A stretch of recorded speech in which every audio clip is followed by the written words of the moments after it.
Hi, welcome back guys. This is your friend, Parallel Deku. Back with another fanfiction.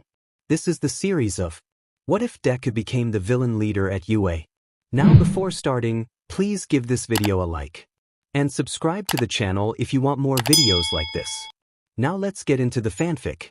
Nezu felt a broad smile spread across his face as he completed the preparations for his plan.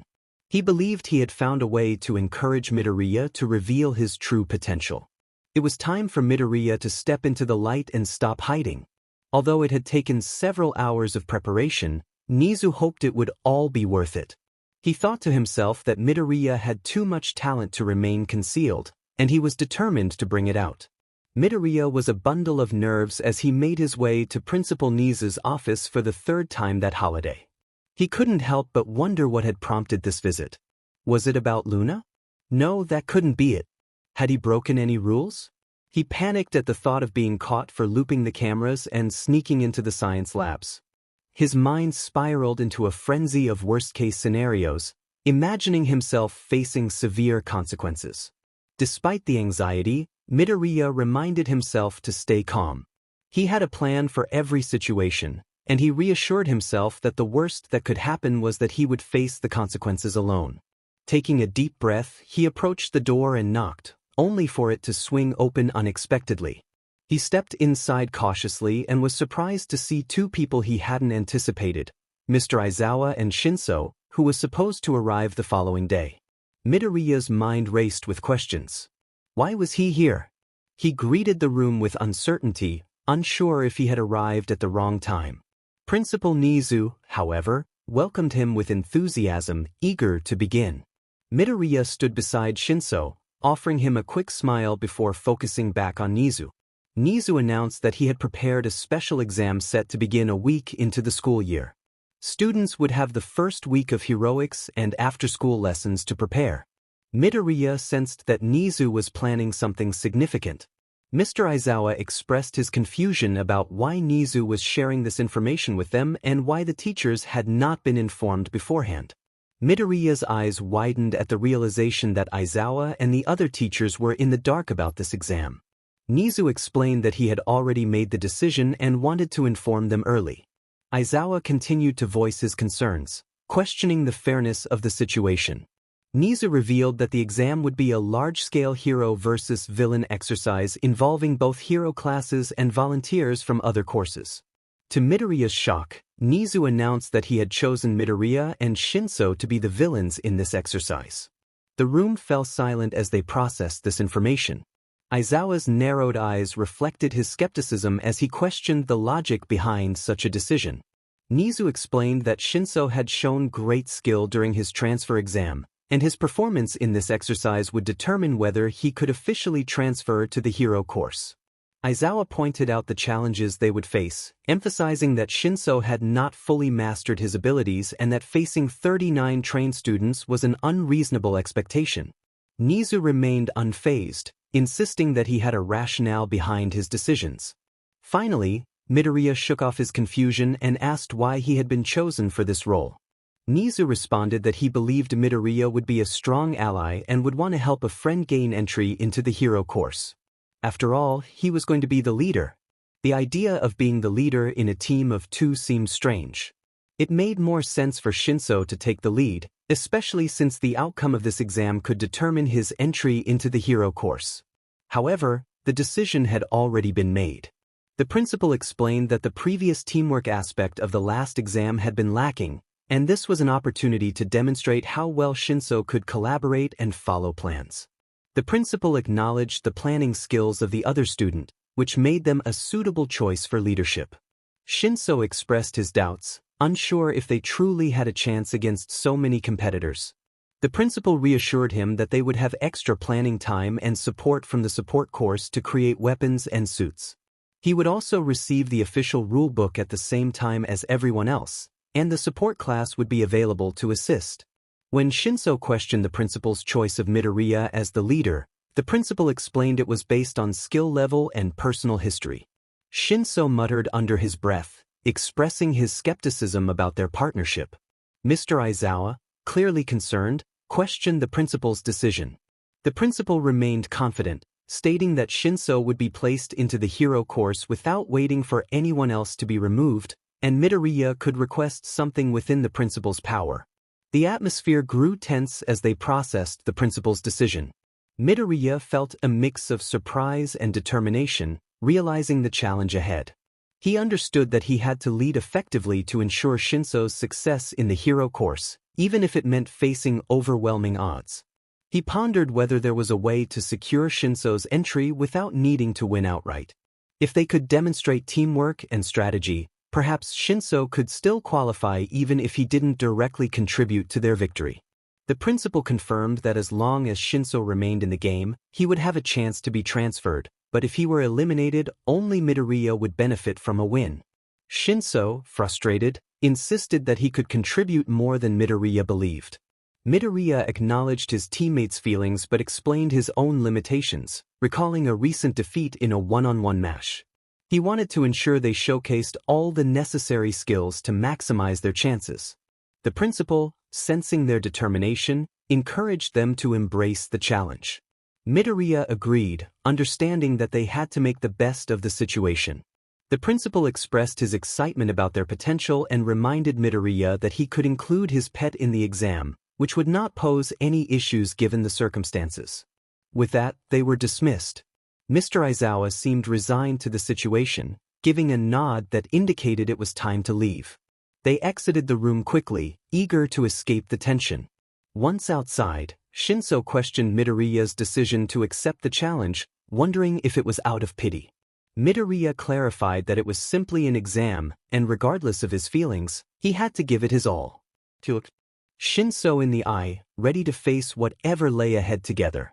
Plus, the narrator felt that Shinso would make a great hero and was honored to help him get into the course. They promised to try their best. Shinso's eyes widened in surprise, and after a moment of silence, he asked if they really believed they had a chance. The narrator tilted their head, closed their eyes, and placed a hand on their chin, confidently stating that they had a chance, albeit a small one. It would depend on their effort and a bit of luck, but they hoped to win. Shinso responded with a deadpan remark about optimism, to which the narrator insisted that they truly believed in their chances while also trying to maintain a positive outlook. Shinso ran a hand through his hair, expressing his frustration about how his life's goals seemed tied to an unfair game that was designed for him to lose. The narrator encouraged him to at least try, suggesting they start preparing. While they couldn't devise a plan without knowing the game, they could train to get accustomed to each other's fighting styles. Shinso agreed but was curious about what someone meant by pet. The narrator introduced Luna, their cautious cat, who appeared on their shoulder.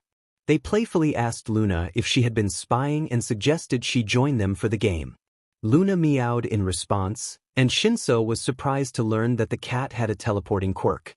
The narrator happily confirmed Luna's abilities, while Shinso lamented that the cat had a more useful quirk than he did. Luna hissed and moved to the other shoulder when Shinso attempted to pet her. The narrator urged Luna to give Shinso a chance and reassured Shinso that his quirk was great. Shinso responded with a dismissive remark, and the narrator sighed before taking his hand and urging him to make the most of any head start they had. They needed to prepare for the challenge ahead. As they walked to the training room, Shinso quietly agreed to try their best, and the narrator sensed a hint of newfound optimism in his voice. Izuku was casually sitting on the couch, reading a book about chemicals on his phone while lazily scrolling through the chapters. Shinso sat nearby, staring disinterestedly at the movie playing on the screen. Both of them were still processing the situation they found themselves in, using the voices of their classmates as background noise to help them relax. Their friends had arrived that morning, and while it was great to see everyone, Izuku felt a knot of nervousness in his stomach. Shinso had shown up later, and after a brief greeting, their conversation had dwindled, leaving them waiting for the assembly that would inform them about the upcoming war. Most of their friends had set up their rooms and gathered in the common area to play games and watch movies, enjoying their last day of freedom before the chaos of work and battles began. Suddenly, a voice called out to Shinso, asking why he was there. Izuku realized that no one had questioned Shinso's presence until now. Kaken chimed in, pointing out that while everyone knew Shinso wanted to become a hero, It was unusual for him to come into their dorms uninvited. Izuku felt his eyes narrow at Kaken's comment, but before he could react, Kirishima playfully jumped on Kaken using his quirk. Shinso glared at Kaken, who was known for his abrasive demeanor. Kaminari attempted to clarify the misunderstanding, apologizing for Kaken's behavior and noting that Shinso didn't seem like someone who enjoyed socializing. Shinso admitted that he wouldn't be there if he had a choice, prompting Siro to ask why he was present. Shinso explained that it felt like the right thing to do, even if he was dragging someone down with him. The group stared at him in confusion, and Mina asked for clarification just as Lita rushed down the stairs with Mineta, Sato, and Momo behind him. Lita announced that it was time to head to the introduction assembly, herding everyone along. While some rolled their eyes at Lita's eagerness to arrive early, Izuku and Shinso sighed in unison before getting up and exchanging glances. They both knew that explaining their situation would be challenging as they made their way to the hall. The assembly began with the usual introductions about uniforms and behavior. As it neared the end, Izuku sensed that the topic of the war would soon be introduced. He and Shinso instinctively stood taller, preparing for what was to come.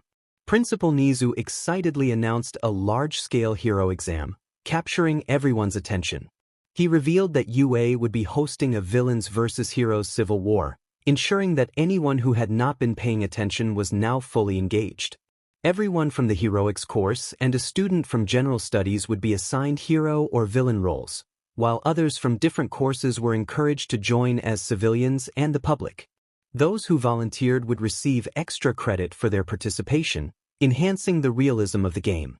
The support courses were invited to act as suppliers for the hero or villain teams, and teams could request specific individuals for assistance. Any equipment brought in would be checked and must utilize a special material that would simulate a takeout effect without causing harm. The hero team would not have a designated captain. Instead, they were expected to organize themselves and function as an agency. In contrast, the villain team would have a main leader. For one team to win, all members of the opposing team had to be eliminated. The hero team's objective was to gather evidence and capture the villains while ensuring the safety of the public. The villains aimed to eliminate all members of the hero team and would also receive smaller missions to complete during the game, which the hero team would attempt to thwart. The principal continued, capturing everyone's attention. Further details would be provided in a rulebook, and any questions could be directed to him via email. He then announced the introduction of the teams. The protagonist and Shinso held their breath as Principal Nezu pressed a button, revealing a slide with 39 names and a prominent hero label above it. Beside it was a modest sign indicating 2 participants, with the title, villain, and a bracketed leader next to the protagonist's name. The atmosphere was chaotic, more so than usual. There was a flurry of comments about the perceived unfairness of the groupings. Surprisingly, Kaken remained calm, casting a questioning glare at the protagonist. The unspoken inquiry was, "Clear, explain, nerd." The protagonist shrugged and rolled their head to indicate they would explain later, nudging their head back toward the stage. A quick glance at the teachers revealed their resigned expressions, some offering brief smiles while others appeared uncertain, as if waiting for a correction to what they thought was a mistake. The first to speak was Uraraka, standing next to the protagonist. She raised her hand but didn't wait to be called on, likely knowing she wouldn't be.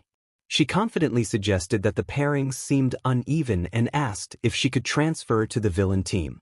A murmur of agreement rippled through the crowd as others raised their hands in support. The protagonist's eyes widened at the sight. Nearly half of the attendees were requesting a transfer, including some from 1B. They shook their head, urging themselves to focus. Nudging Uraraka, she looked at them in confusion. The protagonist reassured her with a smile, indicating they had anticipated this outcome and would explain later. Shinso nodded beside them, though his expression was glum. Uraraka hesitantly lowered her hand, followed by others. The principal acknowledged the uneven team pairings but assured everyone it was intentional, with reasoning behind it. He mentioned that those affected had already been informed. Dismissing the crowd, he instructed them to take a rulebook upon leaving and encouraged volunteers from other courses to pick up a support notebook detailing the benefits of joining. He noted they had 5 days to prepare, with the game officially starting at 8 a.m. on Monday. He recommended packing 2 weeks' worth of clothing and stated that any items to be brought in must be submitted a day before the game began. As the principal exited the stage, many students began to disperse, still murmuring about the exam. However, everyone from the heroics course, along with Shinso, remained, soon finding themselves surrounded by 39 questioning peers. The protagonist noted the overwhelming number of people and recognized Kaken's intense demeanor. It was clear that they needed to take control of the situation. The protagonist expressed uncertainty about why the games were structured this way or why only they and Shinso were placed on the villain team, but they had been informed of it the day before. Principal Nezu had mentioned having a reason for the groupings, though the protagonist was still in the dark about it. Kaken muttered angrily, expressing his frustration at the lack of information. Feeling a bit anxious, the protagonist muttered a hope that they wouldn't be overwhelmed. Only Shinso heard and looked at them in confusion. The protagonist maneuvered through the crowd and lightly jumped onto the stage. They requested a favor from everyone, bowing respectfully. They acknowledged the apparent unfairness of the groupings but urged their peers to give their best effort in the game. They reassured everyone that the game wasn't as unbalanced as it seemed, explaining that evidence was needed to catch them, and if they managed to remain hidden while executing their plans, it would still count as a loss for the hero team. They candidly admitted their intention to play strategically, hinting at a willingness to bend the rules. After finishing their speech, the protagonist jumped off the stage and landed next to Mia, the pink-haired support genius. They asked her to be their gadget supplier, bowing in appreciation. Mia smiled and agreed, expressing her eagerness to help. The protagonist then asked if she was available to brainstorm ideas, to which she enthusiastically responded that she was ready. Grabbing her hand, they rushed to find Shinso, pulling him along as well. Before leaving, the protagonist grabbed 3 rulebooks and turned to announce that they would meet back at the dorms, also mentioning it was their turn to help with cooking. "Sorry, Lita. Everyone, I might be about 10 minutes late," the narrator called out before running ahead. Mie and Shinso seemed to understand and followed closely behind. They reached the support course's design classrooms, where Mie doubled over, trying to catch her breath while the narrator and Shinso huffed. Shinso, finally catching his breath, questioned why they were running and what had just happened. The narrator explained that they were running to avoid Kaken's wrath and felt it was important to inform their classmates about something, fearing they might underestimate them. Shinso raised an eyebrow, asking why Mie was involved. The narrator smiled, explaining that Mie preferred to work with teams that attracted attention for her gadgets, which was a clever tactic. They believed they had a good chance of recruiting her, especially since she was skilled in supporting weapons. Turning to Mie, the narrator expressed happiness to have her on their team, and she responded with a thumbs up before rushing to her seat. Shinso deadpanned, pointing out that Mie often blew up her inventions. The narrator reassured him that while Mie was a genius inventor, they would have her gadgets checked to minimize any risk of explosions. Shinso's response was less than enthusiastic, but the narrator maintained a cheerful demeanor, asking if he had thought about any support gear he might need. They joined Mie at her table, where Shinso pulled out a small notepad while the narrator took out their own notebook. As the narrator walked back from the science labs and design room, they yawned. Despite having Mie on their team, the narrator had ideas they wanted to try out. They had reviewed the rulebook several times and formulated a plan, along with backup strategies, to win the game. Mie was already working on the main support items they would need, which was good since she required time to gather materials and test her equipment. The narrator planned to assist her the next day, realizing it was already past midnight. Even though the holidays had ended, the narrators still needed to keep up with their self-assigned science project. They were making progress but needed to hurry, especially with an exam approaching that would involve cameras. The narrator thought about working until 2:30 a.m. to ensure they could still get some sleep, feeling a bit sheepish as they rushed back to the dorms, staying hidden in the shadows.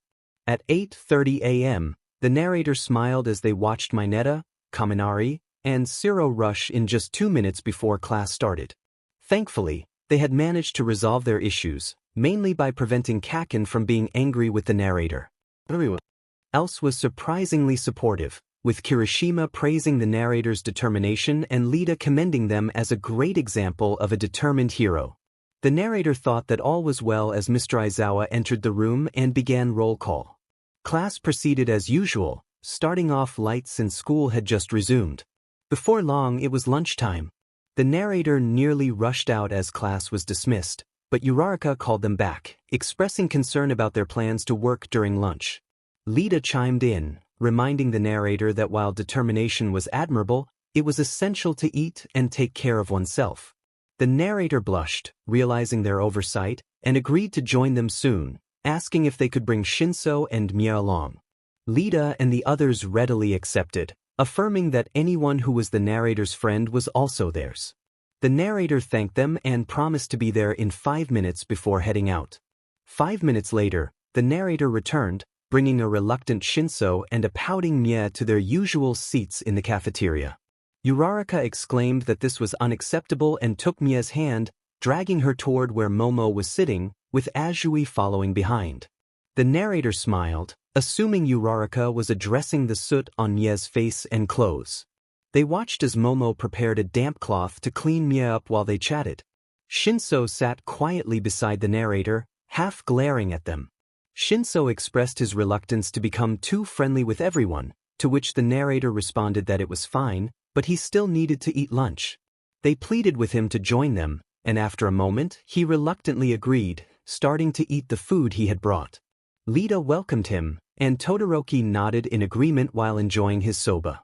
After lunch, things took a different turn as Shinso followed them to the training rooms, where they changed into their hero costumes. He had been allowed to train with them during their heroics lesson, enabling the narrator to practice with the rest of their team. They spent the entire time sparring and discussing the best strategies to ensure everyone could succeed. It helped that I had a thorough understanding of their fighting styles and quirks. After school, we both headed to the support course design classrooms, where we found Mia nearly causing an explosion. I quickly managed to extinguish the spark, so there was no need for concern. We reviewed the items we would likely need. The previous day we discussed the changes to our costumes, but today we focused on the new weapons and tools we required. In the end, we decided on smoke bombs, a couple of guns, knives, trackers, listening devices, and a few daggers. While these may sound simple, crafting them required more skill than the fully mechanical inventions Mia was already adept at. They also needed to be compact yet have a wide range. Shinso went through the notes from everyone in the hero course while Mia taught me how to create the small devices and smoke bombs. I concentrated on the weapons and tools that required precise handling to avoid any mishaps, while Mia worked on modifications to our costumes and analyzed Mr. Aizawa and Shinso's capture weapon. Luna was curled up, sleeping on the couch, her dark fur blending seamlessly with its color. We worked until 9 p.m. when we were finally asked to leave the room. I had managed to create a few bags of trackers, listening devices, and some prototype smoke and gas bombs. After reviewing the rulebook, I felt more confident about our chances of winning. Even if we knocked someone out for longer than 15 hours, they would be considered out of the game. They could only catch us with proof, but I believed that with a mask and some technological manipulation, I could interfere with the cameras when necessary. Hatsumi didn't seem to react much to Luna, but she was intrigued when she saw her teleport. She was eager to build a support device for Luna, but I managed to convince her otherwise. I preferred Luna to remain agile and light on her feet without any added weight. Returning was the challenge. Unlike Hatsumi, my friends had much more to say about Luna. I entered the room and noticed the entire classes 1A and 1B gathered with the rulebook. I hesitated, unsure if I was interrupting. I offered to stay in Shinso's room or go for a walk, but I was interrupted. Awais from class 1B enthusiastically expressed gratitude for my speech the previous day, which had served as a wake-up call. He challenged me, saying it would be embarrassing if it took us days to catch 2 people and warned that I would be out in less than a day. I smiled and expressed my appreciation for their seriousness, hoping we could meet their expectations.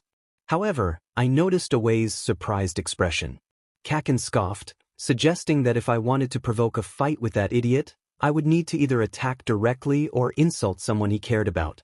Laughter erupted around the room. Suddenly, Uraraka's voice broke through the chatter, asking if that was a cat. A flurry of surprised exclamations followed as I found myself surrounded by classmates, causing me to shrink back. Luna's danger sense kicked in, and her fur fluffed up. In the next moment, she teleported, taking me with her.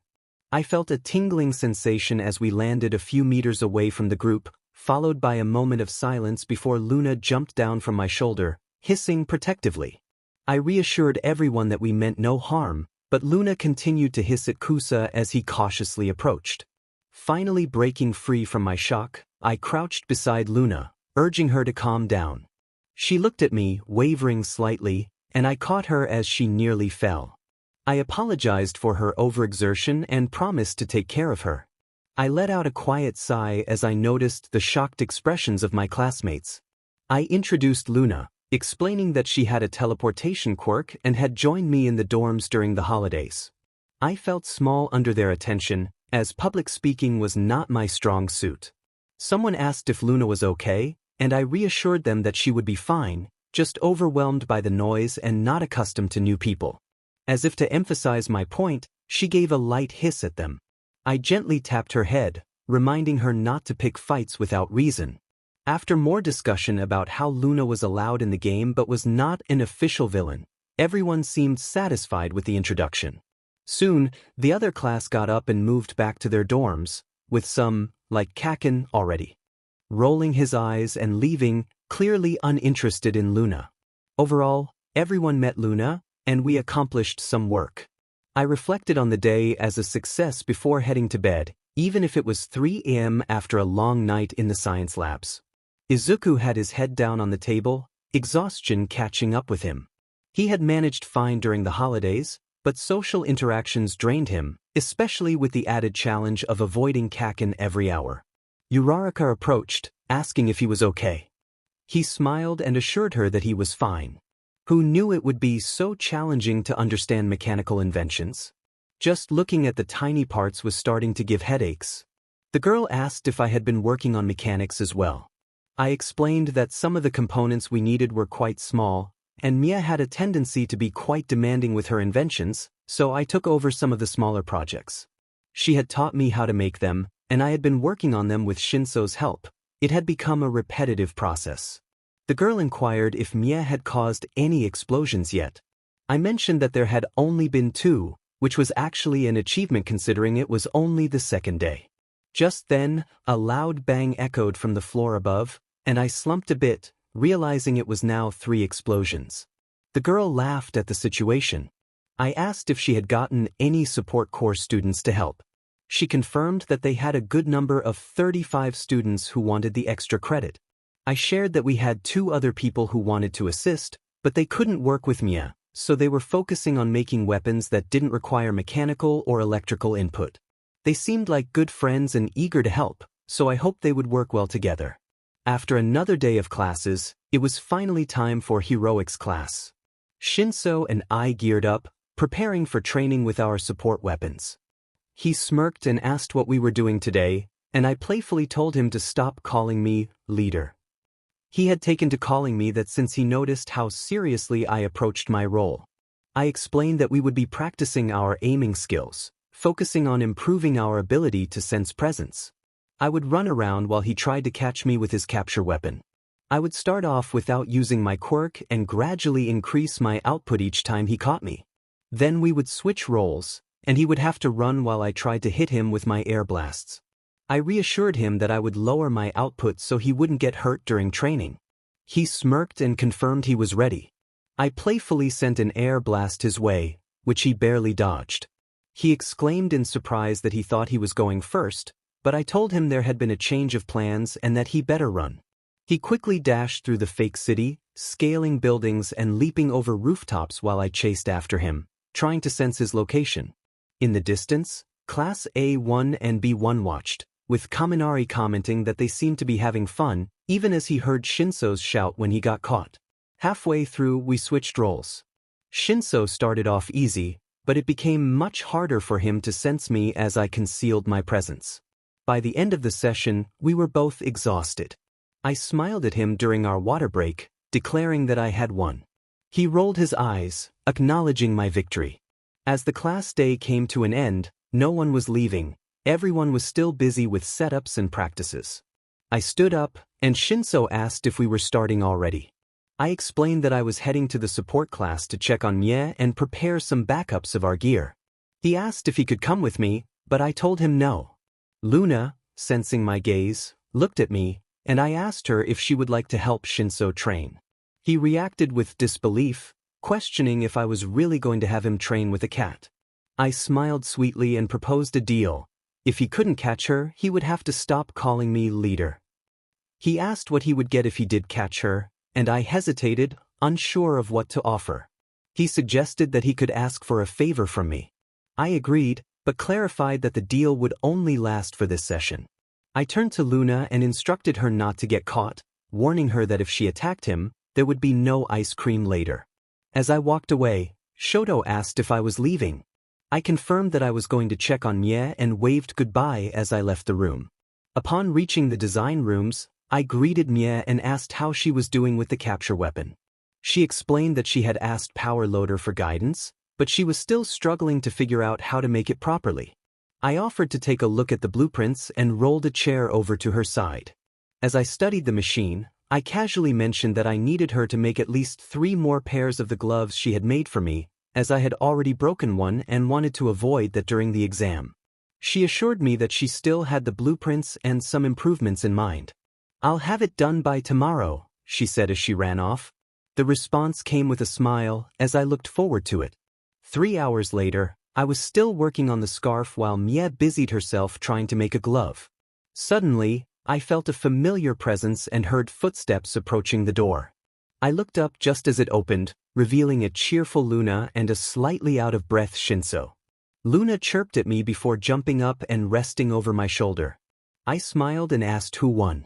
Shinso groaned as he sank into a chair, and my eyes widened when I noticed a small mark on his face. Concerned, I asked if he was okay and reminded Luna not to attack him. She merely meowed quietly in response. "It's fine," he said, brushing it off. "She only scratched me once, and I deserved it. I couldn't even beat a cat." I chuckled lightly as I approached him, retrieving a first aid kit. I reassured him that I was just putting on a bandage. He winced as I cleaned the cut and applied the bandage. "Also, don't be too hard on yourself for losing to Luna. She's smart and has been training with me for a while, so she's used to my speed when I use my quirk. That's why she's so quick, along with her teleportation ability," I explained.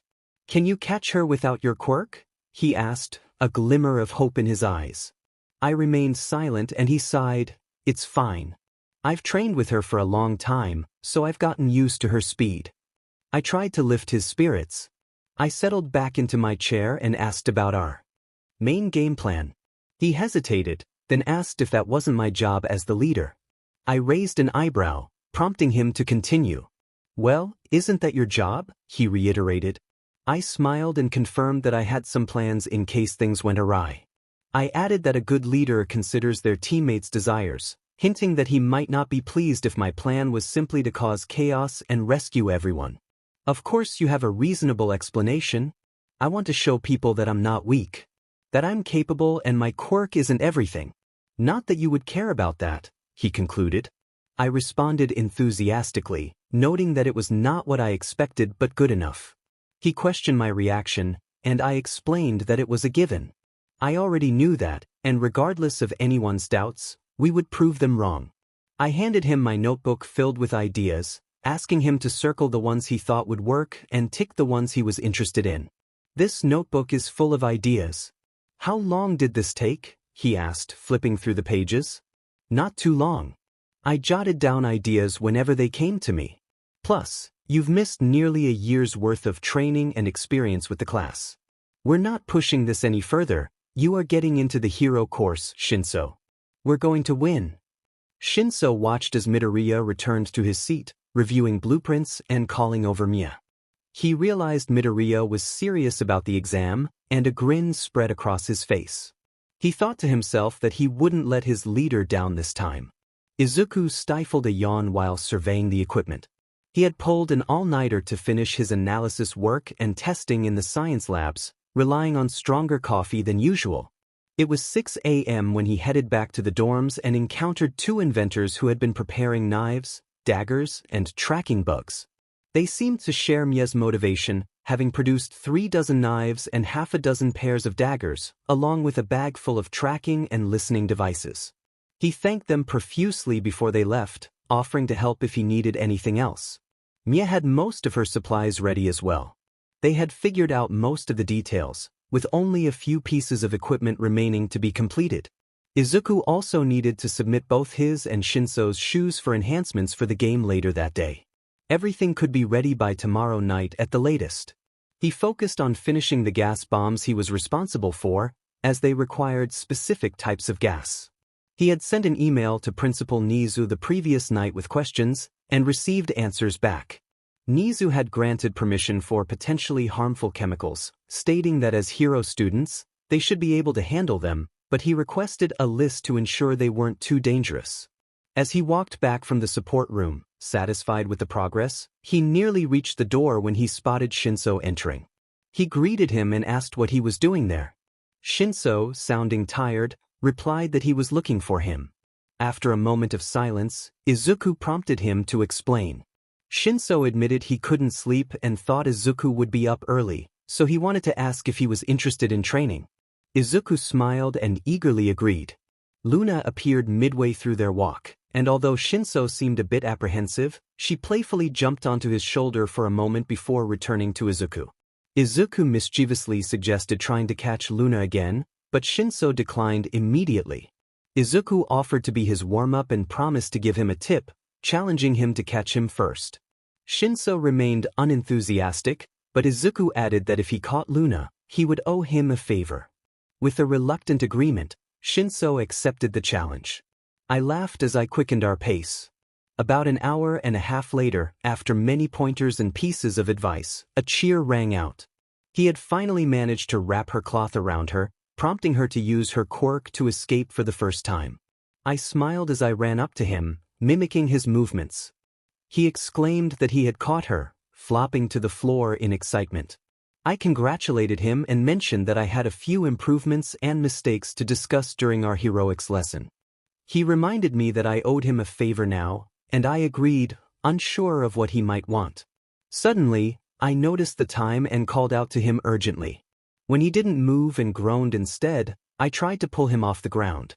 He insisted he needed 5 more minutes to catch his breath.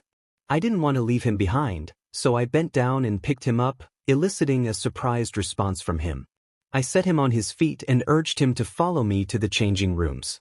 We rushed back to our empty dorms to grab our books and change into our uniforms, barely making it to class on time. I sighed in relief upon reaching the door, hearing noise from inside. My relief was short-lived as I spotted Mr. Aizawa turning the corner. I hurriedly apologized for being late, promising to do better in the future. He told me it was fine and to just go in, as he didn't feel like reprimanding me that day. I slipped into the classroom, erasing my presence to avoid drawing attention, and took my seat. I wished I could say the day went smoothly, but a fight broke out in class unexpectedly. Kaken was the instigator, which was typical for our class. At least there wasn't a villain causing chaos. That would have made it an ordinary Friday. I thought as I stepped into the training rooms with Shinso and the rest of the hero course. We split off into teams, and I noted that the rest of the hero course did the same. It was good they considered who would work well together, but I felt they missed some advantageous quirk and skill pairings. However, teamwork would be crucial. We spent an hour working on skill sets and sparring. I incorporated some common and useful moves that my class and those from Class 1B used, ensuring Shinso would be prepared for the exam.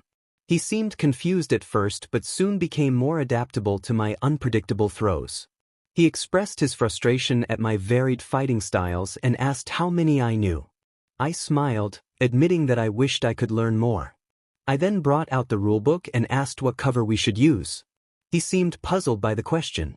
I explained that we could blend in with civilians unless he preferred to be full-time villains, which would only make it easier for them to be found. I added that being a villain didn't pay well. He scoffed at my comment, joking about starting a business. I suggested a cafe, excitedly sharing my dream of working in one. He expressed skepticism about my cooking skills, but I assured him I could make a variety of drinks. I admitted my cooking skills were lacking but was enthusiastic about the idea. I encouraged him to help me prepare, and he hesitated, questioning if it was a good idea, but I pulled him along, urging him to share any better suggestions. As we returned to his dorm, I reflected on how we had left class a few minutes early without Mr. Aizawa noticing. I stood in his room, watching as he typed an email, likely to Principal Nezu. He told me to sit down, and I quickly took a seat on his bed, feeling a bit nervous since I had never been in anyone else's dorm before. I suggested a schedule for our cafe, proposing 3-hour openings in the morning and afternoon to attract customers after their work. He agreed, albeit uncertainly. They had been preparing for a fight just moments ago, and now they were discussing opening a cafe. Shinso thought to himself, feeling a bead of sweat trickle down his forehead as he tried to focus on what Midoriya was saying. Midoriya tilted his head, asking if Shinso had any good cafe names. Shinso responded with a deadpan expression, indicating he had none.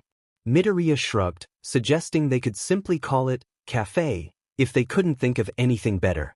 Then Midoriya shifted the conversation to the menu and the ingredients they would need, asking what Shinso knew how to cook. This led to them spending the next 30 to 40 minutes in the kitchen together, making muffins, sandwiches, and cinnamon donuts. Shinso would have complained about not training, but the coffee Midoriya had made was too good to ignore.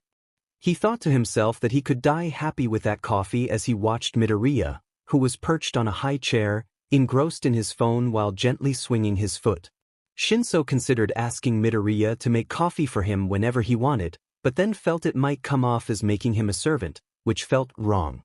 His thoughts were interrupted by a commotion at the door. A few voices inquired about what they were making, while others commented on how good it smelled and asked if they could try it.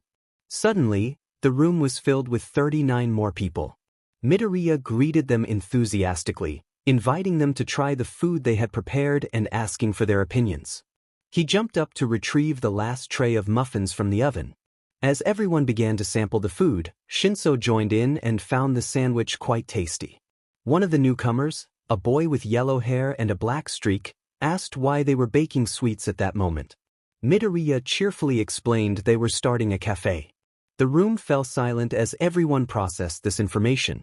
Shinso sighed and clarified that Midoriya wanted to start a cafe in the game. Someone questioned how they could run a cafe as villains, to which Shinso shrugged and admitted they had no idea but that it was meant to be a cover. Just then, Midoriya's phone rang, startling him. He excused himself and walked away, leaving the room in silence. Someone eventually broke the quiet by expressing that it wasn't a bad idea and that they would definitely pay for the food, which prompted a murmur of agreement. When Midoriya returned, he exclaimed that all the food was gone. Shinso handed him a donut, which Midoriya accepted with surprise and took a bite of. Midoriya then declared it was time to end their session for the day, suggesting that Luna would train with Shinso if he wanted. He mentioned he would be working on support equipment and confirmed that Shinso was free the next day. Shinso nodded, and Midoriya proposed they do more quirk testing and then go out afterward. Shinso's face flushed as he protested, insisting they were supposed to be training. Midoriya rolled his eyes and argued they deserved a break after working hard for days. He insisted there would be no complaints since he was the leader and they were taking a break tomorrow. Shinso teased him about playing the leader card, but Midoriya was firm about his plans. As Shinso left, he felt there was nothing more to say. Later, Shinso found himself unable to sleep and decided to take a walk. It was 3:25 a.m., and he had been restless, his mind and stomach in knots as they prepared for the game. He winced at the bruises on his body, a testament to the intense training he had undergone. Despite training longer with Mr. Aizawa, he felt Midoriya's training had pushed him to his limits. He couldn't shake the feeling of uncertainty about his progress. Whenever he thought he had the upper hand, Midoriya would always surprise him with something new. Luna, the cat, was another challenge. She seemed to dislike him, hissing whenever he approached. He loved cats, but this one was particularly unfriendly, especially for a teleporting cat. Midoriya, on the other hand, was a mystery. He trained hard, seemingly determined to help Shinso get into the hero course, Yet he often suggested breaks at the most unexpected times.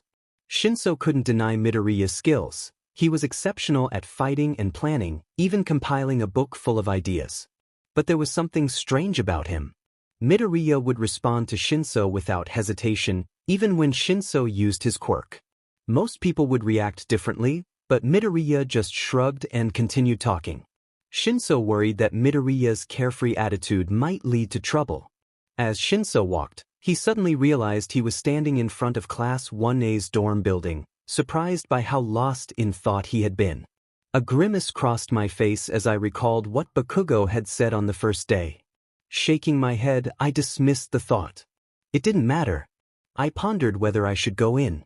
He had mentioned being there by 8, but he hadn't specified how early I should arrive. Hesitantly, I walked in quietly, not wanting to cause any disturbance. Maybe I could just sit and wait. I could walk to his dorm around 7 or 8. Today was Saturday, and we had a full day of preparations for the game that Midoriya would undoubtedly want to utilize. Suddenly, I heard footsteps coming down the stairs, and a wave of nervousness washed over me at the thought of being caught. I considered leaving, but before I could act, the person reached the bottom of the stairs. My eyes widened as I met his emerald green gaze. I blurted out a question before I could stop myself, wondering what he was doing up at this hour. Midoriya chuckled softly while rubbing one eye and replied that he could ask me the same but guessed it was due to insomnia. He offered a light smile, and I couldn't help but smile back. I asked him why he was awake, watching him yawn. He explained that he was working on some studying, not related to the game. I was puzzled since we weren't assigned any homework until after the game.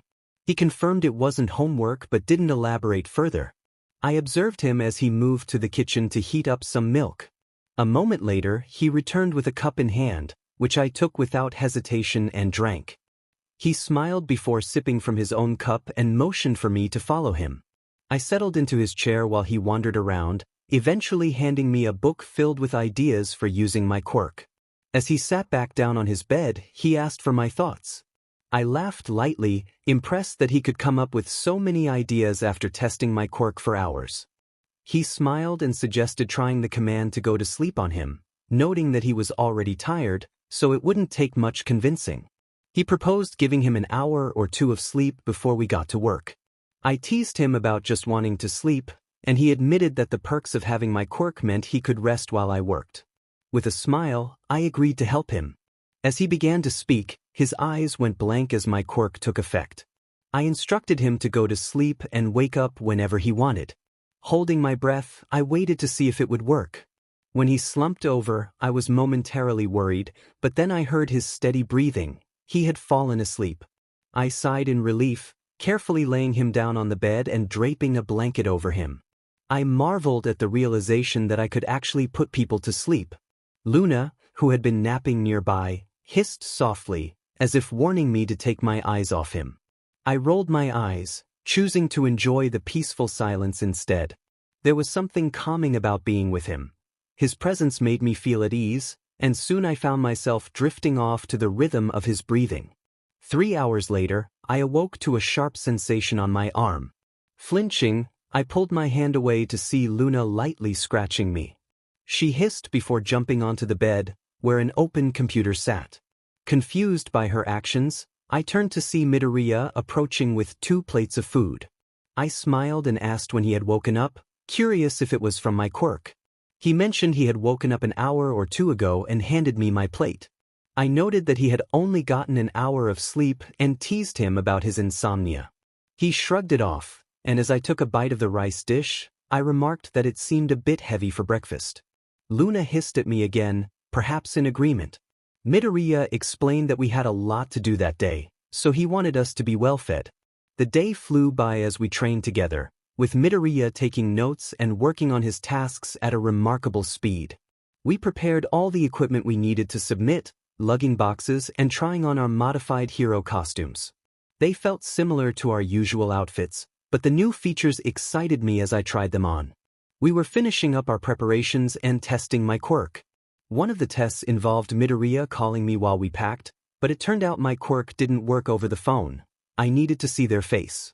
However, I discovered that my quirk could activate with the slightest sound or gasp, even if they didn't form a word. Midoriya brought in some classmates to help me practice, and I was pleasantly surprised by how many were eager to assist. That's how we found ourselves sitting on the couch in the hero class dorm around 12.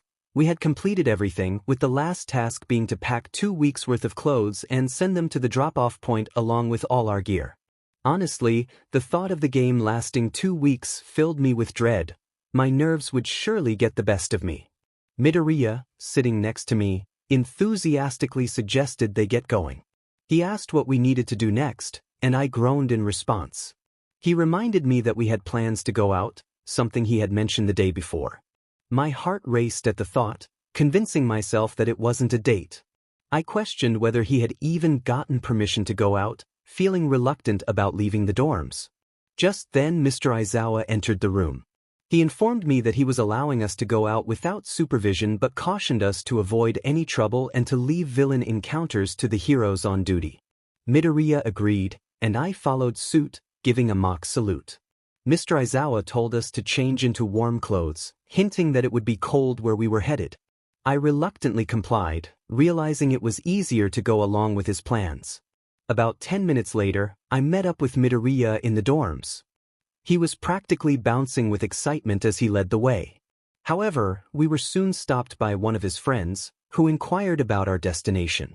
Midoriya explained that we were taking a break and would return well before curfew, directing his comment to Lita, who was known for being serious about rules. Hours later, Tetsu wondered aloud where Shinso and Midoriya had gone, referring to them as their favorite villains. Azui speculated that they had gone out for a while. Monoma chimed in, criticizing Midoriya's apparent lack of seriousness, but was quickly silenced by Kendo. The group had grown accustomed to such interruptions over the year they had spent together. Uraraka pointed out that Midoriya always had something planned, and they needed to be cautious. Monoma, however, insisted that they had their own strategies and was confident he could handle Midoriya alone. As the day progressed, confusion arose when Shinso and Midoriya returned to the dorms. Shinso appeared frustrated, declaring he would never go out with Midoriya again, while Midoriya was in high spirits, laughing and giggling. Despite their curiosity, the others couldn't figure out what had happened during their outing. Ultimately, Day 4 of preparations ended peacefully, with everyone ready for the final day before the game began. After their outing, Izuku decided that since it was their last day of preparation, they should focus on training their bodies for the challenges ahead. He felt a twinge of guilt when Shinso collapsed after another sparring session. Izuku had been mixing up his techniques, drawing from various hero courses to keep Shinso on his toes. He hoped that this would help Shinso remember how to counter different moves during the actual exercise. Shinso expressed his frustration at the unpredictability of Izuku's fighting style, which made it difficult for him to find a pattern. Izuku playfully acknowledged that he was intentionally keeping things varied, knowing they would face multiple opponents. As they took a break, Izuku lay down beside Shinso, contemplating their training schedule. They had time to finish training, review their plans, and then take a break to prepare for the next day. Izuku was eager to test the final solutions he had been working on in the science lab. He had managed to gather some rare chemicals with help from friends, although he had to be careful about how he obtained them. He felt optimistic that his breakthroughs would lead to good fortune during their exam. Just as he was lost in thought, a hand on his shoulder startled him, causing him to bump into Shinso. Shinso looked at me with concern, asking if I was okay after I seemed lost in thought. I reassured him that I was fine, though he appeared skeptical. He encouraged me to train, reminding me that if I didn't, I wouldn't be able to beat Luna in a race anytime soon. I reluctantly took his hand and let him pull me up, knowing he would continue to tease me about racing Luna with our quirks. Despite her teleportation ability giving her the upper hand, I insisted it was all in good fun and helped me improve my speed. After 3 hours of training, we took a break for lunch and reviewed our plans once more. I stretched, feeling my spine pop, and suggested that he take the books with him to study further if he had time. I felt confident we were prepared enough and encouraged him to get some rest to avoid starting the game sore.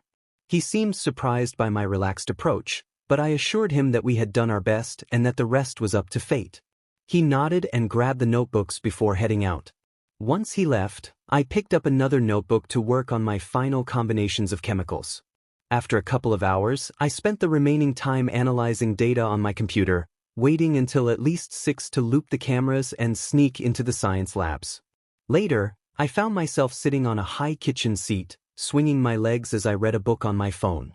I had actually managed to get about 7.5 hours of sleep, making me feel quite awake. I completed my testing in less than an hour and hoped I would be done with that work for a while. Just then, I sensed someone approaching and looked up to see Mr. Izawa walking down the stairs, his presence quiet as usual. He asked what I was doing up, and I sheepishly explained that I was waiting for someone. He mentioned he had taken some extra time off to watch our game, which included some guests and other heroes. I expressed my desire to live up to his expectations, though I hesitated to admit I planned to take some shortcuts in the fight. He acknowledged that fighting dirty was a valid strategy, especially since villains wouldn't hesitate to do the same. Feeling a bit embarrassed that he had heard my earlier speech, I mentioned I had something planned that might make me both popular and disliked. Mr. Izawa then asked how much sleep I had gotten, and I replied that it was definitely more than he had. I offered him some coffee, and he accepted without hesitation. After preparing the coffee, I handed him a cup just as Shinso walked into the dorm. I greeted Shinso and asked how much sleep he had gotten, teasing him a bit. He rolled his eyes but greeted Mr. Izawa respectfully. I offered Shinso coffee as well, noticing he seemed a bit nervous. After handing him a cup, I returned to my seat, and Shinso sat beside me. Mr. Izawa finished his coffee first and wished us good luck with the exam, expressing his support for us to win. I was surprised by his encouragement, having thought teachers weren't allowed to show favoritism. He explained that he was rooting for us because of the unfairness of the exam we were facing. His words motivated both Shinso and me, and we promised not to let him down. With Mr. Izawa leaving, I turned to Shinso, feeling determined. I encouraged him that all we had to do was win and that we should give our best effort. He smiled slightly and agreed, his confidence shining through as our fists met in a gesture of solidarity. As we walked to the introduction point in our casual clothes, Luna lazily rested on my shoulder, and we took a moment to prepare for what lay ahead. Within a minute, Lita sensed Mr. Izawa's familiar presence and looked over with a smile. He addressed the group, stating that if they didn't at least make it halfway to winning, they would be running laps around the school until they dropped. While it was meant to motivate them, it had the opposite effect. Shinso remarked that they couldn't even wallow in self-pity after losing because of the impending lapse. Lita suggested that they could simply win and avoid both scenarios. As they entered the city, Lita marveled at the impressive surroundings. UA had exceeded their expectations once again. The city was a perfect replica of a real one, just slightly smaller, featuring multiple buildings, some reaching about 50 floors, and a forest that was bordered by a fence, likely marking the boundary as per the rulebook. There was also a park and a lake. Mr. Izawa informed them that they had requested a living area and a cafe building, and he would show them the cafe before leaving. Although it could have been a letdown, they were eager to get ready quickly. He gave them a brief look at the shop from the outside before turning to leave, glaring at them to perform well. He patted Lita's head and reminded them not to cause too many problems, prompting a smile from her. Shinso shared a similar thought as they exchanged glances, quickly hiding their amusement. With determination, Lita announced that it was time to get started. Shinso nodded and led the way back to their two-story house where they were staying during the game. They packed their modified costumes into a backpack before heading out and splitting up. They had devised a plan to change their costumes in the sewers, which were surprisingly clean given that this was a new city. They needed to avoid the cameras, but both Lita and Shinso were well practiced in this area. This was the first step toward their goal of winning. Lita's perspective shifted as they gathered at the introduction point. It was 7:30, and the game would start in 30 minutes. Half the class was asleep while the other half seemed to be at odds with each other. She attempted to restore order, emphasizing the need for a team gathering before they proceeded, but was interrupted by Mike, their teacher. He provided a rundown of the game, explaining that their objective was to catch the villains and protect the citizens. They needed proof to detain the villains or catch them in the act. Victory would come once they had successfully detained them for a solid 30 minutes. He encouraged them to work together and utilize their quirks and skills effectively before ushering them into the city. As the gates opened, Lita was swept along with the crowd, her mouth slightly agape as she took in the city. It was a miniature version of a bustling metropolis, complete with buildings that soared to about 50 floors. Other students were already setting up their temporary houses, and Lita felt a surge of determination to ensure their safety.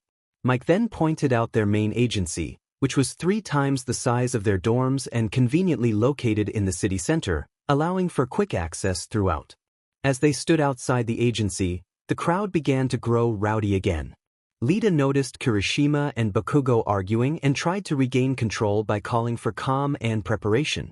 However, her efforts were thwarted by the chaos erupting around her. Ojiro offered her a sympathetic glance, hoping for a resolution to the turmoil. Frustrated, Lita dropped her arms and sighed, deciding to conduct a head count to ensure everyone was present. After a few attempts, she counted 40 teammates, feeling relieved that they were all still together. But then, a nagging feeling prompted her to recount. Something was off. After confirming her count again, she realized they were a group of 39. Confused, she scanned the faces around her, searching for the missing member. That's when she spotted him. His costume was dark, but there was no mistaking it. It was a version of Midoriya's costume she had seen before.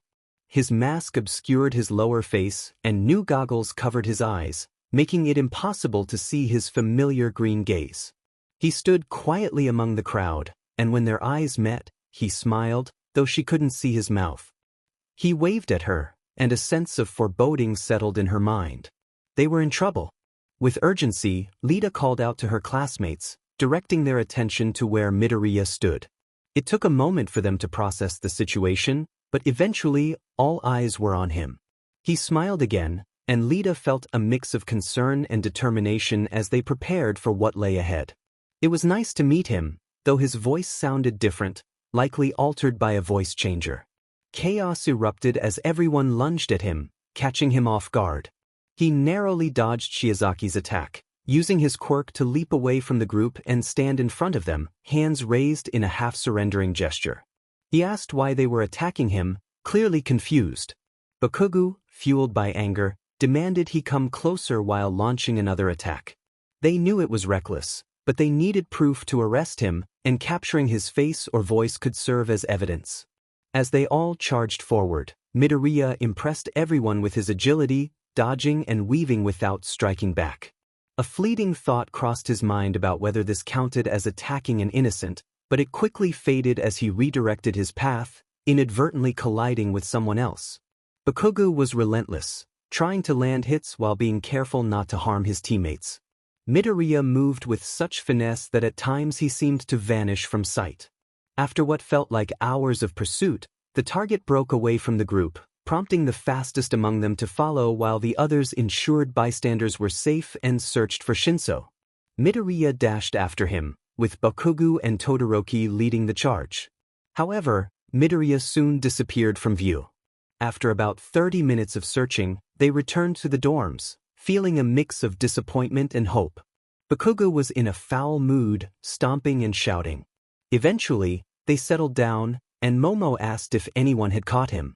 Tokage confirmed that they had, and they just needed to wait. Bakugo grumbled in response. From Izuku's perspective, he smiled as he slipped out of sight for the last time, disappearing into the shadows and entering the sewers. One of Nezu's drones followed him as he made his way. He waved to Shinso, who was sprinting to catch up. As Shinso reached him, he opened his mouth to speak, but Midoriya quickly covered it with his hand, signaling for silence. Shinso's eyes widened in surprise, and he instinctively fell silent. Midoriya shook his head and pulled something from his pocket, handing it to Shinso. It was a headphone. Shinso looked at it for a moment before following Midoriya's gesture and putting it in his ear. Initially, all he heard was a jumble of voices, but then Momo's voice came through clearly, asking if anyone had caught him. Midoriya nodded at Shinso, encouraging him to listen. Another voice confirmed they had, and excitement filled the air as someone remarked on the cleverness of their plan. Bakugo grumbled about wanting a real challenge when they finally caught their target. Midoriya, with a playful tone, mentioned he planned to prolong the game, teasing that they wouldn't catch him just yet. Silence followed, broken by Bakugo's frustrated voice questioning how he could hear them. The realization hit that Midoriya had bugged one or more of them, prompting Bakugo to insist everyone check for trackers. Momo offered to create a metal detector, urging everyone to gather around. Midoriya smiled at Shinso, extending his hand for the headphone. Shinso asked how Midoriya had known about the bug. Midoriya explained that he felt it and had the same idea to check himself after their encounter. As they walked, Midoriya removed his mask and inquired about Shinso's progress. Shinso reported tagging 5 rooms with trackers, handing Midoriya an iPad for review. Midoriya frowned, noting that 5 was fewer than expected, especially considering how close Shinso had come to being detected. Midoriya realized he had assumed Shinso knew how to hide his presence, a skill he had not yet mastered. Shinso felt embarrassed but defended his abilities, claiming he could still hide even if he couldn't conceal his presence. Midoriya acknowledged that their classes had faced villain attacks, which had sharpened their instincts. He explained that while not everyone could hide their presence, some had developed the skill subconsciously. Shinso, intrigued, asked if Midoriya could do both. Midoriya hesitated, admitting he had picked it up over time. Suddenly, he checked the time, his eyes widening in realization. He suggested they worry about the details later and told me to get changed, promising to meet at their temporary house to set up the cafe for the next day. I nodded in response as he ran off, waving goodbye. By the time I returned to our temporary home, Midoriya was already there, quietly organizing the room and sorting through his suitcases. He looked up and asked if I could help him put some things away. I agreed, and for the next 30 minutes, we worked side by side, moving items into place. A few times, Midoriya hurried out, hiding equipment that could reveal our true identities. I thought about how quiet he could be, especially after spending several days together. Initially, I had worried that his muttering and extroverted nature would overwhelm me, but I found myself wishing he would talk more as I sat down in a chair, feeling nervous and in need of a distraction. Just then, Midoriya returned, announcing that we were finally done but suggesting we take down the boxes and set up the cafe.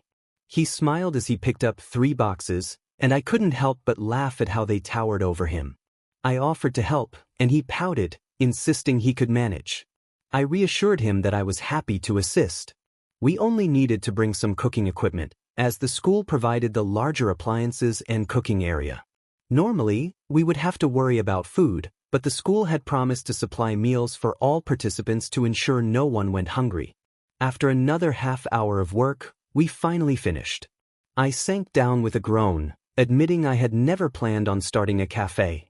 Midoriya giggled, and I peeked at him, who encouraged me to try it out, suggesting I might even enjoy it. I muttered that I might melt from being around him, and his laughter confirmed he had heard me. With nothing left to do, Midoriya proposed a walk. I nodded and grabbed my jacket, aware that this meant scouting the area since we were unfamiliar with the layout. We had planned to explore both during the day and at night to ensure we could navigate at any time.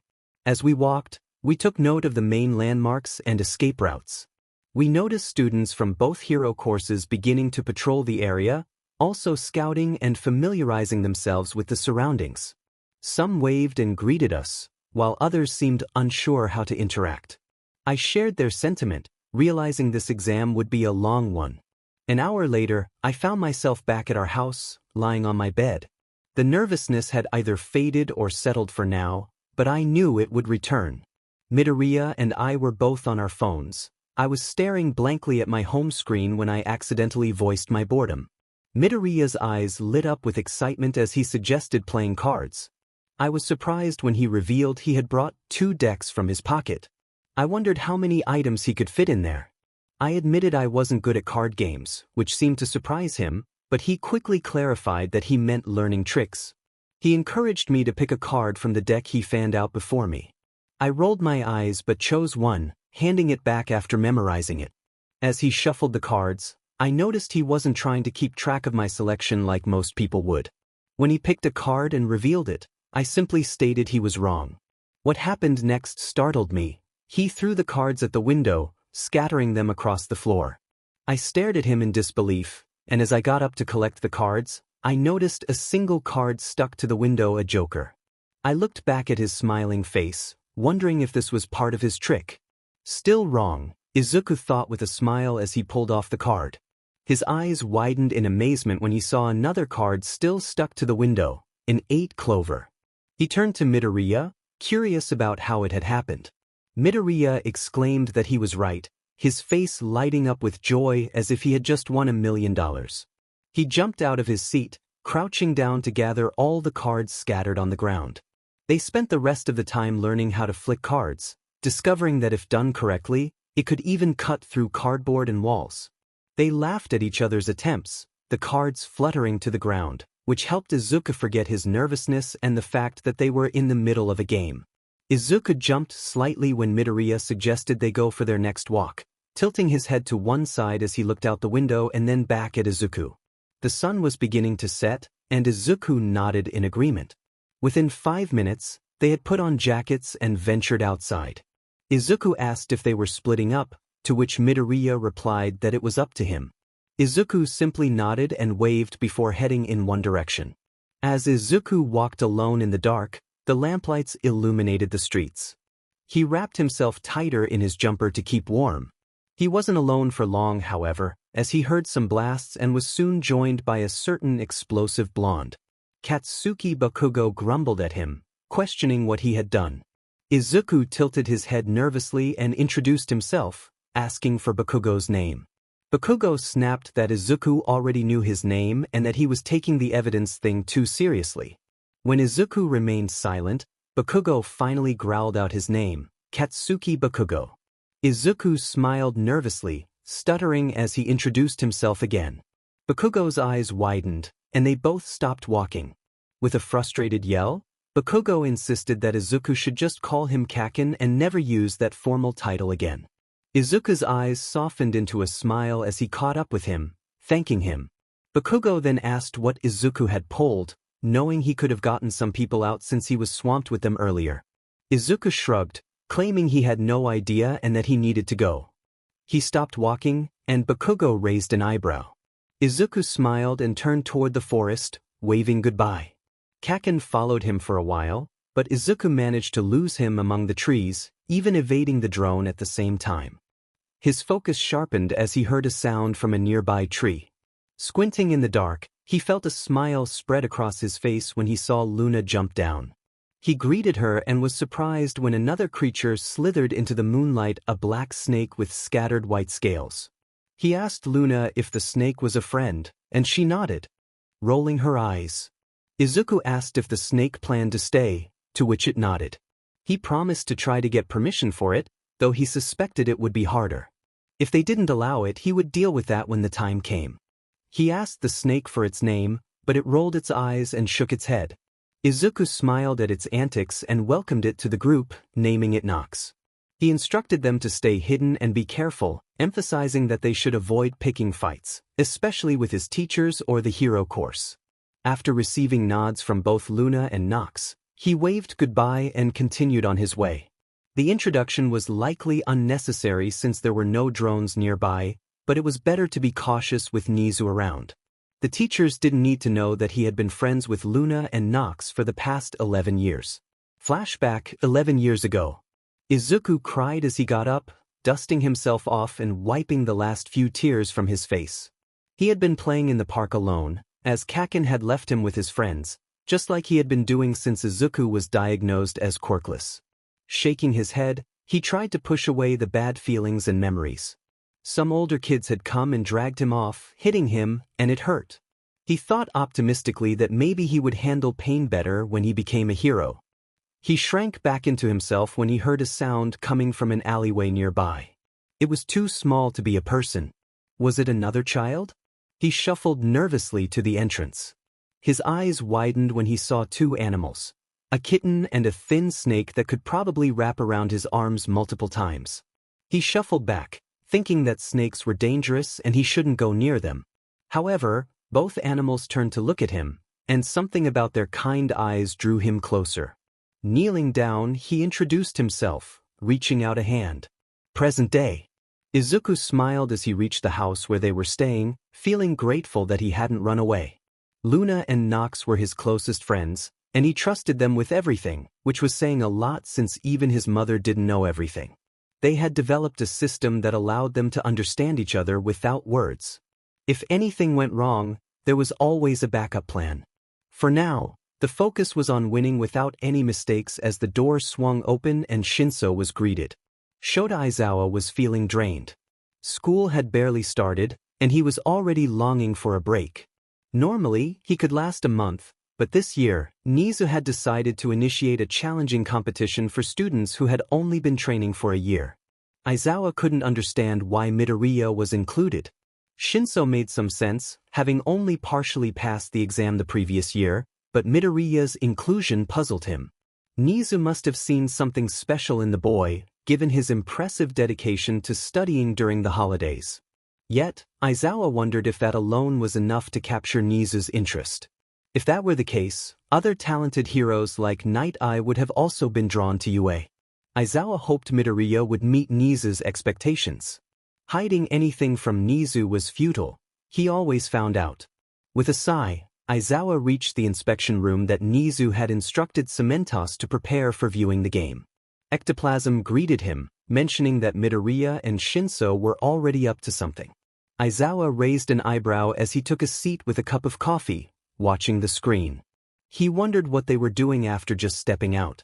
Ectoplasm explained that the game was designed to learn more about the students, particularly Midoriya, while also providing an opportunity to know areas for improvement. Aizawa was curious about the extra commentary during the game but chose to focus on the unfolding events as Mike introduced everyone to their hero agency. Both classes were their usual chaotic selves, and Aizawa winced as an explosion erupted near some students. Suddenly he noticed something unusual. A figure was visible on the camera, and it was Midoriya, wearing a dark, modified version of his costume from his internship. His hood was up, and goggles covered his eyes, with a mask obscuring the lower half of his face. He stood still, unnoticed by anyone around him. Aizawa wanted to shout at the students to be aware, but he understood they were still getting introduced and would not have anticipated an attack so soon. As the students remained distracted, Midoriya made eye contact with Ida, and time seemed to freeze before chaos erupted. Everyone scattered as Midoriya, using a voice modifier, greeted them briefly before skillfully dodging attacks. Aizawa was captivated, watching as Shinso stealthily maneuvered close to a few students before disappearing. Midoriya continued to evade the barrage of attacks, showcasing impressive agility. The battle lasted about 5 minutes, and Aizawa could see Midoriya starting to tire. He retreated, blending into the shadows and slipping into a sewer hole. Cleverly, he met up with Shinso, but instead of allowing him to speak, he covered Shinso's mouth and handed him a headphone. They could hear the hero team discussing whether they had tagged him or not. Midoriya then spoke confidently, stating he intended to prolong the game, leaving the heroes stunned. Ignoring their confusion, Midoriya remarked on how it was unfair to ambush him when he hadn't even done anything yet.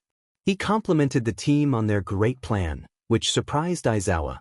Even in the midst of chaos, Midoriya was still encouraging others.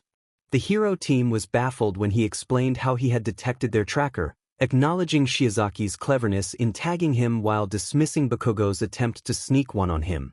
Midoriya smashed the trackers he had removed, and Aizawa tuned out the ensuing chatter, focusing on Nezu, who was grinning with delight. Nezu turned to them, expressing his excitement about the game and the tactics the students would employ. Aizawa and the others felt a chill at Nezu's enthusiasm. Whatever expectations they had for both groups had already been exceeded, and the game had only just begun. Midoriya and Shinso were discussing how to conceal their presence, and Aizawa wondered how Midoriya had learned such skills, assuming Shinso had picked up similar techniques from his training. They shook off the day's events and changed out of their hero suits, removing a wig that was part of their disguise. I observed as the hero team settled down, diligently searching for and eliminating any bugs. They then spread out, beginning their patrol of the grounds. The next few hours were calm. Problem Child and Shinso seemed to have finished their activities for the day and were busy setting up their house and cafe.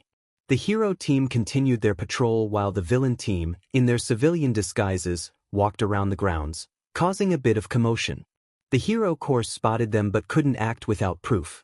Everything remained quiet until a surprising moment occurred. I watched in astonishment as Midoriya attempted to show Shinso a magic trick. He had been practicing, and the few tricks he demonstrated while caring for the kids during the holidays were evidence enough of his efforts. Problem Child excitedly invited Shinso to pick a card, and the drone zoomed in to capture the card a clover 8. Problem Child shuffled the cards without looking and drew one from the top of the deck, revealing a 3 of hearts. I sighed internally, thinking it was a waste of time, but to my surprise, Problem Child suddenly threw the entire deck at the window. My eyes widened in disbelief. Was Problem Child upset? I exchanged glances with all might and Mike, both of us puzzled. However, my concern eased when I noticed a card stuck to the window. Shinso asked if it was part of the trick, and Problem Child's smiling response confirmed it was all in good fun, not a sign of anger like his rival. The card stuck to the window was a joker. Shinso insisted it wasn't his card, but my eyes widened again when he pulled it off, revealing another card behind it, a clover 8. Shinso expressed his surprise on screen. The tension dissipated, and Problem Child returned to his usual self. They picked up the cards and resumed playing, flicking them at a wall while laughing together. I sighed in relief, joining everyone else in their amusement. A few hours later, I woke from my nap to the sound of Shinso and Problem Child talking and walking outside. I wondered what they were planning at that hour as I sat up in my sleeping bag. Problem Child and Bakugo conversed for a while, and I smiled, noting their progress. At least they could hold a conversation now. I gratefully accepted a coffee from Mike, but my moment of peace was interrupted when I nearly choked as I heard Problem Child use Bakugo's real name instead of his usual nickname. I quickly realized why. He had used that nickname while disguised as a villain, which could be used as evidence. Everyone else in the room was equally shocked. Problem Child was pulling out all the stops for this game.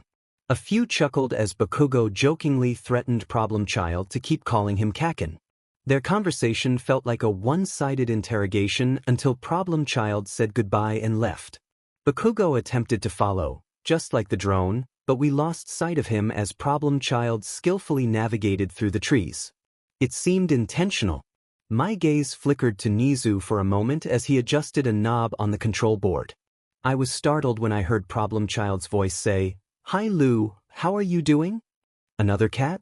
How are they getting in? And what was it doing in a city made for the exam?" Nezu raised an eyebrow in curiosity. Problem Child asked if the cat was planning to stay and mentioned he would try to get permission for it, although it might be more challenging. I raised an eyebrow at that. We had allowed him to keep one cat, so why not another? My mind raced with questions. I was pulled from my thoughts when I heard Problem Child ask if the cat had a name. It seemed the cat had either told him its name or he had named it, as he welcomed it to the group, introducing it as Nox. He instructed the cat to stay hidden and be careful, emphasizing that it should avoid picking fights, especially with teachers and the hero course. I exchanged a look with Midnight, wondering why he thought cats would pick fights with us. Luna had been hissing at us, so perhaps that was what he meant. Problem Child seemed to finish with that and return to his house, accompanied by a camera for his walk. I felt a pang of guilt for eavesdropping on his conversation, especially after he had gone through the trouble of evading the drone. It felt intrusive. The rest of the night unfolded with Problem Child and Shinso enjoying food together while Problem Child typed away on his computer at lightning speed. I glanced at Mike, who shrugged in response. He remarked that Problem Child was an incredibly fast typist, recalling how he had helped him finish his work that day. I nodded, remembering the time when Problem Child had been seated at Mick's computer, typing away effortlessly. Izuku sighed, feeling a headache coming on just from observing the problem children around him. He sank deeper into his sleeping bag on the couch, wishing for a moment of peace. As he woke up, he groaned, sensing Shinso was already awake. Cracking one eye open, he glanced at the clock, which read 3 a.m. He thought to himself that 4 hours of sleep was hardly enough, especially after spending the night conducting analysis work until 11 p.m., only to wake up at 1 a.m. feeling ill. He reflected on his poor choices, realizing that perhaps attempting 10 different types of trials before finding the right mixture of solution had not been the best idea. A few of the 50 types of poisons he had experimented with had not reacted well together. Now, he needed to find an antidote for the accidental poison he had introduced into his body. With a resigned sigh, he opened his eyes fully. If either he or Shinso were going to get any sleep, it was time to get up. He dragged himself upright, yawning as he greeted Shinso with a sleepy smile. Shinso, slightly frowning, asked if he was awake. Izuku confirmed he was and inquired why Shinso was up. Shinso hesitated before suggesting they practice something new. Izuku shook off his sleepiness and asked what Shinso wanted to work on. Shinso expressed his desire to learn how to hide his presence. Izuku considered this, noting it would be a valuable skill but likely time-consuming. Shinso insisted that if Izuku had learned it easily, then he could too. Izuku looked at him thoughtfully, contemplating a quicker method to teach it, though he warned that it might not be pleasant. Shinso was determined, stating he needed to learn it as soon as possible. Izuku hesitated, suggesting that it would be better for Shinso to learn from Mr. Aizawa. However, Shinso argued that Izuku was a better teacher than anyone he had encountered, including Mr. Aizawa. He recalled how Izuku had helped him understand the hero team's moves during training. Surprised by Shinso's insistence, Izuku finally agreed to try teaching him, but with the caveat that it might not work and could be quite challenging. He asked if Shinso had ever been in a life-threatening situation before, catching Shinso off guard. After a moment, Shinso admitted he hadn't, though he had experienced bullying. Izuku probed further, asking him to rate the severity of his bullying on a scale from 1 to 10. Shinso, looking confused, eventually responded with a hesitant 7 or 8. Izuku acknowledged that this could work and suggested they get something to eat first. He walked toward the bathroom, leaving Shinso bewildered by the abrupt change in topic. After about 30 minutes, they found themselves outside, both ready to begin their training. Izuku took Shinso's arm and led him toward the forest, explaining that they needed a quiet place to concentrate. Once they reached a clearing, he released Shinso's arm and sat down in the middle of it, encouraging Shinso to stop him whenever he wanted. Shinso stood awkwardly, unsure if he should sit down. Izuku told him it didn't matter what he did, as long as he could still focus on hiding his presence. Closing his eyes, Izuku suggested that Shinso do the same to help visualize the process. He instructed Shinso to remember the times he had been bullied, urging him to feel the pain and sadness without letting anger take over. When Shinso questioned the relevance of his past experiences, Izuku simply encouraged him to try it, believing it might reveal something important. He continued guiding Shinso, asking him to recall moments when he wished to escape the pain, to disappear entirely, and to no longer exist. Because that would be 10 times better than the pain you were feeling then, wouldn't it?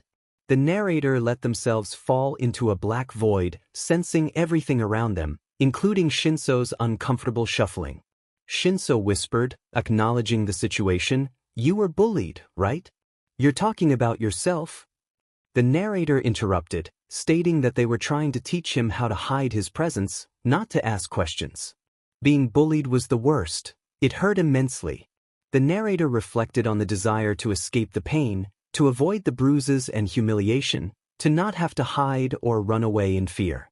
But there was no choice. Sometimes, it felt preferable to not exist at all, to ignore others instead of being ignored, to break the silence. The narrator paused, feeling there was no need to elaborate further. They opened their eyes to see Shinso shaking slightly, standing still, his presence nearly vanished, only detectable with focused attention.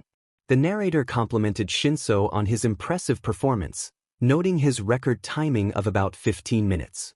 As they made eye contact, Shinso relaxed, and a genuine smile spread across the narrator's face. They reminded him to remember that feeling, as it was key to erasing his presence. Shinso frowned, still processing the information, and asked if the narrator had been bullied. The narrator's eyes widened at the question, denying it but admitting to having faced life-threatening situations. They would have preferred not to exist than to witness loved ones in danger, smiling slightly despite the lie. They were quite adept at lying after all. The narrator shifted the conversation, stating that they were done for now and needed to get to work before the cafe opened for its first day. Shinso's presence returned, and he expressed surprise at the brevity of their session. The narrator reassured him that there was more to do, emphasizing the importance of tagging everyone and the need for continuous practice in hiding his presence.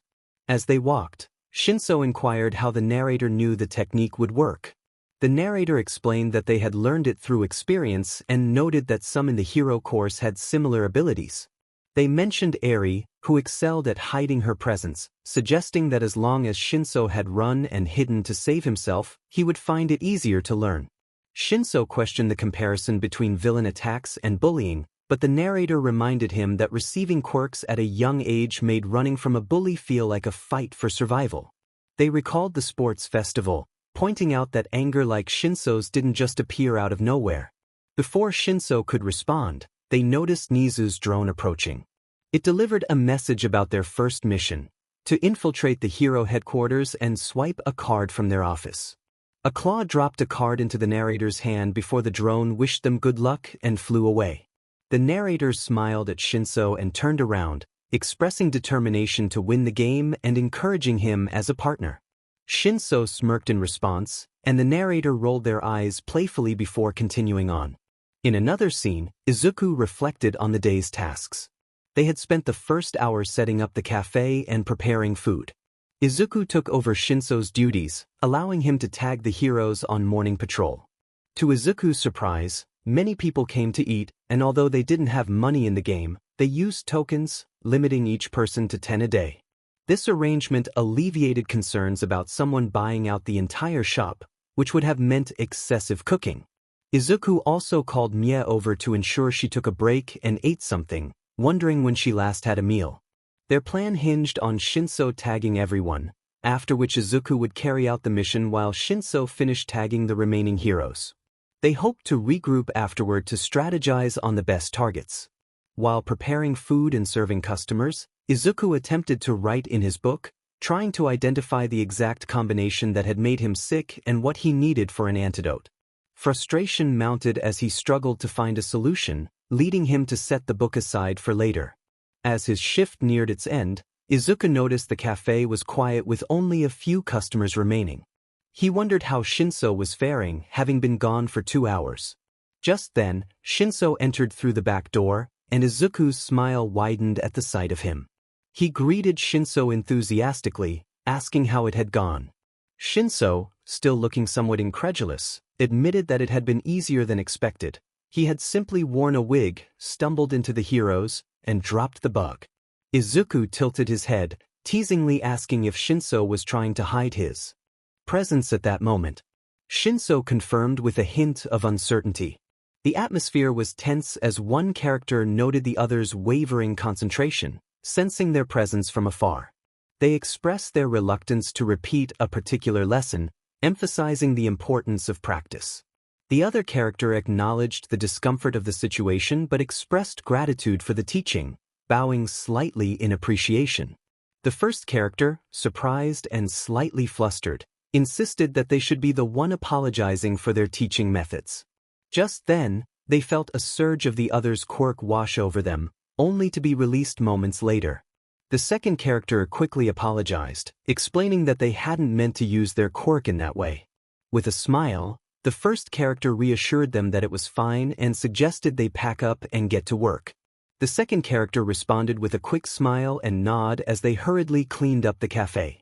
Later, fully geared up and ready to head out, the second character asked how many people were needed for the mission. The first character replied that they needed 13 more. They agreed to meet back after completing their tasks, and the second character, determined, assured their partner that they could handle the mission and dashed off, triggering a series of loud bangs above. The first character grumbled internally about the noise as they made their way through a sewer entrance, mentally preparing for the task ahead. As they waited in the shadows, one person they hadn't tagged yet passed by, and they focused intently on remaining unseen. Meanwhile, Another character felt a wave of disappointment wash over them, realizing they weren't as stealthy as they had hoped. With some extra heroes responding to a nearby situation, only a few remained to guard the area. They had thought they would be discovered while searching the main office, but it was empty. After a few minutes of searching, they finally located a box, but it was smaller than expected. Just as they swiped a card to open it, the box exploded outward with a small bang, accompanied by a loud siren announcing that the villains had succeeded in their mission. Startled, they dropped the box with a clang and felt an urge to flee, but it was too late. A character who had been lurking in the shadows quickly approached, and they froze in place, realizing the danger they were in. In a moment of silence, the lurking character called for backup and charged at them. Reacting instinctively, they flipped a table for cover and dashed out the door, narrowly avoiding an attack. They were fast, but the other character was quicker, especially when they powered up their quirk. Just as hope began to rise, a loud explosion echoed nearby, and they recognized the sound as belonging to a familiar ally. Without thinking, they dodged another attack and sprinted away, knowing that their ally was still in the vicinity. They made a beeline for the roof, hoping to escape. After a tense chase, they finally reached the rooftop, but their pursuer was right behind them, having caught up around a corner. The pursuer taunted them, declaring that there was nowhere left to run. Without hesitation, they leaped off the edge of the roof, confident that the fall wouldn't harm them. The pursuer, caught off guard, hesitated before jumping down, using their quirk to cushion the landing. Breathing a sigh of relief, the first character watched as their pursuer ran off in another direction. They peeked out from the window they had entered, quickly retreating as they heard voices above. They hadn't actually left the building, but it was better that way. Deciding to move to the other side of the building, they opened a window and carefully scaled down, slipping into the shadows. They felt a sense of safety, but curiosity got the better of them as they followed a group of heroes, hoping to see if they had managed to corner their ally. Unexpectedly, they were soon being chased by another character, whose heightened senses had picked up their presence. They dashed into an alleyway, hoping to escape, but realized too late that they were surrounded. Before long, Izuku found himself ensnared by vines. He thought of Shiozaki as he struggled to escape using his enhanced quirk, but to his shock, he realized he couldn't activate it. He was completely trapped in a cage of vines, with Lita blocking one exit and Sato covering the other. Monoma stood atop a building, his eyes flashing red as he observed the scene. Izuku felt the weight of his predicament. The situation seemed dire. The alleyway exits were sealed off, and Monoma had copied Mr. Aizawa's quirk, rendering Izuku's powers useless. As he dodged the vines that sought to ensnare him, he reflected on how he had been led into this trap. It was a brilliant strategy in ambush in an alleyway, with no way to use his quirk and a formidable defense set against him. Despite the danger, a spark of admiration ignited within him for the cleverness of his opponents.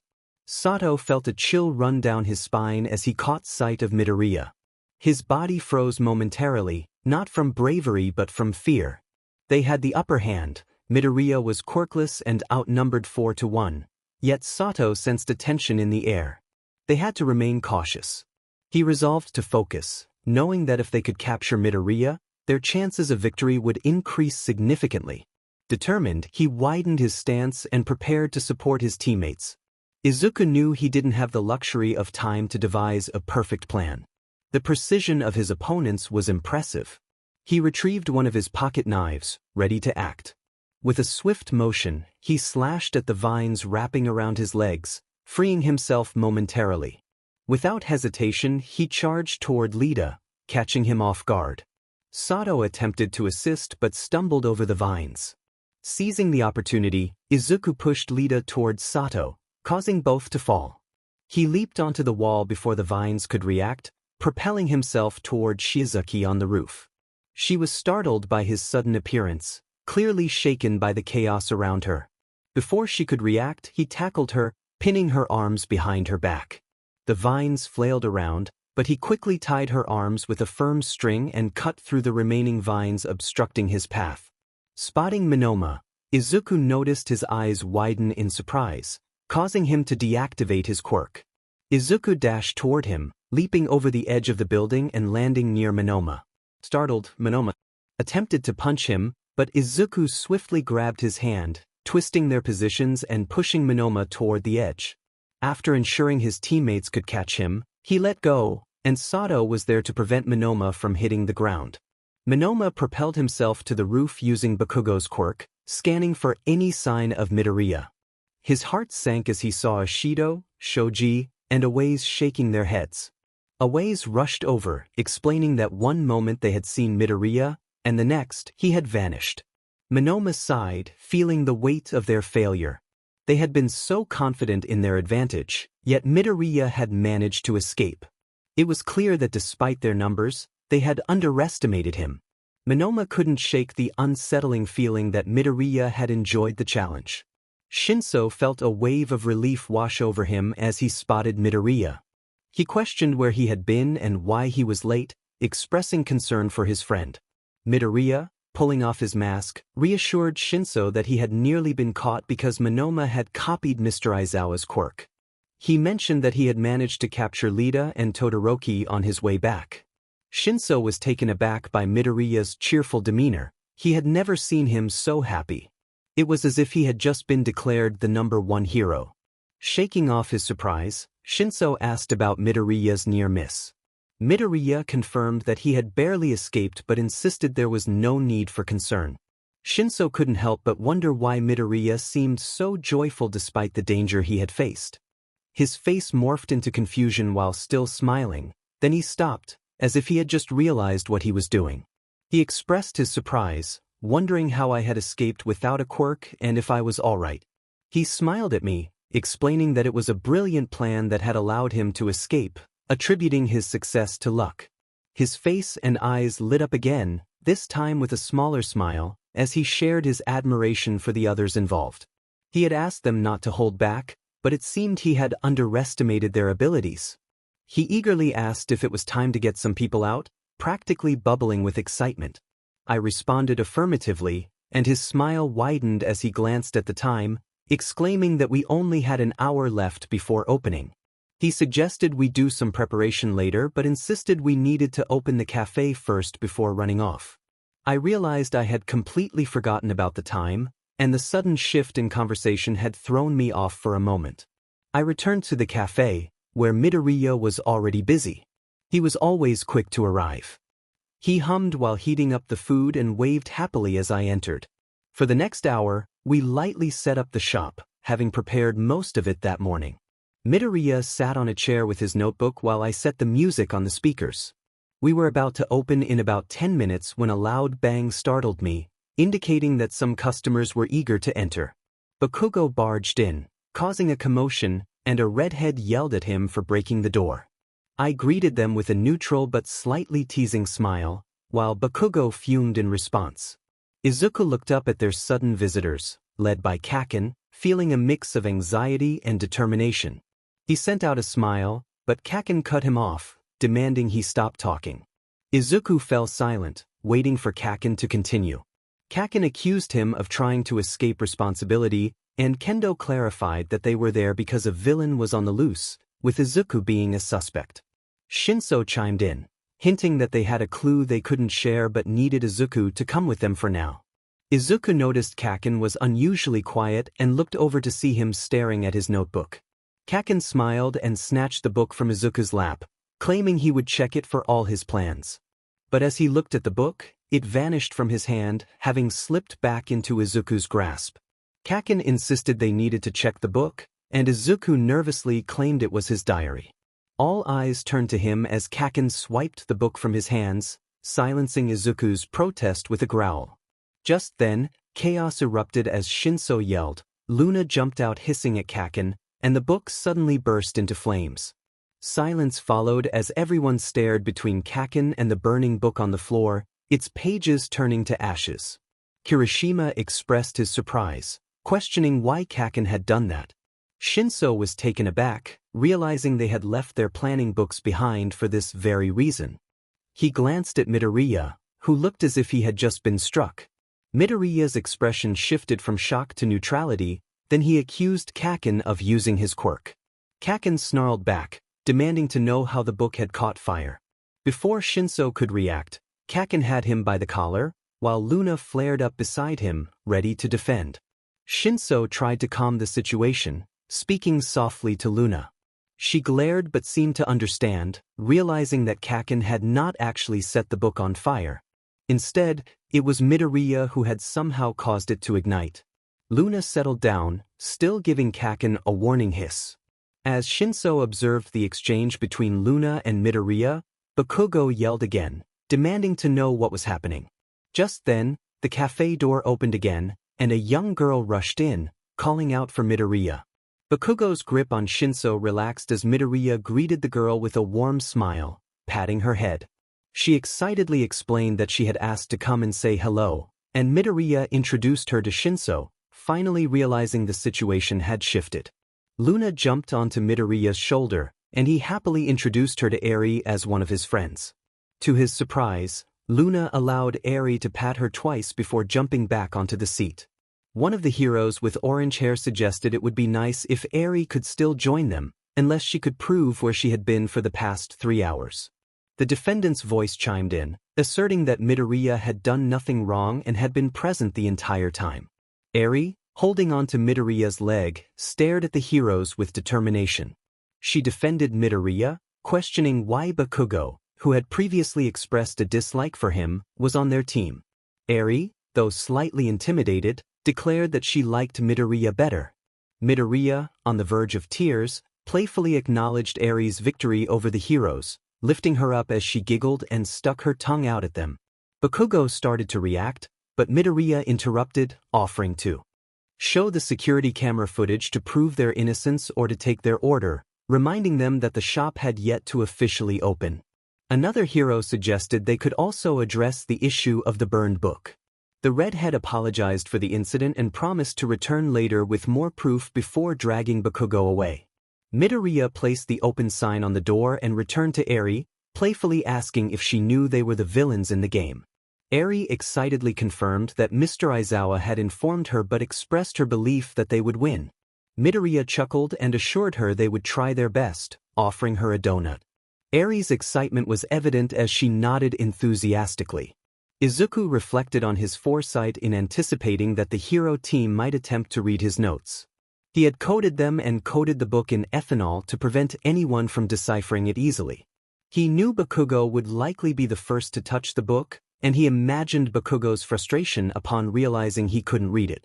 A small spark would ignite the book, and Izuku was relieved he had thought of this precaution, as he had too much written inside. He had recorded most of it on his computer, which eased his mind. Flipping through his other notebook, he searched for a proper antidote to the chemicals that had made him ill. After having already vomited his breakfast, he opted for a light soup instead of lunch.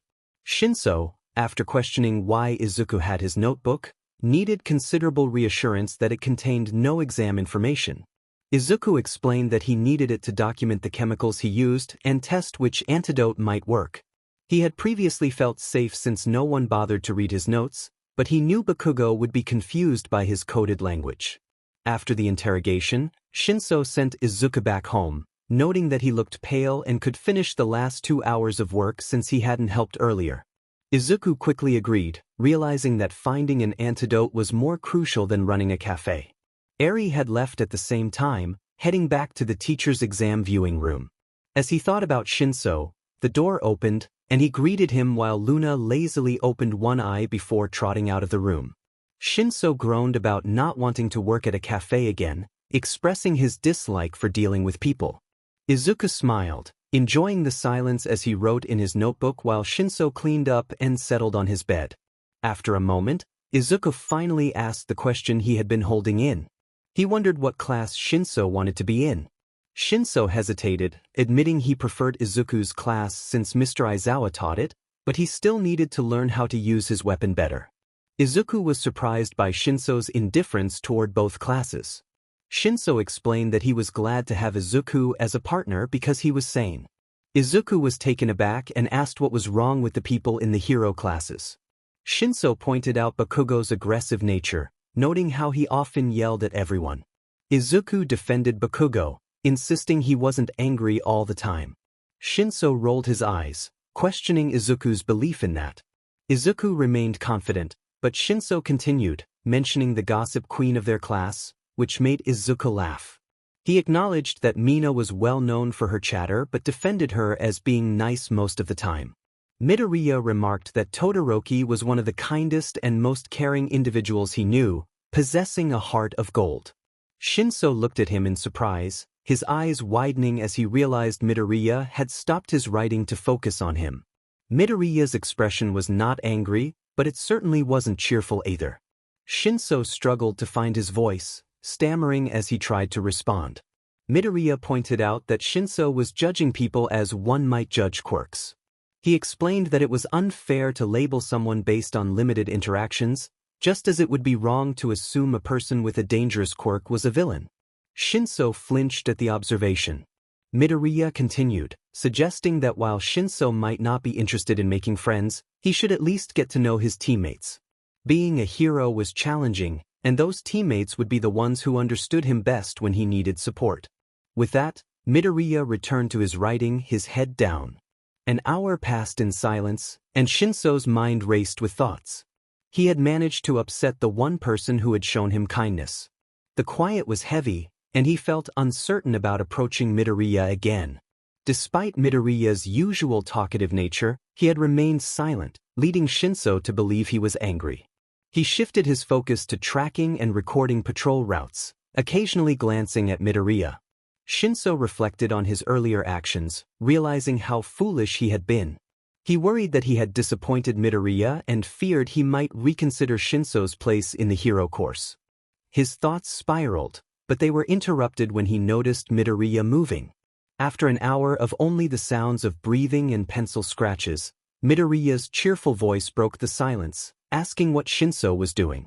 Startled, Shinso looked up to see Midoriya standing close, peering at the screen. Midoriya leaned in, and Shinso felt a rush of warmth as their eyes met. Midoriya smiled and thanked Shinso for his work, admitting he had gotten distracted.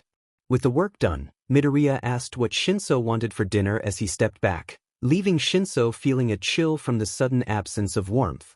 It dawned on Shinso that Midoriya had never truly been angry, he had simply been focused on his tasks. Even when Shinso felt he was being difficult, Midoriya remained patient. A smile crept onto Shinso's face as he realized how often Midoriya managed to lift his spirits.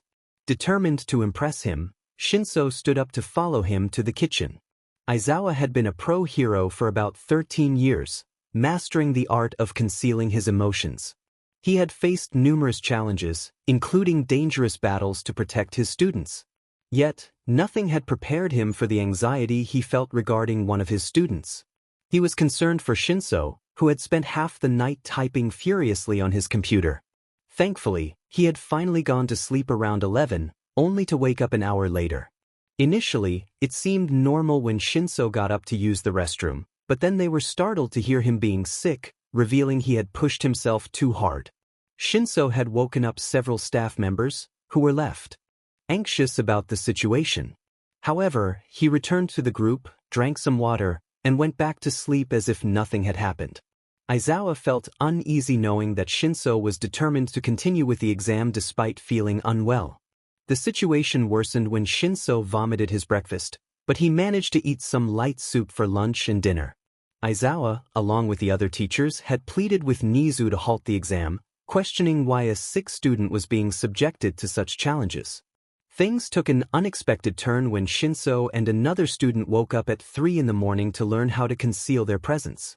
Aizawa had been hesitant to teach the skill, knowing it typically took weeks or months to master. Yet, Shinso had grasped it in just 15 minutes, leaving Aizawa unsettled. The atmosphere in the room shifted when Shinso spoke, causing everyone to freeze. All Might looked pale and shocked, and the tension was palpable as the words resonated deeply with the staff. Thankfully, the moment was followed by a sense of normalcy as they shifted their focus to preparing food and working in a cafe. At that point, Mirio dropped off Eri, allowing her to sit on a couch close to me and watch the screens in absolute awe. Shinso had wandered off, and it took some time to spot him, but we eventually found him emerging from a sewer hole. His disguise was impressive. His hair was concealed under a black wig, and his eyes were blue, thanks to contacts. It was remarkable to see Shinso slip past everyone without raising any suspicion. He even went straight into the hero agency and managed to gather information while asking for a map of the area. This should have been the highlight of the day, showcasing his extraordinary skills. However, what truly stood out was Problem Child. He had gotten trapped, and I could feel the anticipation in the room, including my own, as he found himself in a tight spot. He seemed out of options, and Recovery Girl was prepared to call him out. It was no surprise that Momona had my quirk. I understood what he was doing when he bumped into me, and I let it happen. But Problem Child was a different story. He was completely surrounded, outnumbered 4-1, facing some of the strongest quirks from both courses. Yet, he managed to escape with remarkable ease, even without a quirk. He handled the situation perfectly, manipulating the environment around him and using the powers of his teammates to his advantage. I could name countless heroes who would have struggled in that situation, likely overwhelmed by a 15-year-old. Thankfully, peace returned, and despite the surprising confrontation from the hero team who would be penalized for their aggressive tactics and the book bursting into flames, things began to cool down as Eri entered the game. She was a calming presence, and everyone seemed to relax with her involvement. In that moment, I was grateful that Nezu had allowed her to visit Problem Child. However, that peace was short-lived when Problem Child and Shinso began their conversation. It was unsettling in its own way. Problem Child understood too much about quirk discrimination, and the reactions from All Might, Recovery Girl, and Nezu indicated they were aware of something significant. And so, we found ourselves in this situation. A few hours later, I was awakened by a slight noise. Problem Child had gone to sleep at 10, but here he was, awake at 2 in the morning.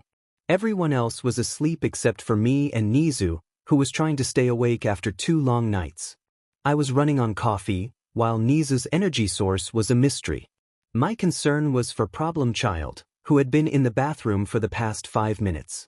I worried he might be unwell again. Nezu turned up the microphone in Problem Child's clothes, but surprisingly, we didn't hear much. The only notable moment was when he was gone for a good 15 minutes. I startled awake as I heard a loud flush, breaking the silence. Nezu quickly lowered the volume of the mic. Midoriya emerged from the bathroom and sat on his bed, with the cat jumping onto the bed after him. The cat seemed to inquire if he was okay.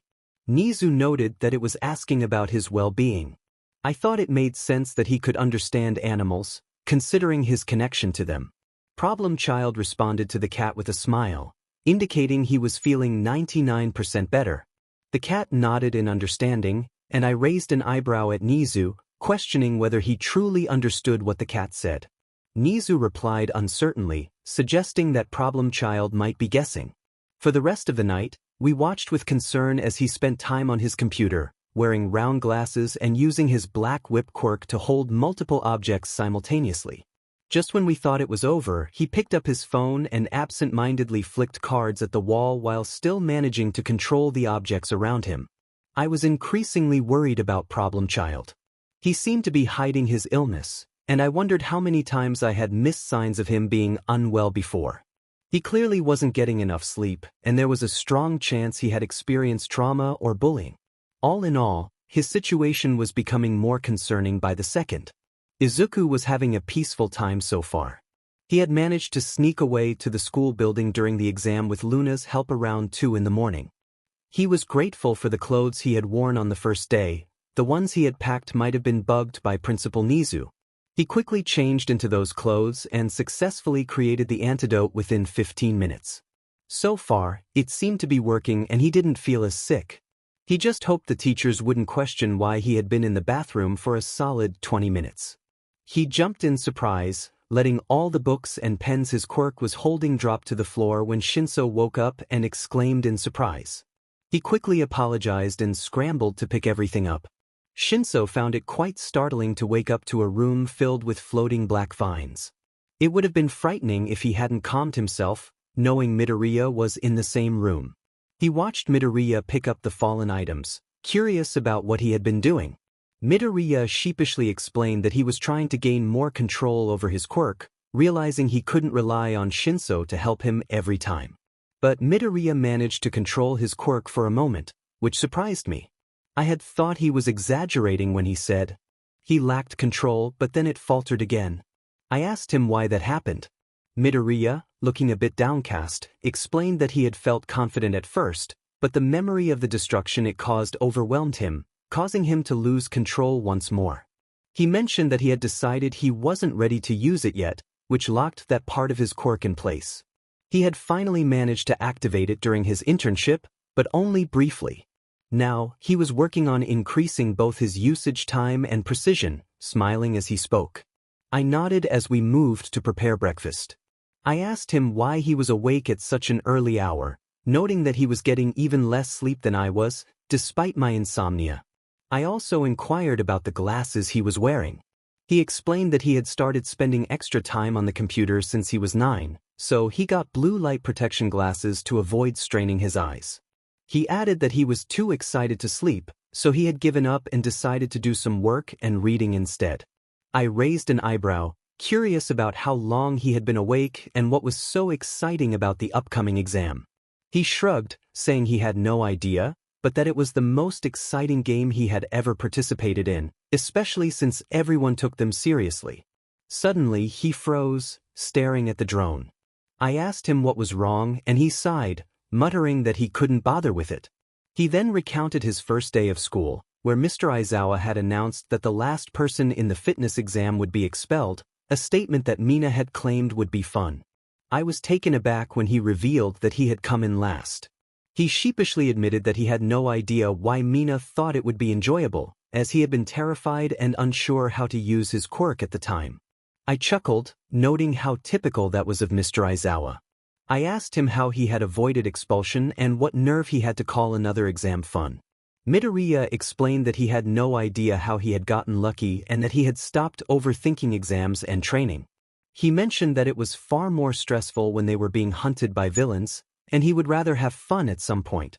I realized just how hard he had worked and how much he and his classmates had endured. It struck me that while we all acted like it was lucky they had been attacked, they were likely terrified. 2 hours later, we had finally prepared everything for the cafe. I sighed as Midoriya went to the door to put up the open sign. Eri had come in again, sitting in a high chair and swinging her legs while sipping hot chocolate. Serving customers was rather dull, especially since they mostly came to gawk at us as the villains in the game. The most interesting part of the day was when Hatsumi brought in her inventions. We had to stop her from bringing in a whole engine that day, and I couldn't help but find it amusing to watch Midoriya glance nervously at her, trying to prevent any potential disasters. About 2 hours into our shift, something unexpected happened. It wasn't a bomb from Hatsumi or the walking bomb from the hero course. I heard the door open and looked over, surprised to see a kid with a funny-looking red hat adorned with horns. I wondered where all these kids were coming from as the boy looked around nervously. His eyes lit up when Midoriya approached him, expressing surprise at seeing him there. The boy introduced himself as Koda, explaining that his aunt and her group had been called to watch us. He had seen Eri on the cameras and came to say hi, settling into a high chair beside her. Eri greeted him happily, and I couldn't help but ask Midoriya how he knew so many kids. He explained that Koda was the nephew of one of the members of the Pussycats, who had run their camp, so he had met him there. I recalled that they had come under attack, but before I could voice my concerns, Koda spoke up. Midoriya's eyes widened in surprise as Koda announced that he had mastered what Midoriya had taught him. Midoriya praised him, and I was taken aback, realizing that I had failed to notice Koda's hidden presence, just as Ares was unusually low. I asked if he had taught them how to hide their presence, and Midoriya confirmed that he had shown them some tricks during a game of hide and seek, assuring me that he hadn't taught them the same way he had taught me. Then Midoriya mentioned he had something for them and dashed to the back of the store. Eri, Koda, and I exchanged curious glances. He returned, tossing 2 items toward Eri and Koda, who caught them and looked at them in surprise. Midoriya explained that he had made them with help from a friend, his nervous smile revealing his excitement. Upon closer examination, it became clear that it was a metal cylinder. Eri's was a light blue color, matching her hair, while Koda's was light red. The warning was clear: They could try it out later, but not in that moment, and they needed to be careful not to use it recklessly. As the attendant left to assist the next customer, Eri and Koda reluctantly put the cylinders away, Eri tucking hers into her pouch and Koda slipping his into his hoodie pocket. Despite the curiosity that bubbled within them, the distraction of another customer caused my question to slip away unanswered. I decided to let it go. There was no need to dwell on it. Instead, I focused on our larger plan of attack. Success was crucial, as it would provide a significant first step toward passing the exam. Failure or getting caught could create major obstacles in our path to victory. Shinso pushed himself harder, striving to run faster. He needed to complete his task before the hero team caught up, and time was running short. To rewind a bit, the situation began when they returned home after their shift to review the security footage. Eri and Koda had left after they finished packing up, and it took some convincing from both Shinso and Midoriya to persuade them to go home instead of staying to help. Once they were gone, Shinso and Midoriya quickly separated to prepare their disguises and costumes. That's how Shinso found himself in this predicament, having been assigned another mission just as they were about to leave. It involved retrieving a box and scanning a card, which he was currently executing while evading the hero team. He tossed aside his coat, which accidentally hit someone in the face, causing them to stumble. A smile crept onto his face as he realized he was still outpacing them, even with their quirks. It felt as if training with a cat had somehow made him faster. However, his confidence was short-lived as he spotted 3 figures blocking his path. He felt a rush of panic, but relief washed over him when he saw a flash of green. Midoriya was there. Midoriya called out that they were ready, and Shinso's smile widened as he noticed the targets they needed had surrounded them. The stressful situation only fueled his excitement. They were making it difficult for the heroes, and he was ready for the challenge. The chaos that ensued involved dodging vines, laser beams, large manga words, and unexpected blows. Midoriya signaled for action as Bakugo joined the chase, drawing attention away while Shinso sought to conceal himself. He moved toward a target with a white manga bubble for a head, and in an instant he charged forward, executing a swift maneuver that incapacitated the opponent. The same tactic was applied to the red-haired target, catching him off guard. A moment of surprise followed as an announcement echoed through the air, declaring that the 2 targets were out of the exam. Shinso offered a slight bow before making his escape, needing to move quickly before they regained their focus. He sprinted back to Midoriya, who was engaged in a fierce battle with Todoroki. Flames roared around them, and Shinso gritted his teeth, using his scarf to pull others away and directing them to safety. He couldn't allow anyone to get too close to Midoriya. Taking a deep breath, he donned his mask and charged toward Todoroki. Midoriya had devised a plan to counter Todoroki's flames with a capsule of gunpowder that would ignite but not explode, creating chaos that would trap Todoroki in his own fire. Both Shinso and Midoriya had ensured their costumes were resistant to fire and electricity. As Shinso approached, he taunted Todoroki, but to his disappointment, there was no response. Instead, Todoroki unleashed a wave of fire, pushing Shinso back. Undeterred, Shinso quickly regained his footing and searched for another route through the flames. Suddenly, the air turned icy as frost spread across the ground, extinguishing the flames. Midoriya struggled against the ice, but Shinso had prepared for this. With enhancements to his shoes, he adapted to the slippery surface and stealthily moved closer to Todoroki. Midoriya continued to evade, slipping and sliding but still managing to keep Todoroki occupied. A grin spread across Shinso's face as he positioned himself behind Todoroki, ready to strike. With a swift motion, he incapacitated Todoroki. Silence enveloped the area as the announcement rang out, declaring Todoroki out of the exam. Shinso released a sigh of relief, feeling the tension lift as the chaos around them subsided. Then a large scramble ensued. Everyone was trying to reach them, but the ice kept tripping them up. Some individuals used their quirks to get closer, while others struggled to navigate the frozen ground. Just before they could reach, a hand grabbed mine, and I moved my legs as Midoriya quickly led me to another exit away from the heroes.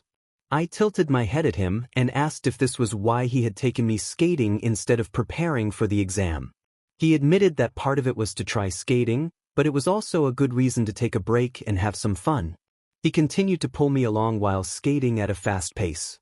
I rolled my eyes and commented that he was the only one who could master skating in just 15 minutes.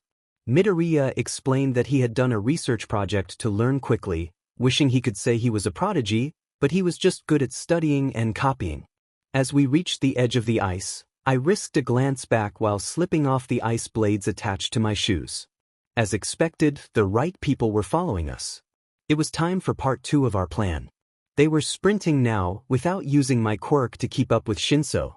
A large group was still pursuing them, and I thought to wait just a moment longer as I heard explosions coming after us.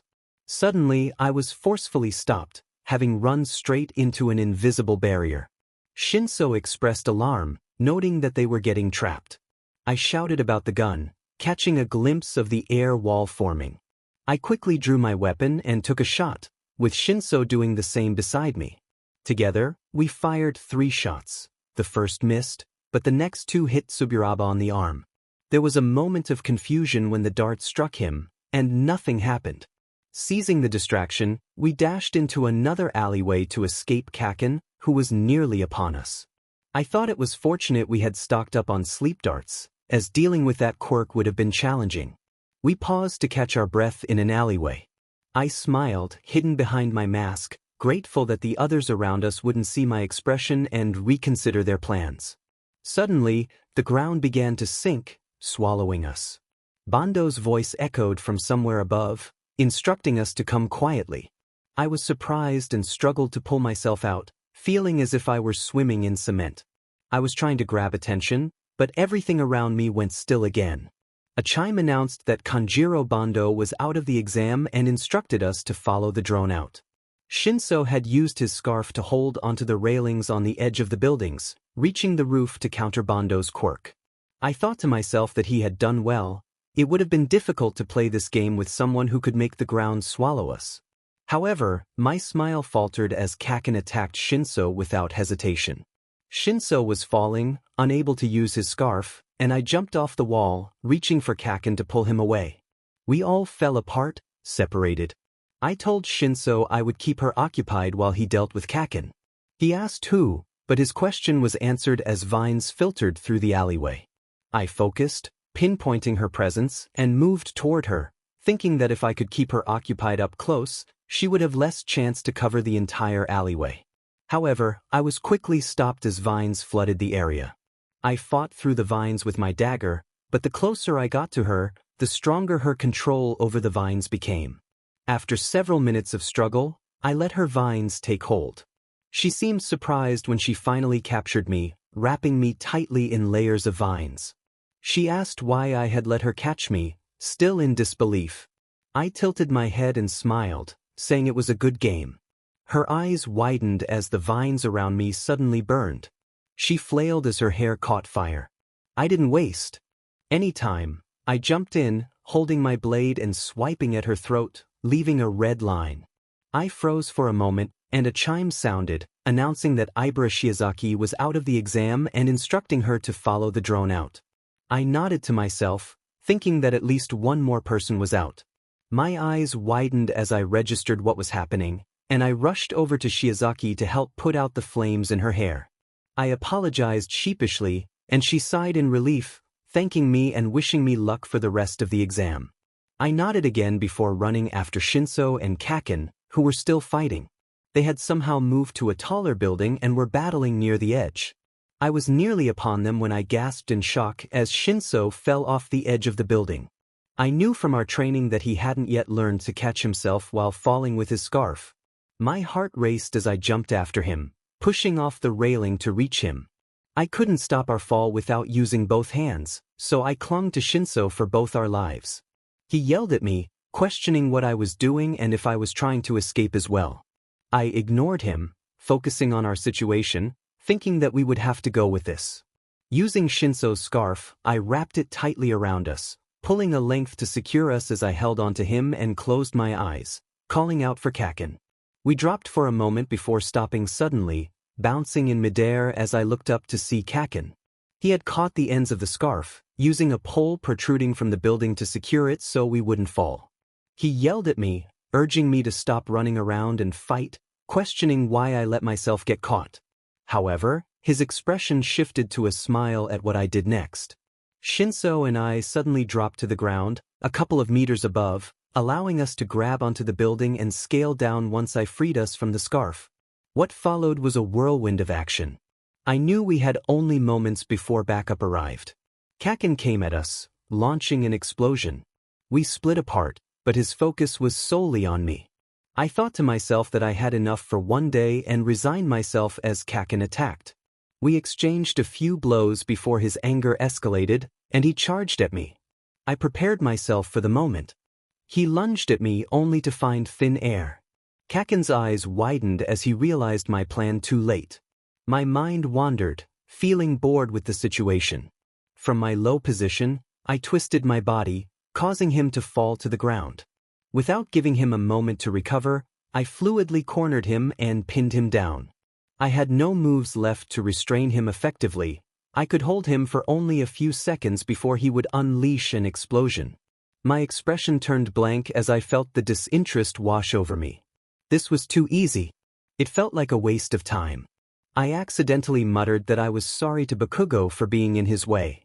I felt him stiffen beneath me, and my expression seemed to confuse him, causing him to falter. In the next moment, I saw a flash of purple as Shinso quickly pulled a knife to Kaken's throat. That snapped me back to reality. I needed to focus, to suppress my feelings and act normally. I couldn't afford to be caught off guard. I relaxed slightly in relief, but I should have known better. An explosion suddenly hit me in the face, and I scrambled away, calling out to Kaken. The next sound brought me back to my senses. A voice requested that Kaken refrain from injuring anyone after the exam and to follow the drone out. It was an understatement to say that Kaken was unhappy. I didn't get to hear his protests, as more loud voices filled the air. The explosion obscured my vision, and I lost my bearings. However, Shinso seemed to understand the situation. He pulled me along, guiding me away from the voices into the quiet, cool shadows. I let out a laugh, nearly tripping as we ran. I celebrated our success, expressing my excitement to Shinso, who responded in disbelief. Once we reached the sewers, I sighed in relief, never expecting to feel so grateful to be in such a place. I rolled my eyes at my own thoughts and focused on Midoriya. He had his head resting on his knees but appeared fine, cheerful even. I pointed out that he was reckless for jumping off a building to catch me, questioning if he expected Kaken to save us. He explained that he tied us together with the scarf to prevent injury. I pressed him about trusting Kaken to catch us, and he explained that as aspiring heroes, our instinct should always be to save someone in trouble, regardless of their status. I was surprised by his thoughtfulness. He admitted that his only goal was to reach me, knowing Kaken wouldn't let us fall, though he felt bad for taking him out of the game. I reminded him that Kaken had attacked us first, and I sighed, resting my head back. After a moment, I looked at Midoriya, noticing he was unusually quiet. He mentioned waiting for his head to calm down after being hit by one of Kaken's explosions. I expressed my concern, realizing I had forgotten about his injury. He acknowledged that he shouldn't have let his guard down, explaining that even when someone is severely injured, they can still fight back instinctively. He reasoned that Kaken didn't act with intent. His quirk was instinctual, and he likely reacted without thinking. I muttered that he might just be too kind. A moment later, she looked at him again, sensing something was off. She asked if he was okay, her instincts urging her to check on him. He assured her he was fine, but she noticed he hadn't looked at her since their escape. Moving closer, she pressed him for an explanation. He paused before admitting that he couldn't see well at the moment due to the blast affecting his eyes. Her concern grew as she realized the severity of the situation.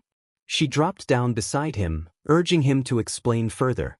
He reassured her that he would be okay, claiming it was a temporary issue he had experienced before. He just needed a few minutes to recover.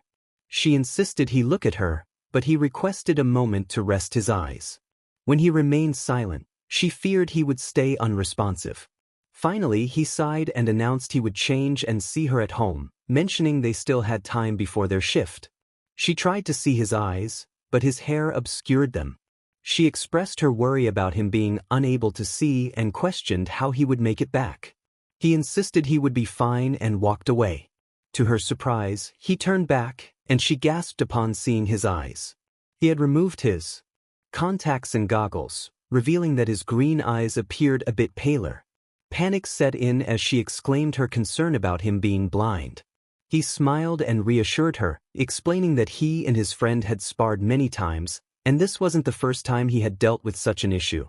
He promised he would be fine in a few minutes and took her hand, wrapping his pinky around hers with a sincere smile. His expression shifted to one of enthusiasm as he mentioned practicing fighting while blind. Confused, she asked why he would do that. He explained that during a previous fight, he had closed his eyes to avoid an attack, which made him realize the importance of being prepared for any situation. Just then, a drone appeared, prompting them both to quiet down. He glanced at the drone before announcing he needed to leave, running off before she could respond. As he walked away, the drone followed him, allowing her some privacy. He pondered whether he should reach out to someone.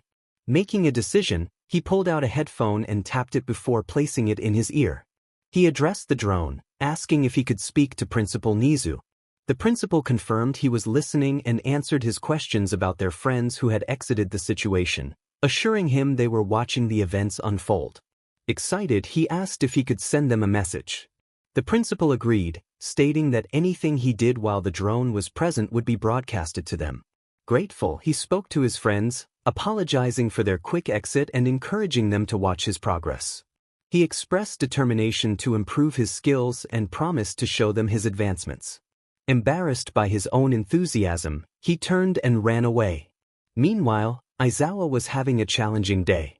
It wasn't just the long patrol or managing his class that troubled him, it was the ongoing war being broadcasted. Thankfully, the problem child had managed to eat enough, but he hadn't gotten nearly enough sleep. Aizawa noted that he had only about 4 hours, a routine he had grown accustomed to over the years. His attention was drawn to the problem child, who was typing away on his computer at an unusual hour. Mike, sitting next to him, commented on Midoriya's unusual behavior, noting his lack of sleep. Aizawa agreed, concerned about the implications of such a schedule. Moments later, the problem child's quirk activated, causing objects to float around the room. Aizawa and Mike exchanged glances, unsure of what to make of it. Before they could react, the quirk dissipated, causing everything to crash to the ground. Aizawa raised an eyebrow as he watched the problem child rush around, picking up the fallen items while apologizing profusely. Shinso asked Midoriya what he had been doing. Midoriya sheepishly explained that he was trying to gain more control over his quirk, realizing he couldn't rely on Shinso for help every time.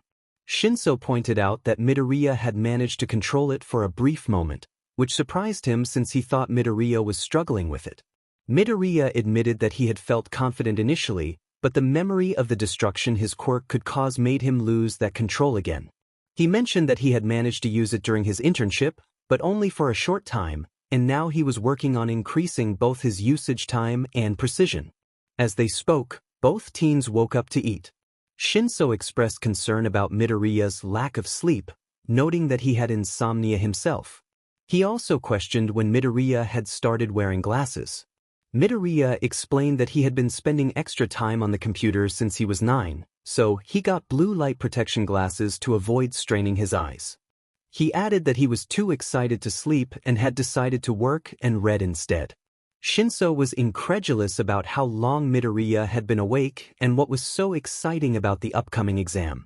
Midoriya responded that he found the exam to be the most thrilling and enjoyable experience he had ever participated in, especially since everyone was taking it seriously.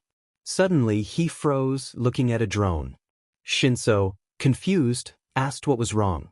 Midoriya recounted how, on his first day of school, Mr. Aizawa had warned that the last person in the fitness exam would be expelled, which Mina had claimed would be fun.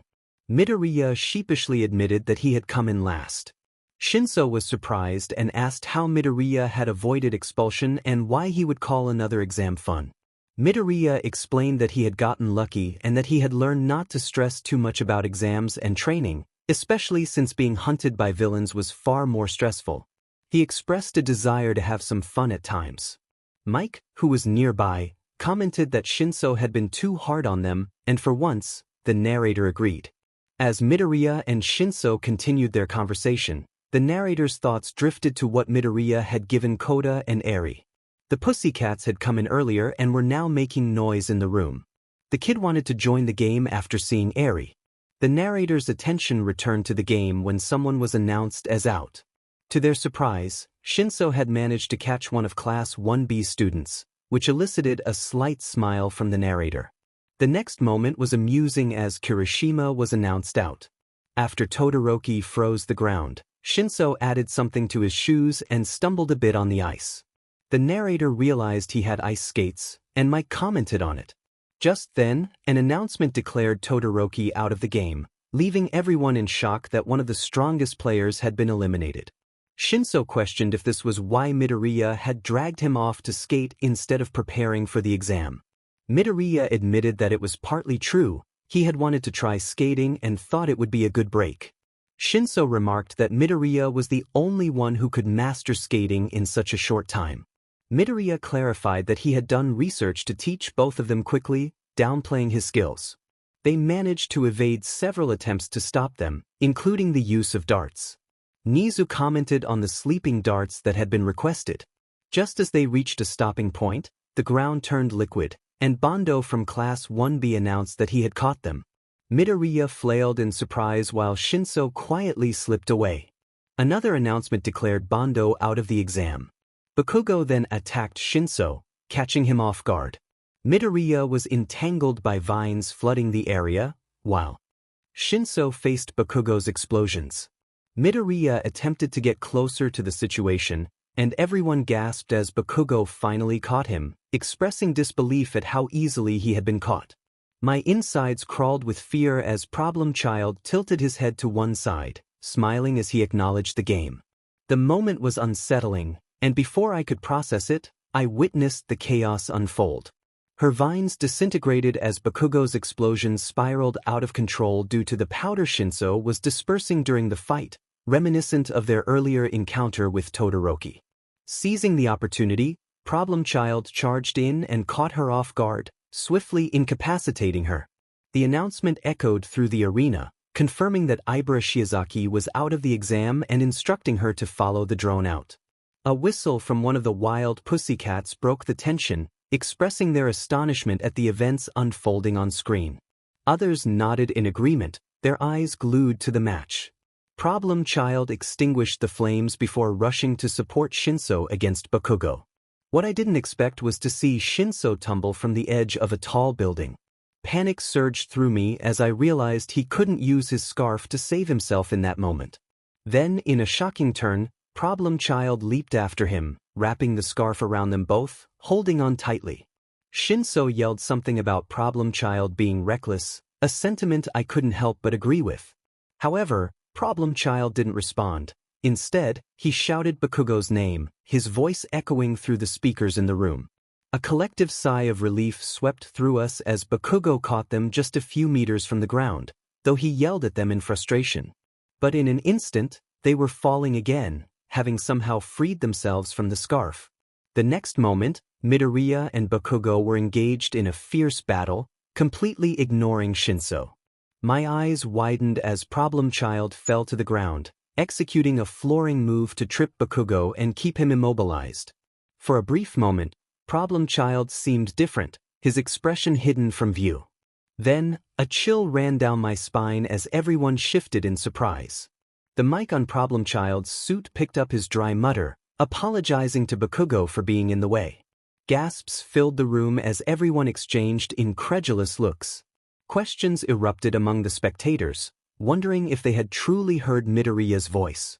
Before we could ponder the implications, Shinso swiftly finished the job, incapacitating Bakugo. In a reflexive move, Bakugo retaliated, striking Problem Child in the eye. Another announcement followed. The familiar Problem Child returned, calling out Bakugo's name again as he scrambled away, covering his eyes. Thankfully, Shinso took charge, grabbing Problem Child's hand and leading him to safety. It was a logical decision to retreat when overpowered. As the teachers watched, Relief washed over us when they finally made it back to the sewers. Midnight slumped over the armrest of the couch, exclaiming that she couldn't watch any longer, fearing a heart attack. Others nodded in agreement, and I silently concurred. I glanced at Nezu, who remained fixated on the screen, studying every detail.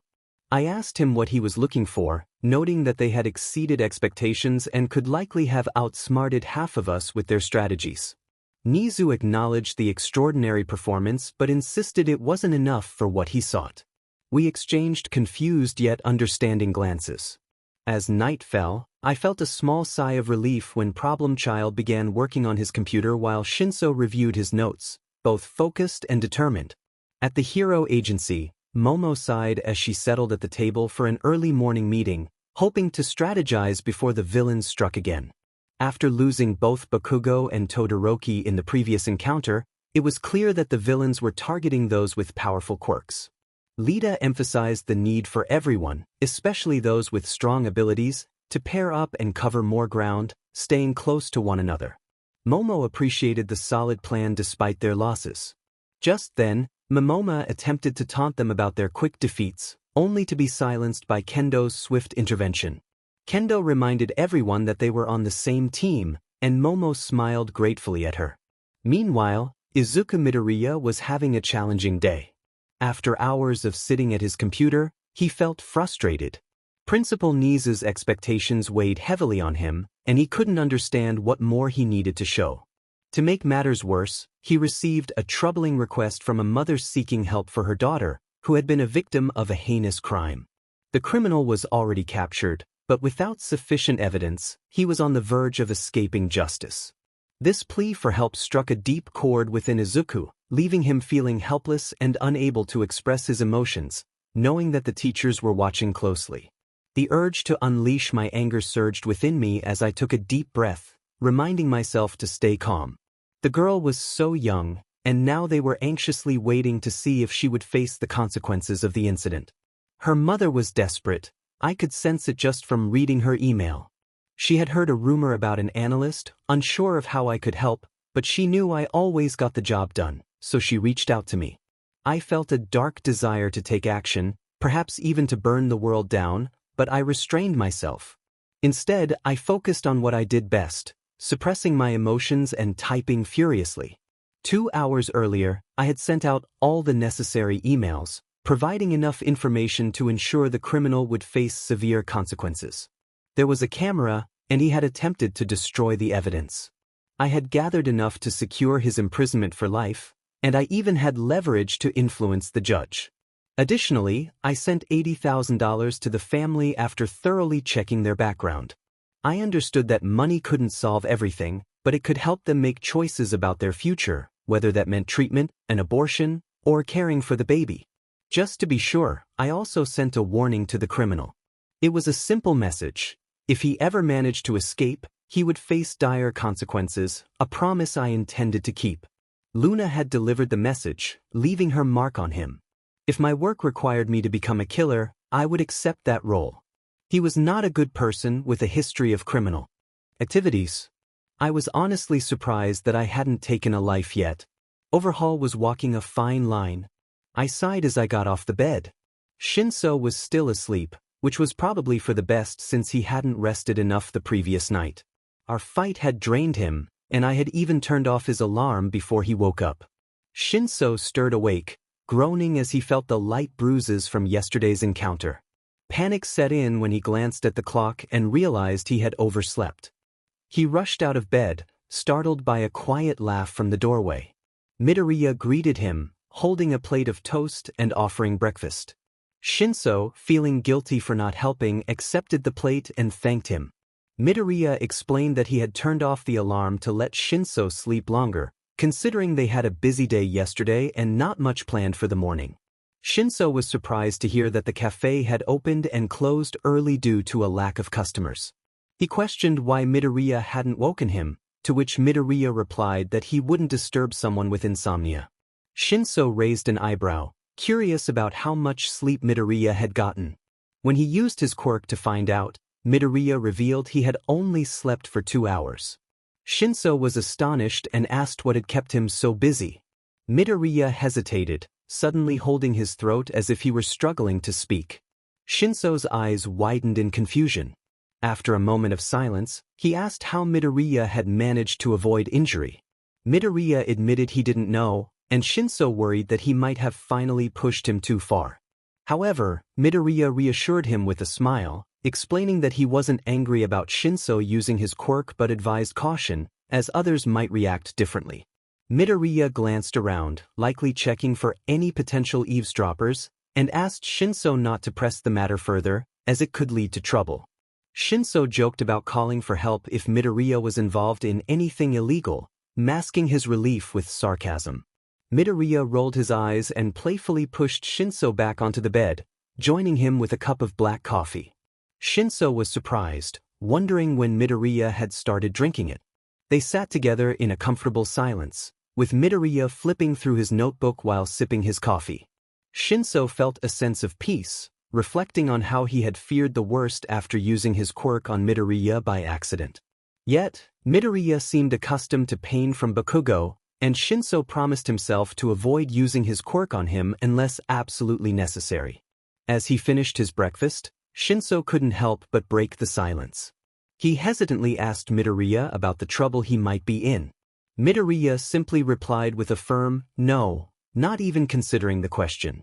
Shinso raised an eyebrow, intrigued by Midoriya's reaction. An idea sparked in Shinso's mind, and he smirked. He reminded Midoriya of a favor he had earned when he had caught a troublesome cat. Midoriya looked at him, his expression shifting from disbelief to confusion. Shinso felt as if he were being scrutinized, and he asked if Midoriya was all right. Midoriya's unexpected question startled him. It seemed to come out of nowhere, leaving Shinso uncertain about how to respond. Caught completely off guard, the narrator asked what was meant by being annoying. The other person, with a sweet and innocent face, seemed genuinely interested in the question. The narrator was taken aback, realizing that being perceived as annoying might actually be an achievement. They smirked, surprised that someone thought of them that way.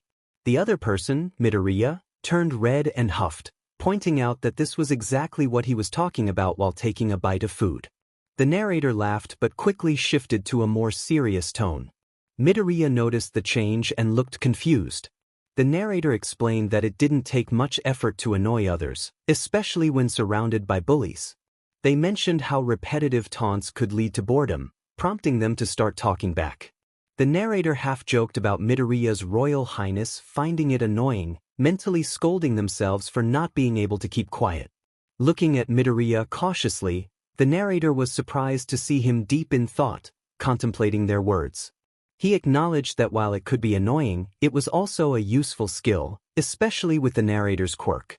He emphasized that it was important to communicate effectively and that their quirk could save many people if used properly. The narrator was taken aback by Midoriya's insight, thinking that if they didn't know him well, they might have called him crazy. Midoriya continued, suggesting that the narrator should research ways to get people to talk, mentioning psychology and the effectiveness of simple questions. The narrator struggled to follow Midoriya's train of thought, feeling as if he were speaking a different language. Midoriya's gaze returned to the narrator, who had a gaping expression. He asked what was wrong, but the narrator insisted that nothing was amiss. Midoriya raised an eyebrow but remained silent. The room fell back into a peaceful silence, which caught the narrator off guard.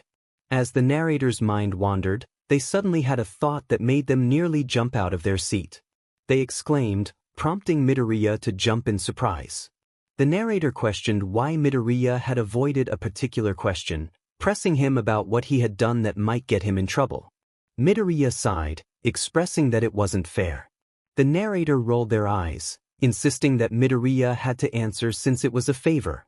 Midoriya huffed, claiming to be a great liar, but the narrator raised an eyebrow, smirking at his statement. Just as Midoriya was about to respond, the narrator interrupted, demanding an answer before they forgot the question.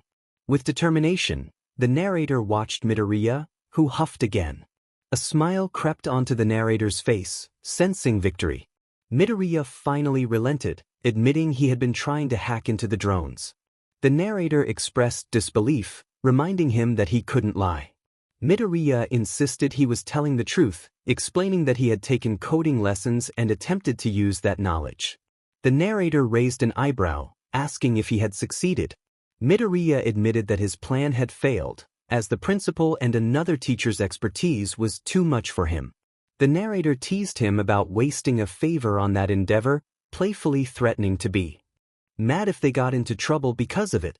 The narrator reassured Midoriya that there were no drones present and that even if he got caught, it wouldn't be a problem for them since they had done nothing wrong.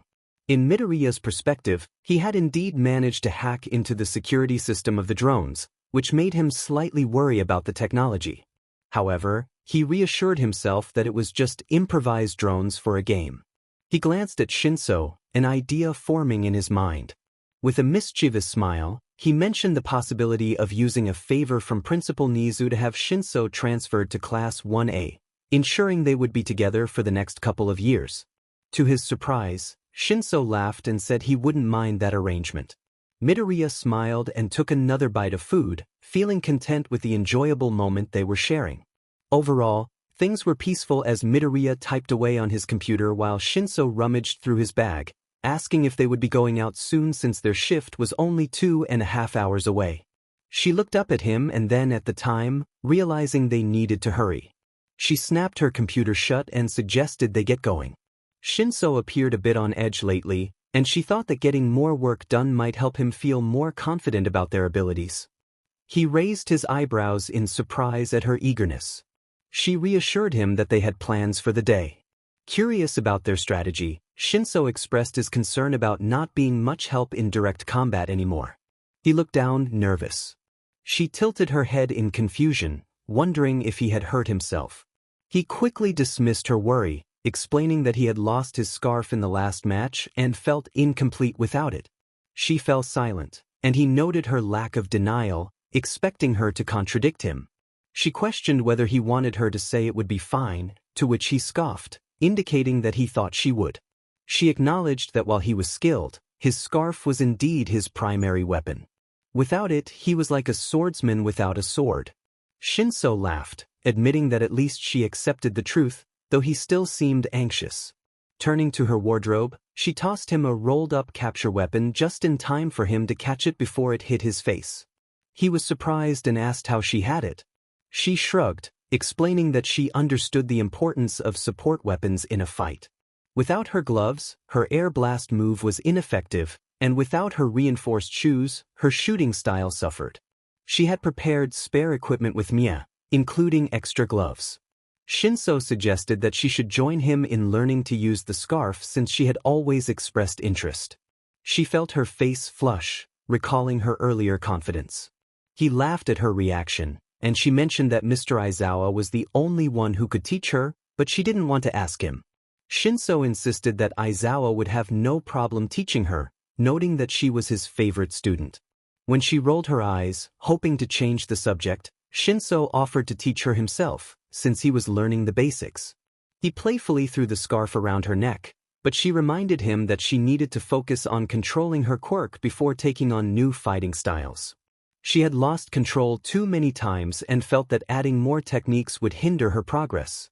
However, she expressed her eagerness to watch him practice. Shinso took back the scarf, calling her stubborn, and she smiled sheepishly, not wanting to explain that she already had some experience with it. They both realized they had strayed off topic and decided to get back to their mission.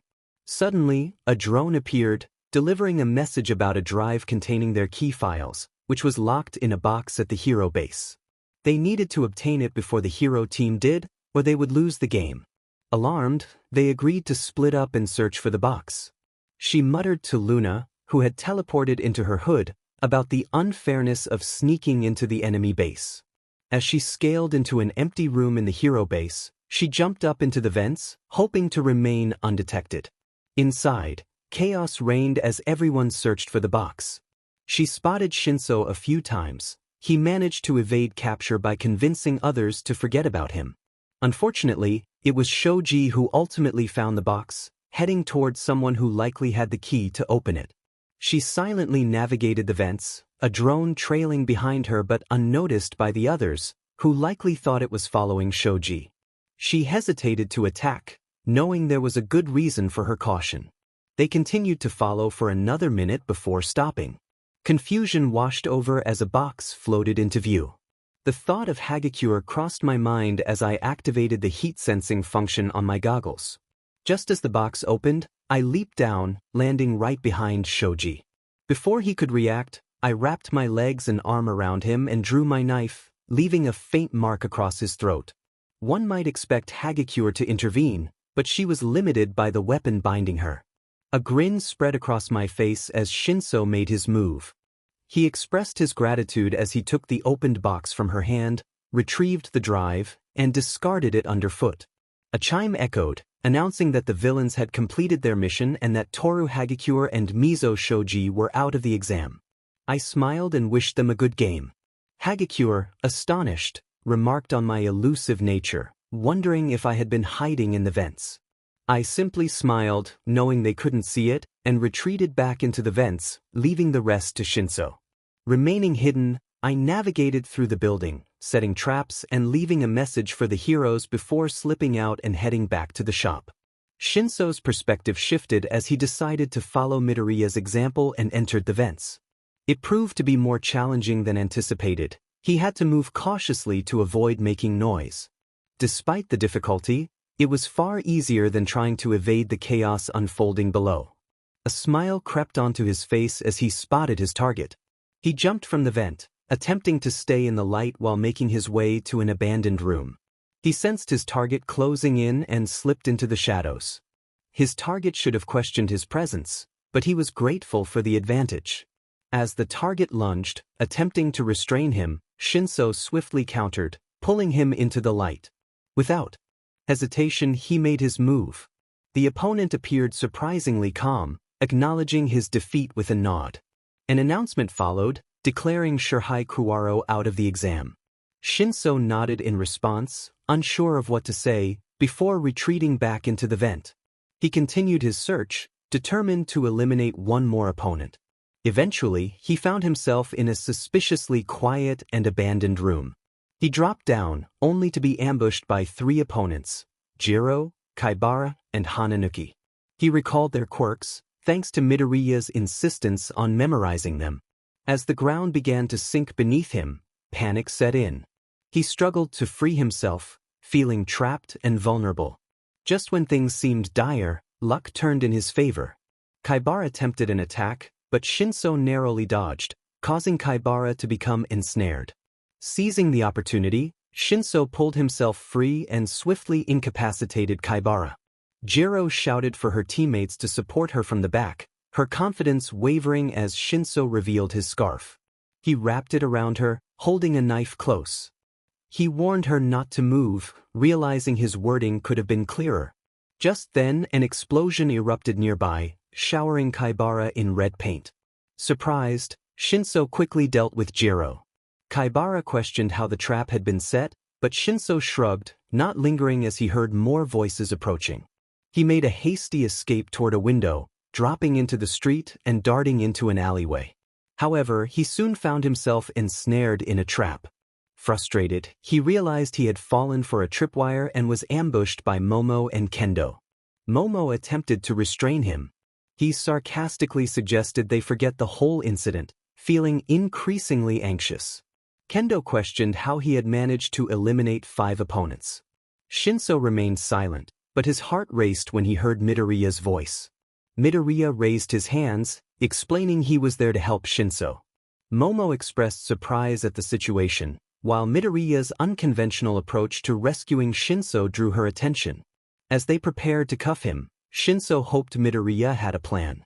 Both Momo and Kendo remained vigilant, but Midoriya seized the moment, kicking Kendo's arm just as she attempted to restrain him. I jumped out of the way, and before I knew it, my hand was in his as he led me along. In an instant, we were pulled into a shadow while the 2 heroes ran past. He remarked that it was a close call. I asked him what he was doing there, and he explained that he thought it would be unwise to leave me alone when everyone was so alert.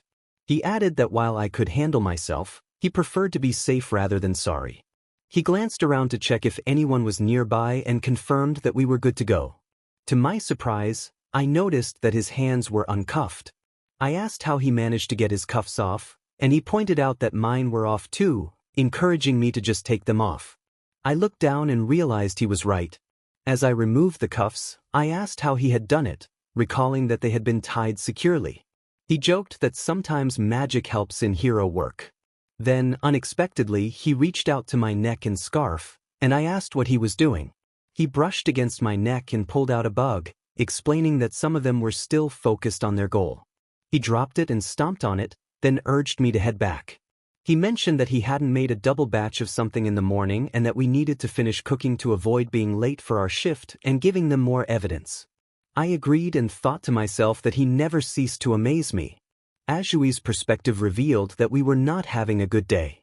5 people had escaped, and we had assumed they would target those with useful quirks, so we were primarily guarding individuals like Lita, Momo, and Momona, who still had Mr. Aizawa's quirk copied. However, the villains had gone for those with sensory or hiding quirks, which was quite clever. After searching for some time without finding anything, we regrouped at the base entrance. We were now trying to locate a source of a repeated beeping sound, which was erratic and uncoordinated, unlike a bomb. Still, we were on edge, expecting the place to explode at any moment. Suddenly, a group of people burst through the front door. Kaminari exclaimed in surprise upon seeing Bakugo and Kirishima, while Uraraka rushed to greet Todoroki. There was a moment of confusion as the 6 individuals who had escaped a few days ago filled the room. Mineta warned them that there might be a bomb inside and urged them to leave. Bakugo grumbled that they were all idiots, while Kirishima explained that they had received permission to come say hello since they had little else to do. Bakugo clarified that he was frustrated because the others thought it was a bomb when it was actually Morse code for something else. My eyes widened as I realized what it was. Bakugo yelled at Todoroki, who was trying to slip away, asking where he was going. Todoroki replied that he was going to see Midoriya and asked if Bakugo wanted to come. Bakugo declined, stating he needed to talk to Midoriya anyway and told Todoroki to be quiet. From Izuku's perspective, he smiled and waved as another customer, a student from the support class, entered the shop. He noticed that there were no more customers left, and the excitement of being the villains in the game had faded, leading to fewer visitors. Shinso commented on the slow day, and Izuku nodded in agreement just as the door opened again. He greeted Bakugo and Todoroki with surprise. Shinso asked what they were doing there, and Todoroki explained that they had permission from the principal to visit. Bakugo quickly launched into a tirade, questioning Izuku's strategy and why he had mentioned his shooting style if he wasn't going to use it. He also criticized Izuku for revealing information about a supposed traitor. Izuku felt nervous under the scrutiny of everyone's gaze. Ajui reflected on the idea of a traitor, realizing that she hadn't confirmed anything when asked. The room fell silent as she apologized for not disclosing that Midoriya had asked her to be the traitor, which she had refused. She hadn't thought much of it and didn't want to be disliked or suspected. Lita spoke up, bowing and expressing his regret for not sharing that Midoriya had approached him too. Others nodded in agreement, revealing they had also been asked. Momo questioned how Midoriya had managed to single out everyone since he had been training most of the time. Shiro mentioned that he and Kaminari had been asked together, but neither had agreed. Shinso then explained that they had plans that were going well, and while he hadn't had a chance to use his shoot style yet, he promised he had improved. He assured everyone that he would demonstrate it during practice if they didn't see it in the exam. He also mentioned that he had informed the hero team about the traitor because he could. The revelation of a potential traitor in their midst shocked everyone, and the room buzzed with surprise and concern. Midoriya expressed his concern, urging everyone to keep their voices down as it could be used against them. He held up his hands in a defensive gesture, apologizing for what he thought was unnecessary information. The group was baffled by his assertion that there was no traitor among them, leading to a chorus of disbelief. In a flashback during their preparations for the war, various teammates expressed their reluctance to betray one another, each offering apologies for not being able to assist. They were all aware of the stakes involved, and the atmosphere was tense with unspoken fears. In the present, Shinso observed the unfolding drama with growing confusion. Bakugo confronted Midoriya, demanding to know why he would suggest the existence of a traitor when everyone had declined to participate in such deceit. Midoriya, caught off guard, attempted to justify his actions by claiming it was a tactic to confuse their opponents. The group was left speechless, grappling with the implications of his words. Bakugo, frustrated, pressed Shinso for answers about Midoriya's motivations. Shinso explained that if they won, Midoriya would earn a favor from the principal, while he himself would gain entry into the hero course without delay. The revelation left Bakugo feeling defeated, realizing they had little chance of winning against Midoriya's determination to help others. Todoroki reflected on Midoriya's selflessness, questioning how much being a hero truly mattered to Shinso.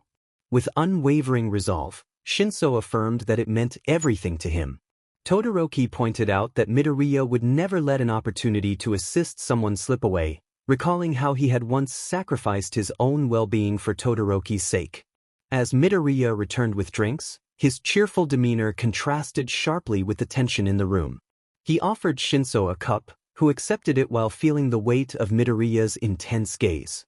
After a brief exchange, Todoroki and Bakugo departed, leaving Midoriya to assure Shinso that they would not let him down. Later that evening, Shinso found himself lost in thought, reflecting on the day's events while observing Midoriya's bed, now occupied by a cat. As he spoke to himself, he was surprised when the cat, Luna, responded by jumping down and heading toward the window.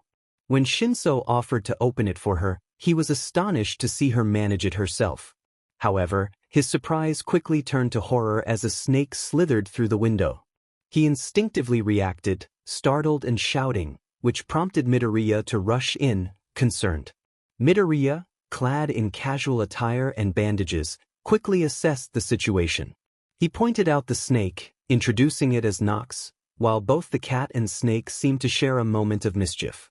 Shinso, still in disbelief, questioned why Midoriya would keep a snake as a pet, struggling to comprehend the situation before him. Luna introduced me to him, and a friend of hers is a friend of mine, he explained. I didn't respond as he gave me one more apologetic look before heading to the bathroom. He returned a moment later wearing a hoodie. I glanced back and forth between them, stepping back as both animals moved to the ground and climbed up Midoriya. The snake wrapped around Izuku like a scarf while Luna perched on his shoulder. I promise that he's nice. Just then the snake let out a hiss. I promise that he won't hurt you as long as you don't hurt him or Luna, Midoriya said nervously. Sure, okay, I replied, dropping down onto my bed. An hour later, after quite a bit of conversation, I was proud to say that I had held the snake once. Nox seemed to maintain peace with me as long as Midoriya was present. I thought to myself that I would run the other way if I ever encountered Nox without Midoriya around. It took some talking with me and then more discussions with the teachers through the comms for the panic to settle. Surprisingly, it didn't take much to let Nox stay.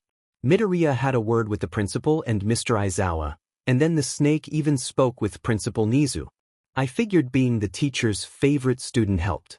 Now, the snake was curled up next to Luna and Midoriya on the bed. I looked back at Midoriya as he stretched and finally got off his bed. He asked if it was fine for him to go for a walk or if I needed him for anything. This surprised me. I told him I had no problem with him going for a walk, just to know that if anything happened, it was Nox's fault. Midoriya laughed, as I knew he would, and I felt a smile creep onto my face just watching him. He assured me that he was taking them with him as he walked out the door, leaving Nox and Luna on the bed. To my surprise, Nox slithered closer to Luna, and then I saw a flash of blue light as they both disappeared. I thought to myself, amused, wondering if their exits and entries were always like that. From Izuku's perspective, he smiled as both Luna and Nox appeared on his shoulder. He found it amusing that they could have just walked. He laughed when he received a small meow in response. Opening and closing the door, he stepped out into the night, making himself smaller as he walked in the shadows. A drone was following him but kept a good distance away. To his relief, the drone stopped following him about 10 minutes into his walk when it realized he wasn't doing anything suspicious. He slowed down and approached the edge of a building, the tallest in the fake city, standing 50 floors high. Taking a deep breath, he prepared himself. They were off. Luna jumped from his shoulder, and Nox slithered off to the building ledge. Izuku grabbed onto a ledge on the side of the building and pulled himself up. He jumped and climbed, using every ledge and corner available to pull himself higher. He had never climbed a building this tall before. It was challenging, but he managed to reach the top by maintaining a steady pace and evening out his breathing. In 5 minutes, he reached the top to find Luna and Nox waiting for him, both smiling. He rolled his eyes playfully and admitted defeat with a smile. He dropped down to the ground, bundling himself up in his jumper. "It's so pretty," he said as he relaxed and gazed at the moon. Luna and Nox curled up next to him. He smiled as he felt his phone vibrate. Taking it out, he answered the call. "Hi, Mom," he said with a smile. "Izuku, how are you?" he heard from the other end. "I'm doing good, how are you?" he replied cheerfully. "I'm fine. And I get to see you next week. Finally, my long trip is done. I think I'm starting to get homesick at this point," she said quickly. "Mom, is something wrong?" he asked cautiously. "No, nothing. What would be wrong?" she responded. "Mom," he said sternly. "Oh, Izuku, you know me too well, I guess. I got asked to stay longer, for another 2 months actually. I know, it's a ridiculously long time. And they even know I have a child." "Don't worry, I already said no," she said frantically. He raised his eyebrows in surprise. "You got asked to stay longer? They're making you do more work?" he asked, confused. "Not really, they need me on call since their normal worker is on maternity leave. They want me to stay and take over the post for 2 months, Mom explained with a sigh. "Is it a lot of work?" he inquired. "No, it's actually not much work at all. I swear I'll get like 2 or 3 calls a week. But they wanted me to stay, and they would cover my staying costs, and it's paid. But I can't," she said in exasperation. "But is it me?" he asked, tilting his head. "No, I left you alone all holidays, and we couldn't do anything. You get hurt during school. I want to be there to support you," she said from the other end. "You don't need to worry. All my teachers take great care of me. And I haven't broken any bones. At least not in the past 2 months. Plus, it's school time anyway. I can't really leave school because of all the villains and attacks. And you get to stay in America for 2 months," he said optimistically. "I could never and I would never, Izuku. I can support you from home at least," she insisted. His smile turned into surprise as he felt a raindrop fall on his shoulder. "Fine. But tell me, did you get any rest during the last month?" he asked, returning to the call. "Of course," his mom replied. "No, you haven't. You've been working yourself ever since, haven't you?" he pressed. "No, I've taken breaks. It has been a busy trip though," she said. "Yes, but you haven't taken a break in forever. Take it as a holiday, you deserve it," he said with a smile. "Thank you, sweetie, but I can't," she replied, though this time her voice sounded a bit more uncertain. "Please take a break for me?"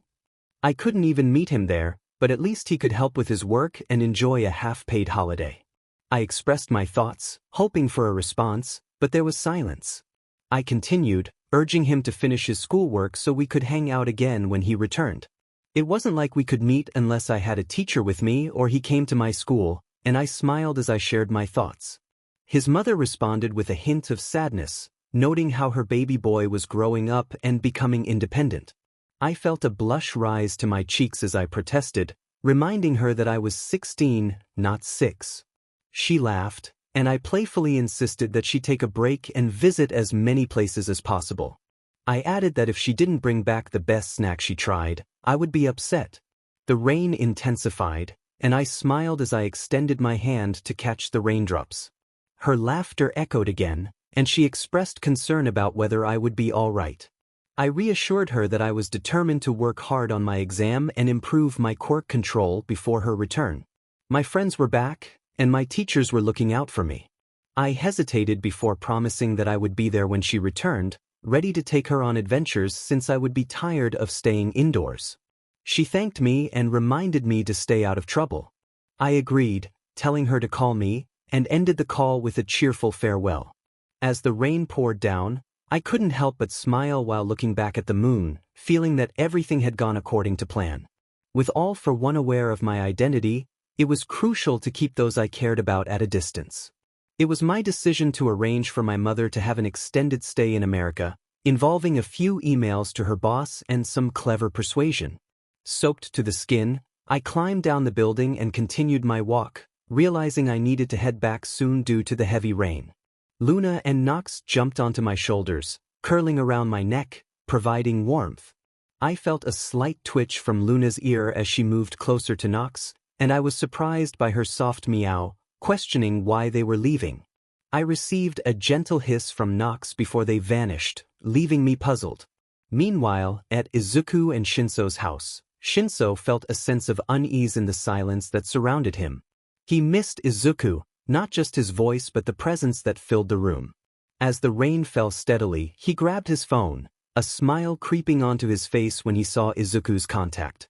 His phone was mostly empty, but since they started preparing for the game, he had added a few group chats, including Midoriya's and classes A1 and B1, where memes were often shared at odd hours. The rain intensified, snapping him back to reality. Suddenly, he realized that Izuku had gone out for a walk and wondered if he had taken an umbrella.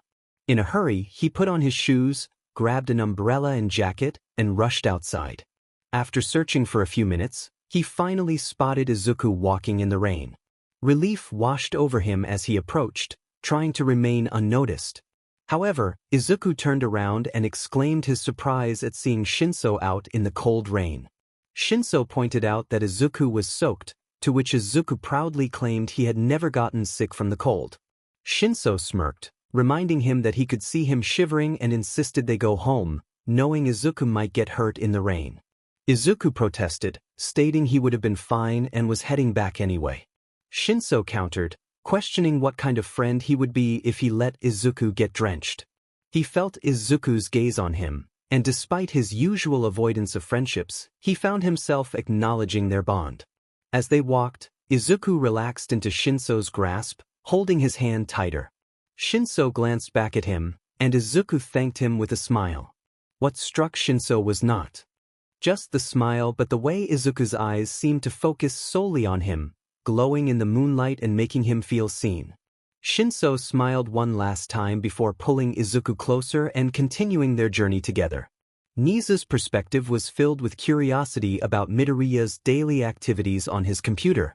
He attempted to breach Midoriya's screen but quickly realized he was blocked by a protective software that would alert Midoriya if someone tried to hack in. Though he was concerned about Midoriya's lack of sleep, he decided to let it go for now. His interest peaked further when Shinso used his quirk on Midoriya, who managed to free himself. Without a drone in the room, Nezu relied on the sounds from the microphone he had discreetly placed in Midoriya's clothing. He raised an eyebrow as he overheard Midoriya whispering to Shinso about the potential trouble he could get into if he answered a question.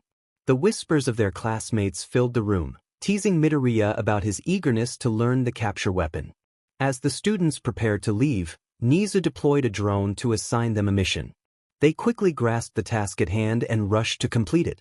Midoriya's voice came through the mic, expressing his frustration about the unfairness of the exam, questioning how sneaking into an enemy base could be a good mission. He was likely speaking to his cat, who was nestled in his hood.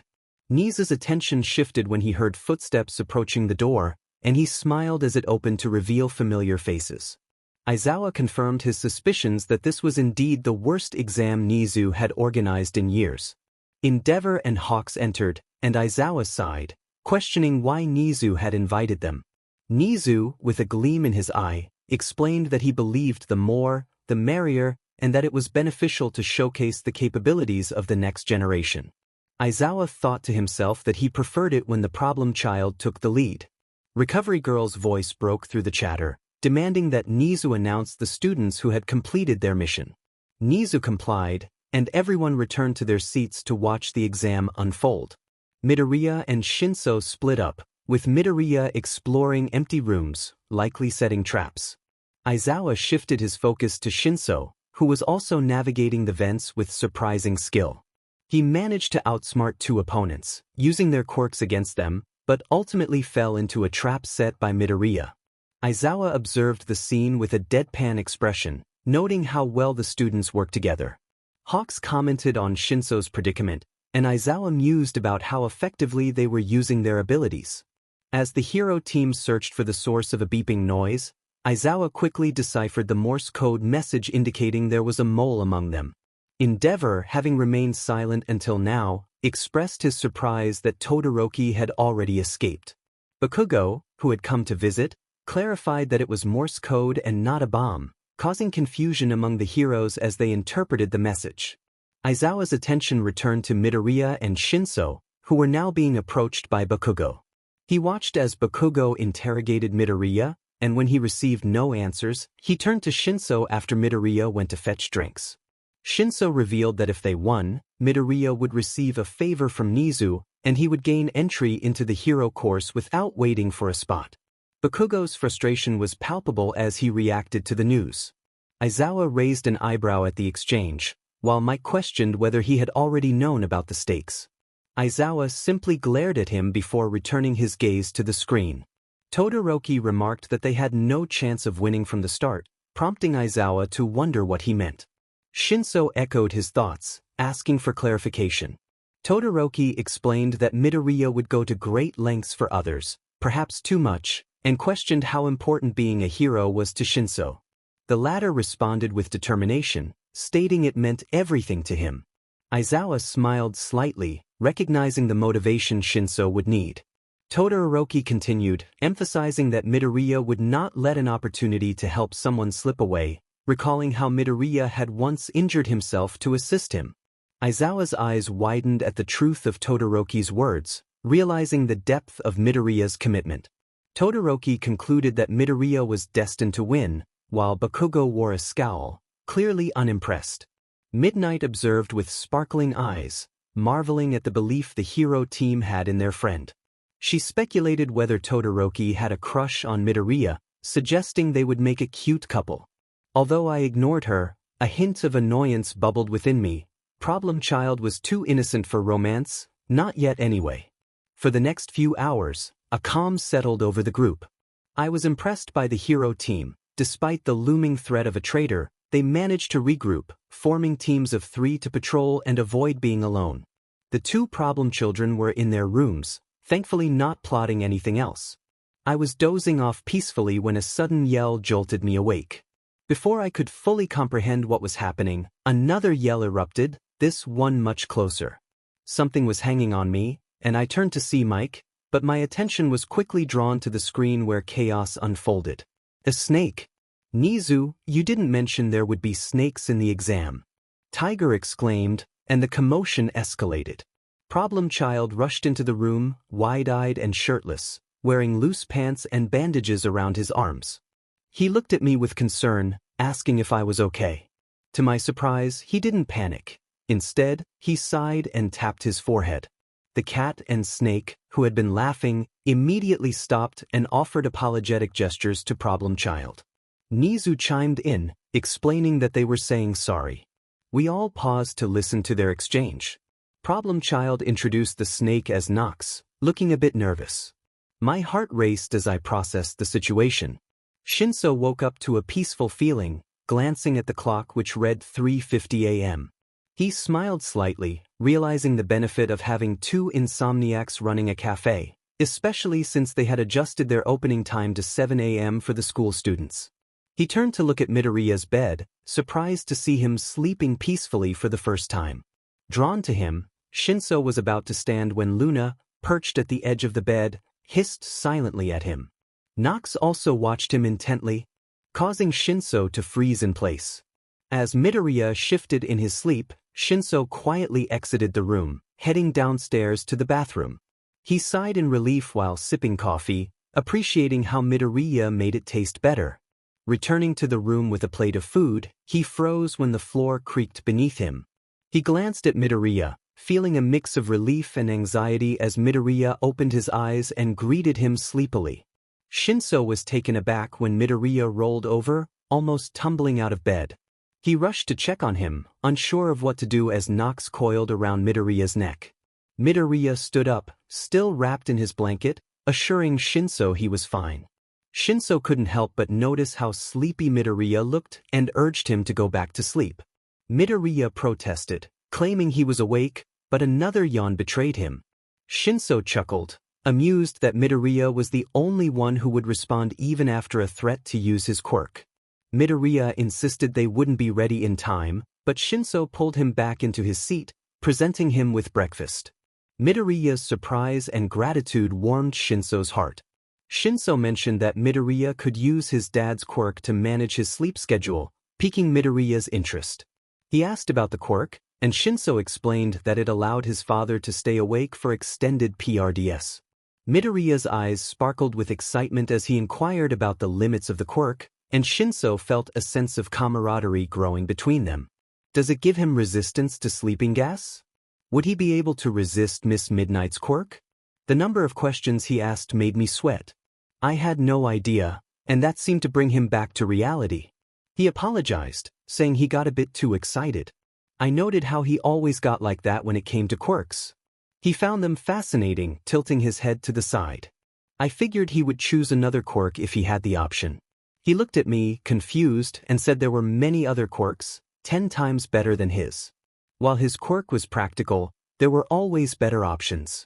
I raised an eyebrow and asked what quirk he would prefer. He hesitated, claiming there were so many good quirks that it was hard to choose. I encouraged him to pick one from our year level, knowing he was familiar with everyone's quirks. He brightened up, saying he had thought about it before. When I asked what it was, he playfully told me to guess. I thought to myself that I didn't want to embarrass myself by getting it wrong. He smiled and said he had a good idea of which quirk I would want. I asked who it was, and he replied with Todoroki's half-cold, half-hot quirk. I sighed, acknowledging that it was indeed one of the best quirks in our year level. Midoriya laughed, agreeing that it was a strong quirk, seemingly straightforward to understand and use. However, he said it wasn't the one he would pick. I looked at him in surprise, hastily swallowing my food as I asked what quirk he would choose. Was it Bakugo's? He laughed again, saying it was easy to guess if one knew him well. He finally revealed that the quirk he liked most in the hero course was Monoma's copy quirk. I acknowledged that it made sense, given his interest in various quirks, but pointed out that it wasn't as good as Todoroki's. It was a copy of everyone's quirk, meaning he would never have his own and would always depend on others. He conceded that there were drawbacks but argued that he was already a huge copycat, having taken his fighting style from those around him. He believed that once he had a good number of quirks he could wield well, it would be easier to work with them. He mentioned the possibility of acquiring quirks without the original users being present, inspired by Mirio. I was taken aback by how much he had thought about it. He concluded by expressing admiration for Monoma's ability to use his quirk effectively. I thought that after Bakugo, Monoma might be a better fit for him. My attention shifted back to Midoriya when he gasped, calling out to Shinso that they still needed to prepare food or they would be late. He started to eat quickly, and I rolled my eyes as I turned back to finish my meal. As I exited the house, I looked back, realizing that Luna and Nox had been missing for a while. They knew how to take care of themselves, so I shrugged it off, thinking they probably just went for a walk. Shinso called out to me, urging me to hurry up, and I quickly rushed to his side. We smiled as we walked together. Uraraka's POV. I yawned while looking over Momo's shoulder in wonder. It had been a typical morning during the exam, as normal as it could be, waking up at 3 to get a head start. That was until Lita found an email from the principal on our online database. It contained clues about what the villains team was doing. It was embarrassing to admit, but despite our significant number advantage, we were still struggling to beat them. I sighed, recalling how I had looked at the riddles, which seemed close to gibberish. If anyone could decrypt the message, it would be Lita, Momo, or even Monoma, who surprisingly managed to crack one open with their help. So far, we had figured out that the villains were using the vents of our agency building to move around, which was clever since we hadn't thought to check there. I turned my attention back to Momo, who was discussing the possibility of the villains using their shop as a hideout, maybe even a hidden room. Lita agreed, suggesting they might have an underground room built in.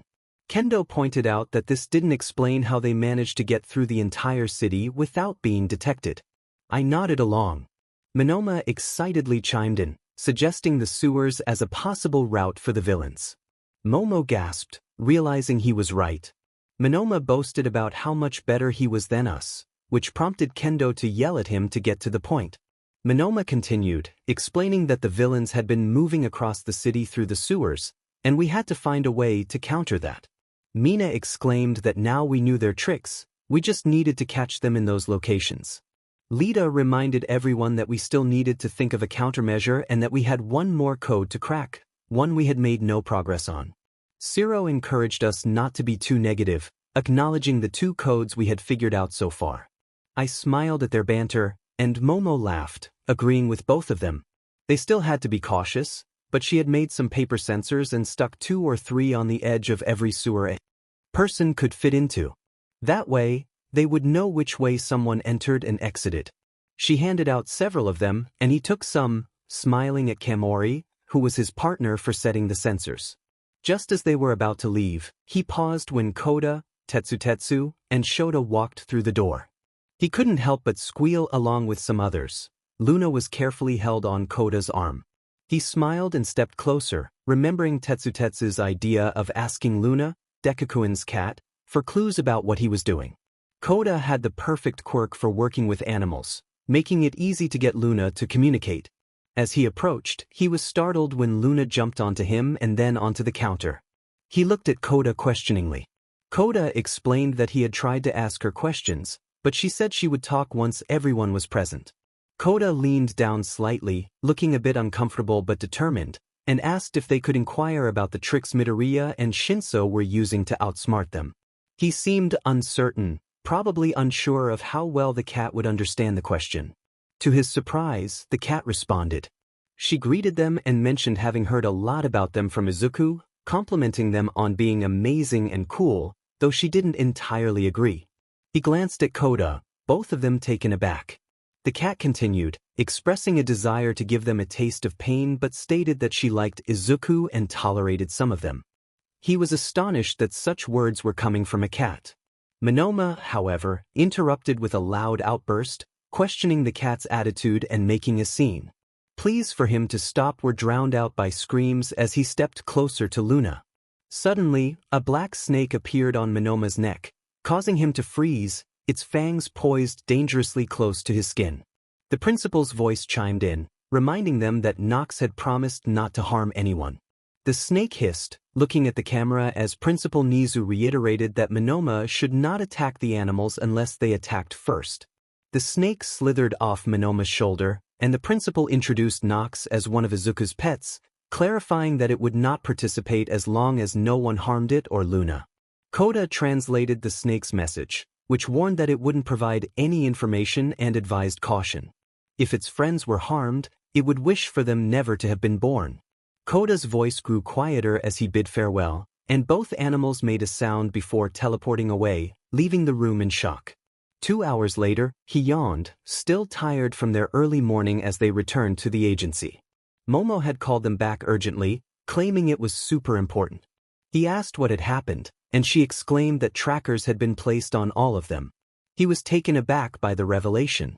Minutes later, he stood holding a small metal bug that had clung to his hair, as well as everyone else's. They realized that the villains had been tracking them the entire time, always 1 or 2 steps ahead without needing a spy. Lita reassured them that they would use this to their advantage, pairing up individuals to confuse their opponents. Determined, he reset his expression, ready to get back into the game. They were not giving up yet. Izuku's eyes widened in disbelief as he stood beside Shinso, who was equally shocked. They had just finished their shift at the cafe when they received another mission. The message stated that heroes no longer needed evidence to catch villains for the next 2 hours, and if a villain was caught, Shinso would have to wait for an opening to transfer to the hero course. Izuku cautiously addressed Principal Nezu, expressing his concern about the change in agreement. The drone typed back that the agreement still stood if they managed to evade the heroes for the next 2 hours. Izuku acknowledged that, as principal, Nezu had the authority to change the rules mid-game.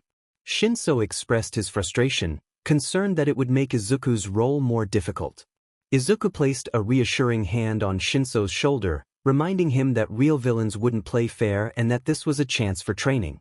With a tired sigh, he urged Shinso to get moving, assuming that the hero team had also discovered their use of the sewers. The trackers confirmed they had checked all the sewer points in the city, and Shinso nodded in agreement. It was reasonable to assume that if the points weren't guarded, they were at least rigged with traps. A sigh escaped me as I rubbed my temples, feeling the weight of exhaustion settle in. I wondered if this day could get any worse, my insides churning with anxiety. Shinso was instructed on what to do next, and I handed him a note, advising him to read it later when no one was around. I reminded him to be cautious of taped wires, school drones, and cameras. He looked at me, curious about the contents of the note, but I simply explained it contained our next set of instructions to enhance our chances of success. With a determined nod, he wished me luck and I took off. Not 2 minutes later, I heard a commotion coming from our hideout. It was being raided. I couldn't help but feel a sense of relief that we had a 5-minute head start on our mission. We had backup costumes ready, ensuring our identities remained concealed, as I suspected that if we were spotted, it could be used against us later. I dashed through the alleyways, aware that the raid had been ongoing for about 50 minutes, with another 70 left before their time was up. I wanted to rescue some people, but they were smartly moving in pairs or small groups, making it difficult to intervene. The silence from the announcements suggested that Shinso was also struggling. I pulled out the slim tablet May had designed to track everyone's locations. As I scanned the colors to identify the teams, something seemed off. Perhaps it was just my fatigue, but I focused on finding a team that would be best suited to assist me. After selecting my target, I tucked the tablet away, determined to get some people out. As I approached the area, I slowed down, sensing something was amiss. Suddenly, I heard Shinso's voice in my ear, panicked and urgent. He informed me that the trackers were malfunctioning and not accurately identifying the individuals. I couldn't believe it. May had spent hours perfecting those designs. It seemed they had figured out how to switch the trackers. Shinso suggested resetting and marking them again, but I instructed him to turn them all white instead, as we could still use them to locate numbers. He mentioned he had some pursuers and had to go, leaving me alone once more.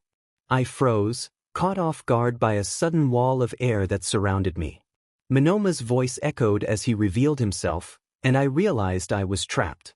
I quickly reminded him that as long as the wall was up, he couldn't reach me, and I hoped that Mr. Aizawa's quirk would eventually wear off. Just then, the wall melted away, and I found myself ensnared by Tsu's tongue, who had revealed herself from her camouflage. I regretted not sensing her approach, and as Tsuburaba came forward with HFS, I felt a surge of panic. Apologizing silently to Tsu, I felt the tongue retract suddenly. Tsu winced, revealing cuts on her mouth, a consequence of my hidden knives. I hadn't intended for that to happen, but I took off at lightning speed, disappearing before they could react. I was sure my teachers would have thought I used my quirk to escape. About 20 minutes later, after running without making much progress, I heard Shinso's voice in my earpiece, asking for help. I wondered if he had lost his headphones but quickly made my way to him. When I found him, I was taken aback by the sight. He was hanging upside down, tangled in his own capture scarf. Shinso, frustrated, urged me not to laugh and explained how difficult it was to control the scarf. I couldn't help but think that I had never struggled with it, perhaps because I had learned using bandages. I focused back on Shinso, who directed me to pull on a specific line. I did as instructed, but nothing happened. He suggested another line, but again, nothing. As we continued, we heard voices and footsteps approaching, prompting me to pull out my phone. When I snapped a photo, Shinso whispered in disbelief, scolding me for being cruel at such a time. I reassured him that I just needed a moment to assess the situation as I studied the scarf, moving closer to him. Bending down to support him just under the arms, Midoriya felt himself falling onto Shinso, who barely managed to steady them both. Concerned, he asked if Midoriya was all right, to which Midoriya responded with a grateful nod while holding his head. They needed to move quickly, so Shinso whispered for them to go as he dragged Midoriya into the shadows. Midoriya's breath caught in surprise as Shinso covered his mouth, realizing they had company as a group of people walked past the alleyway. Shinso felt the tension rise as Midoriya released him, apologizing with a look of concern.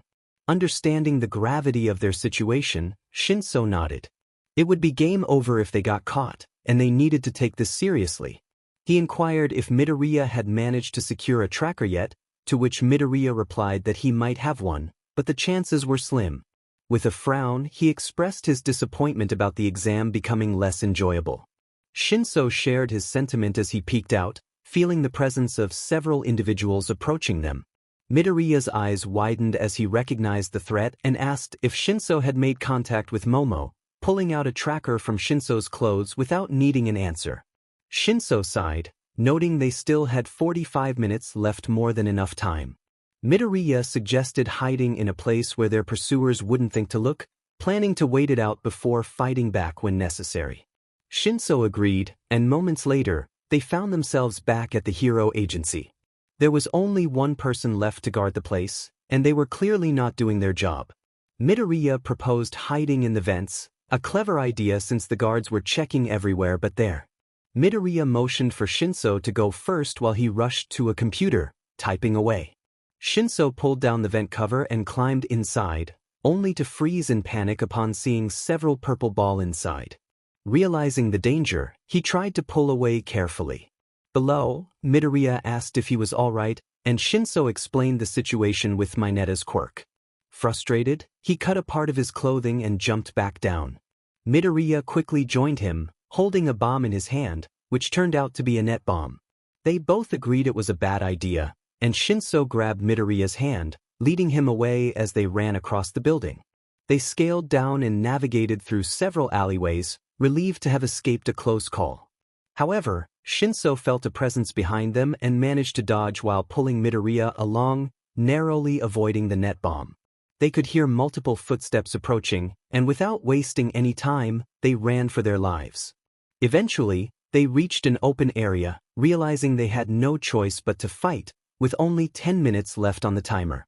Shinso groaned as he felt a jolt of electricity slow him down, realizing the reason for the lack of people nearby.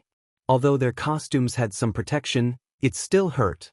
He watched in awe as Midoriya countered an attacker, sending them flying back with a powerful strike. Shinso fought back, pushing opponents away, feeling a sense of determination as he gripped his knife, ready for the next challenge. Midoriya knew they were only holding their ground because their opponents needed to catch them in cuffs. If they could avoid being captured, they still had a chance. Frustrated, he wished for a safer battle where a single mistake wouldn't cost them everything. As he dodged various obstacles, he noticed Momo throwing projectiles at them, her aim impressively precise, as she avoided hitting her teammates. Midoriya dodged a metal figure and a laser beam, glancing back at Shinso, who seemed to be holding his own. However, Midoriya was aware that their stamina was waning. He felt a headache building but pushed through, determined to keep fighting. Just then he spotted a familiar face on the outskirts of the battlefield, Luna. Panic surged within him as he worried for her safety, hoping Nox was with her. For a brief moment, everything seemed manageable, but then disaster struck as one of Momo's projectiles veered toward Luna, a sharp object aimed directly at her. It was getting too close to her, and Shinso didn't think too far ahead, he just moved. Shinso had a bad feeling about Midoriya. He glanced back only to find Midoriya not focusing on the fight in front of him. Instead, he was looking to the side in panic. Shinso wanted to yell out a warning, but before he could utter a word, Midoriya vanished from view.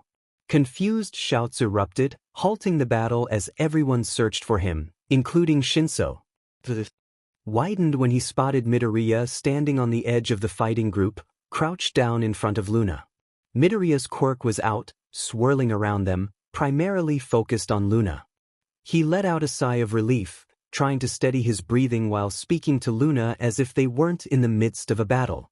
However, Shinso noticed a knife embedded near the bottom of Midoriya's stomach, blood trickling down. Midoriya said something to Luna, who meowed in protest but ultimately teleported away after his next words. Midoriya looked around in surprise, and they all exchanged glances before his quirk faded. He looked up calmly, and Shinso followed his gaze in confusion. The fight wasn't over, yet Monoma stood a safe distance away, his quirk blazing as he glared at Midoriya. Before anyone could react, Midoriya threw something on the ground. Many were too focused on the fight to notice, but silence fell again as a chime echoed through the air. An announcement declared that Masahiro Ojiro was out of the exam, and everyone paused in confusion, glancing at the drone. Ojiro touched his throat, perplexed that there was no mark on it. He muttered in disbelief, and Shinso couldn't help but smirk, wondering if Midoriya had done something. Just then, another chime sounded, announcing that the time was up and the villains had successfully invaded the heroes for 2 hours. Shinso sighed in relief, but it was short-lived. A yell pierced the air, urging everyone to catch the villains. Panic surged through him. Midoriya was on the ground, bleeding, and they were still overpowered. Another chime rang out, freezing everyone in place, except for Shinso and Midoriya. He was startled when Midoriya offered him a reassuring smile. The announcement continued, listing several names of those who were out of the exam, and once again, silence enveloped the area. For a brief moment, Shinso's mind raced, realizing his partner was injured. He quickly threw a smoke bomb and moved faster than he thought possible, despite his exhaustion. Midoriya didn't have time to protest as Shinso picked him up, surprised at how easily he fit in his arms, a reminder of just how small he was. Both hero classes in the vicinity looked stunned. Everyone had vanished, having taken out so many opponents in the blink of an eye, leaving them bewildered. Shinso sat on the floor of the alleyway where he had pulled them into, watching Midoriya assess his injury. He couldn't help but think how clever yet reckless Midoriya was for coming up with such a method. Midoriya had prepared it just before they split up, instructing Shinso to aim for the wrists instead of the necks, knowing that people would be wary of that spot. The strategy caught their opponents off guard, causing them to bleed out from injuries they hadn't even realized they had. Concerned, Shinso asked if Midoriya was okay as he winced. Midoriya assured him he would be fine, but Shinso's eyes widened when he pulled out the knife. Shinso protested, fearing he would bleed more, and quickly retrieved a cloth from his costume to bundle up for him. Midoriya thanked him and pressed the cloth against his wound, insisting it wasn't too deep. Shinso couldn't help but point out that he had been stabbed, to which Midoriya replied that he had endured worse injuries before. Shinso reminded him that he didn't have Recovery Girl to help him this time. Midoriya insisted he would be fine and tried to move, but Shinso rushed to support him as he swayed. He firmly declared he wouldn't leave Midoriya alone, but Midoriya raised an eyebrow, calmly reminding him that he needed to think of an excuse if anyone came looking for them. Shinso felt a pang of panic at the thought of leaving him behind, but he knew he had to act quickly. His eyes conveyed a different message, filled with unwavering confidence that was unlike anything he had ever witnessed before. He reluctantly agreed, acknowledging the risks involved. The weight of the promise hung in the air as he glared at him, feeling a moment of hesitation before he took off. A chime sounded as Momo Yaoyorozu was announced out of the exam. Confusion washed over Izuku as he wondered when she had been taken. He willed himself to trust his friend to escape without looking back. Izuku sighed in relief when he finally saw Shinso leave. The announcement echoed again, confirming Momo's exit. A smile spread across his face, realizing his card trick had worked. He had someone from his support engineering team create card-like objects from the same material as the knives. During the game, he had discovered he could use them as weapons. With a flicking motion, he managed to hit Momo on the wrist just after he had been injured. Controlling a card to cut as sharply as a knife was much easier than learning to use a capture weapon. As footsteps approached, he quickly pulled himself into the shadows, erasing his presence with a disappearing trick as Yanagi and Rin passed by. He retrieved his med kit and took out a needle and stitching string, sighing at the irony of wanting to prove he could complete an exercise without injury, only to find himself in this situation. He began to stitch himself up, recalling the first time he had done this at 9 years old, using a YouTube tutorial after a classmate had used his quirk on him. Thankfully, there were no cameras around this time. Once patched up, he moved to where he stored his clothes to change and head back home. When he entered the room, Shinso might have hugged him in relief, but instead he pulled back, concern etched on his face as he looked at Izuku's injury. He asked if Izuku was okay and how he managed to bandage himself. Izuku reassured him that it wasn't as deep as it seemed and flopped down onto his bed. Curiosity sparked in Shinso as he inquired about the wrist-cutting trick. Izuku smiled, explaining that he had seen it in a movie but had verified its effectiveness online. Shinso expressed disbelief, unsure how to respond. Izuku's smile widened as he playfully declared it was magic when asked how he got Momo out. Shinso huffed and insisted that Izuku should not pull such stunts again, warning that if he got hurt again, Shinso would have to worry about getting him out of the game. Izuku feigned shock, playfully offended by Shinso's high standards. Suddenly, Izuku remembered something and sat up to grab his phone. He handed it to Shinso, who recognized the photo of himself hanging upside down on his own weapon. Izuku pointed out the ridiculousness of the situation, and Shinso defended himself, claiming he couldn't control the scarf sometimes. Izuku insisted that Shinso should learn to escape from it, emphasizing the importance of being able to free himself in a fight against a villain. He tossed Shinso something to keep with him and suggested he review the photo for tips on how to escape. Shinso sighed, expressing that being a villain was not enjoyable, especially with the constant threat of being attacked. Izuku laughed, reminding him that they were the only two villains in the game and that they were giving their opponents a run for their money. He was grateful they were not heroes in the exam. When Shinso questioned whether being a hero would be just as hard, Izuku explained that it would be significantly more challenging, as heroes had to protect civilians while managing property damage. Shinso fell silent, and Izuku reminded him that protecting civilians was a hero's main job. Shinso admitted he had forgotten that aspect for the exam, looking slightly embarrassed. Izuku laughed, taking a few moments to compose himself after their chaotic day. Shinso began to smile but then frowned, realizing they could have aimed at civilians in the game all along. Izuku shrugged, noting that their focus had been on getting everyone out safely. Shinso then asked if Izuku would be able to fight with his injury.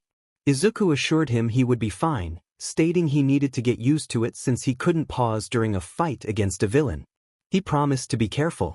As they prepared to open the cafe, Shinso insisted that Izuku should rest since he had just been injured. Izuku, however, was determined to help and firmly stated he was fine. Shinso, matching his determination, insisted on taking care of things for the day. When Izuku tried to move toward the door, Shinso playfully grabbed his head, intending to push him back into his seat. I stopped my hand just before pushing down, noticing how he flinched slightly and closed his eyes.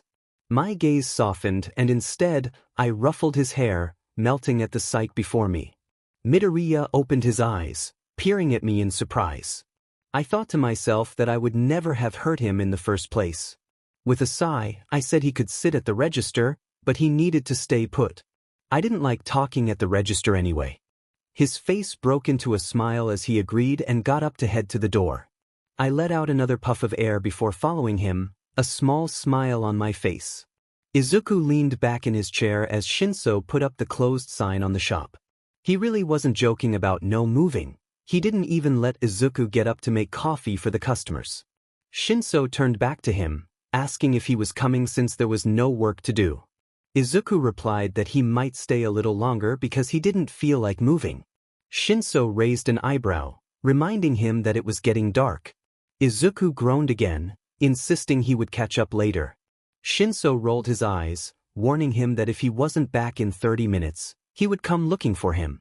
Izuku simply responded with an acknowledgement, covering his eyes again. Shinso mentioned that he had 2 jumpers and told Izuku to use one and bring it back. After Shinso left, Luna jumped onto Izuku's lap while Nox coiled around his neck. He greeted them, and when they didn't respond, he asked if they wanted ice cream. Their immediate reaction made him laugh. Getting up, he headed to the freezer to pull out a box of vanilla ice cream. He scooped some into a bowl for Luna and placed some into a cone for Nox. As Luna liked her ice cream happily, Nox held the cone with his body and did the same. Izuku let out a yawn, prompting Nox to hiss at him. He rolled his eyes and promised he would get some sleep. Heading to the back room to gather his things, he noticed a light purple jumper that belonged to Shinso. He took it, putting it on and feeling its warmth. He thought to himself that hopefully, it would be the last time he saw this room. Going over the plan in his head, he considered the potential challenges ahead. He absent-mindedly pulled his hand to his chin, only to realize that his chin met the soft material of the hoodie instead. Surprised, he looked down to see the oversized jumper reaching well over his hands and down to the middle of his thighs. He laughed slightly, waving his hands around in the extra material, wondering if he was getting smaller or if Shinso simply liked to buy very oversized jumpers. Returning to the main area, he saw Luna and Nox finishing their ice cream. He took Luna's bowl, considering for a moment before washing it and putting it away.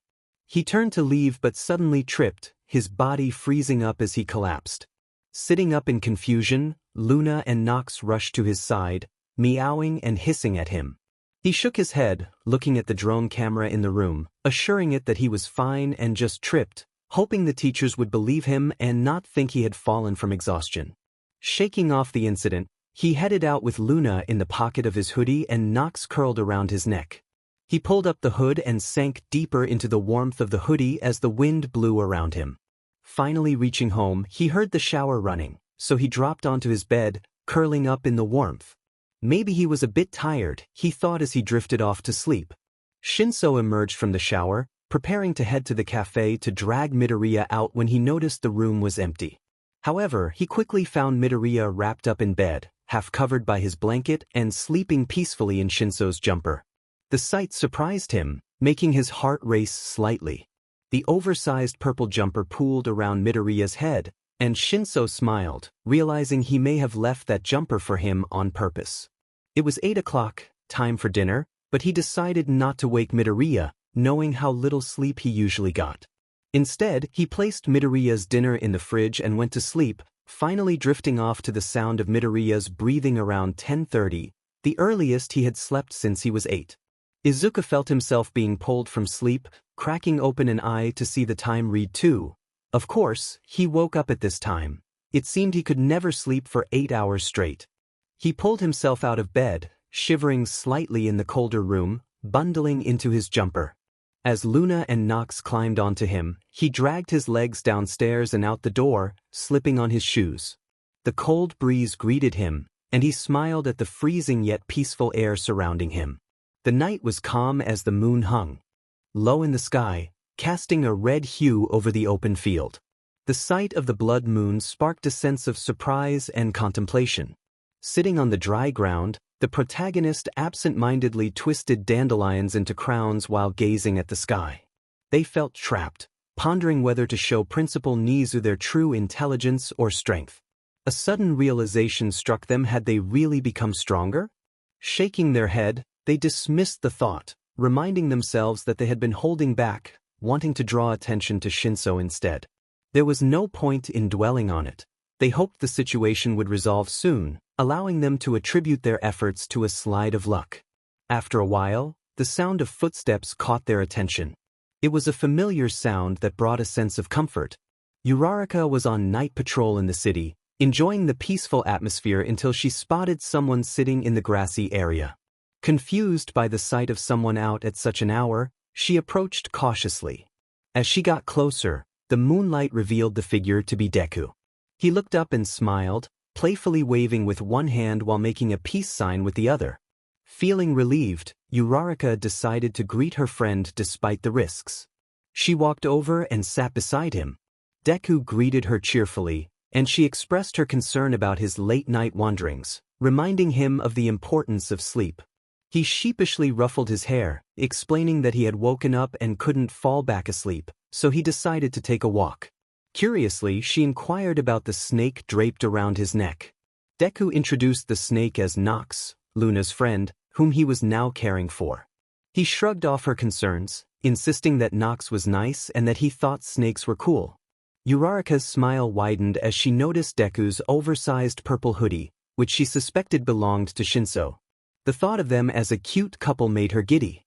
When Deku called her name, she snapped out of her thoughts and assured him she was fine, just lost in her musings. After a moment, she stood up and dusted herself off, announcing her need to return to her patrol. Deku nodded, wishing her good luck. As she walked away, she noticed an unusual red tint in his eyes, likely from the moonlight, which made her pause for a moment before she waved goodbye. She shook her head, knowing her friends would definitely hear about the shared hoodie. Meanwhile, present Mike was intently watching the screen, noting that despite the late hour, all the students were active. Midnight joined him, commenting on their energy. He reminisced about the carefree days of childhood, but their conversation soon turned serious as they discussed the clues Nezu had sent to the hero team. The students had already faced overwhelming odds, and the added pressure of revealing their plans felt unjust. Despite the resistance from the others, Nezu insisted on providing the clues, leaving Mike puzzled about his motives. He wondered if Nezu had something against Shinso or if there was another reason for his strictness. Midoriya, on the other hand, was an exemplary student, demonstrating intelligence and dedication that surpassed expectations.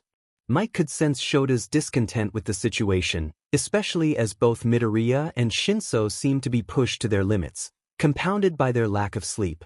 Perhaps being close to Shota was influencing them in unexpected ways. As I glanced at Shota again, I wondered if his sleeplessness was contagious. Most of the atmosphere was peaceful, aside from a minor incident involving Midoriya's pet snake and cat. The hero team had successfully deciphered all the codes, and to my surprise, the third one revealed that they were being tracked. I had known about the trackers but was astonished to see how small they were, less than 1 centimeter. Power Loader was thrilled with the invention and planned to discuss it with Mia later. However, the villain team found themselves trapped, with their main tactics effectively blocked. Despite the moral dilemma of giving the hero team an advantage, everything remained calm, until it didn't. I was not pleased with the mission Principal Nezu had assigned. Midoriya expressed his concern about the drone, stating that it wasn't what Nezu had agreed upon. Nezu replied that the rules of the game couldn't be changed midway. Midoriya sighed, realizing that as principal, Nezu had the authority to do so. Hearing the defeat in Midoriya's voice twisted my gut. Whatever we were doing was eroding their trust. I noticed Midnight shift uncomfortably, and even Shota seemed uneasy. Shinso voiced his disbelief, pointing out that it was unfair, especially to Midoriya, who was meant to be the leader. Midoriya reassured everyone that it was fine, suggesting that real villains wouldn't play fair and that they should view it as training. Midnight interjected, stating that Nezu was taking things too far and that it was simply mean. Hawks agreed, and others murmured their discontent. Nezu, however, was more interested in their adaptability, believing they would be one step ahead. I sighed. After years of working with him, I knew Nezu wouldn't back down from what he wanted. The hero team was still performing well, raiding Midoriya and Shinso's house as soon as they received the mission notification. I raised an eyebrow, surprised that they already had a second uniform prepared, especially since they knew their hideout in the sewers had been compromised. I overheard some people in the room whispering in admiration, while All Might and Sho watched the screen intently. Midoriya and Shinso managed to evade capture for nearly an hour, but it seemed they were also trying to rescue others. Midoriya headed toward a team he had located, prompting Mandalay to urge him not to go there, as they wouldn't be a good match for him. I found myself captivated by the unfolding scene. Midoriya quickly realized the danger as he spotted their team. He adapted, giving Shinso instructions on what to do with the trackers. Everything was going smoothly until Midoriya hit an invisible barrier and found himself trapped in a cube of air created by Monoma. Monoma declared him caught, but Midoriya countered, suggesting that Monoma couldn't reach him either, as the effect of Aizawa's quirk would eventually wear off. Just then, the wall of air dissipated, only for Midoriya to be ensnared by Azui's tongue. Everyone tensed, anticipating Midoriya's capture.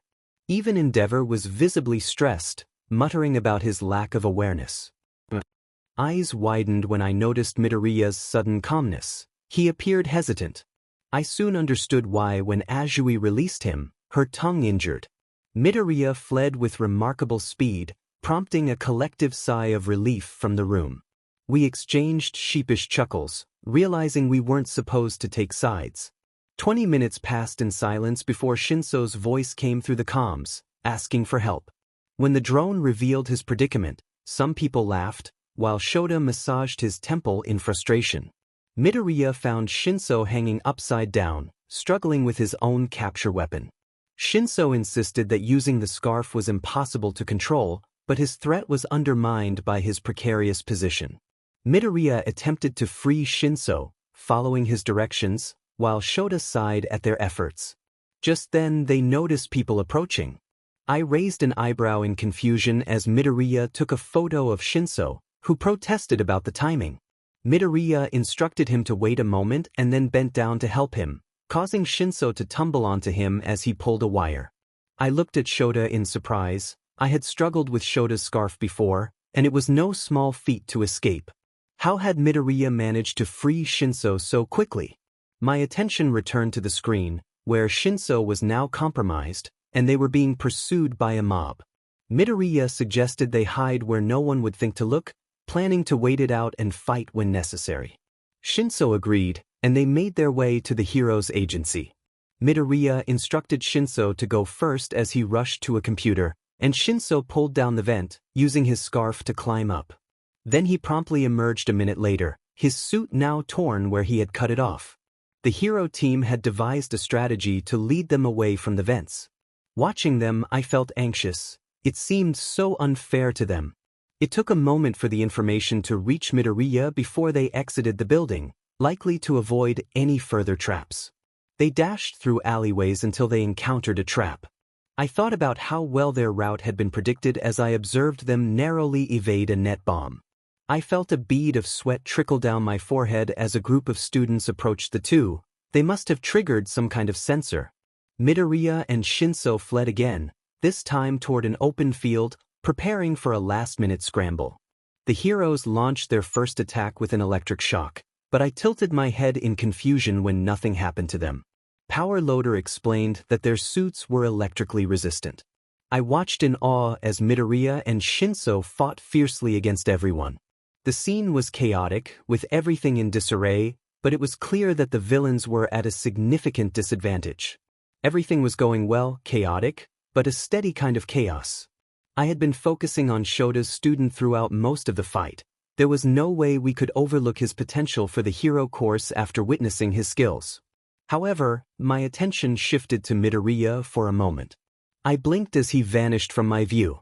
I wondered if the cameras were glitching.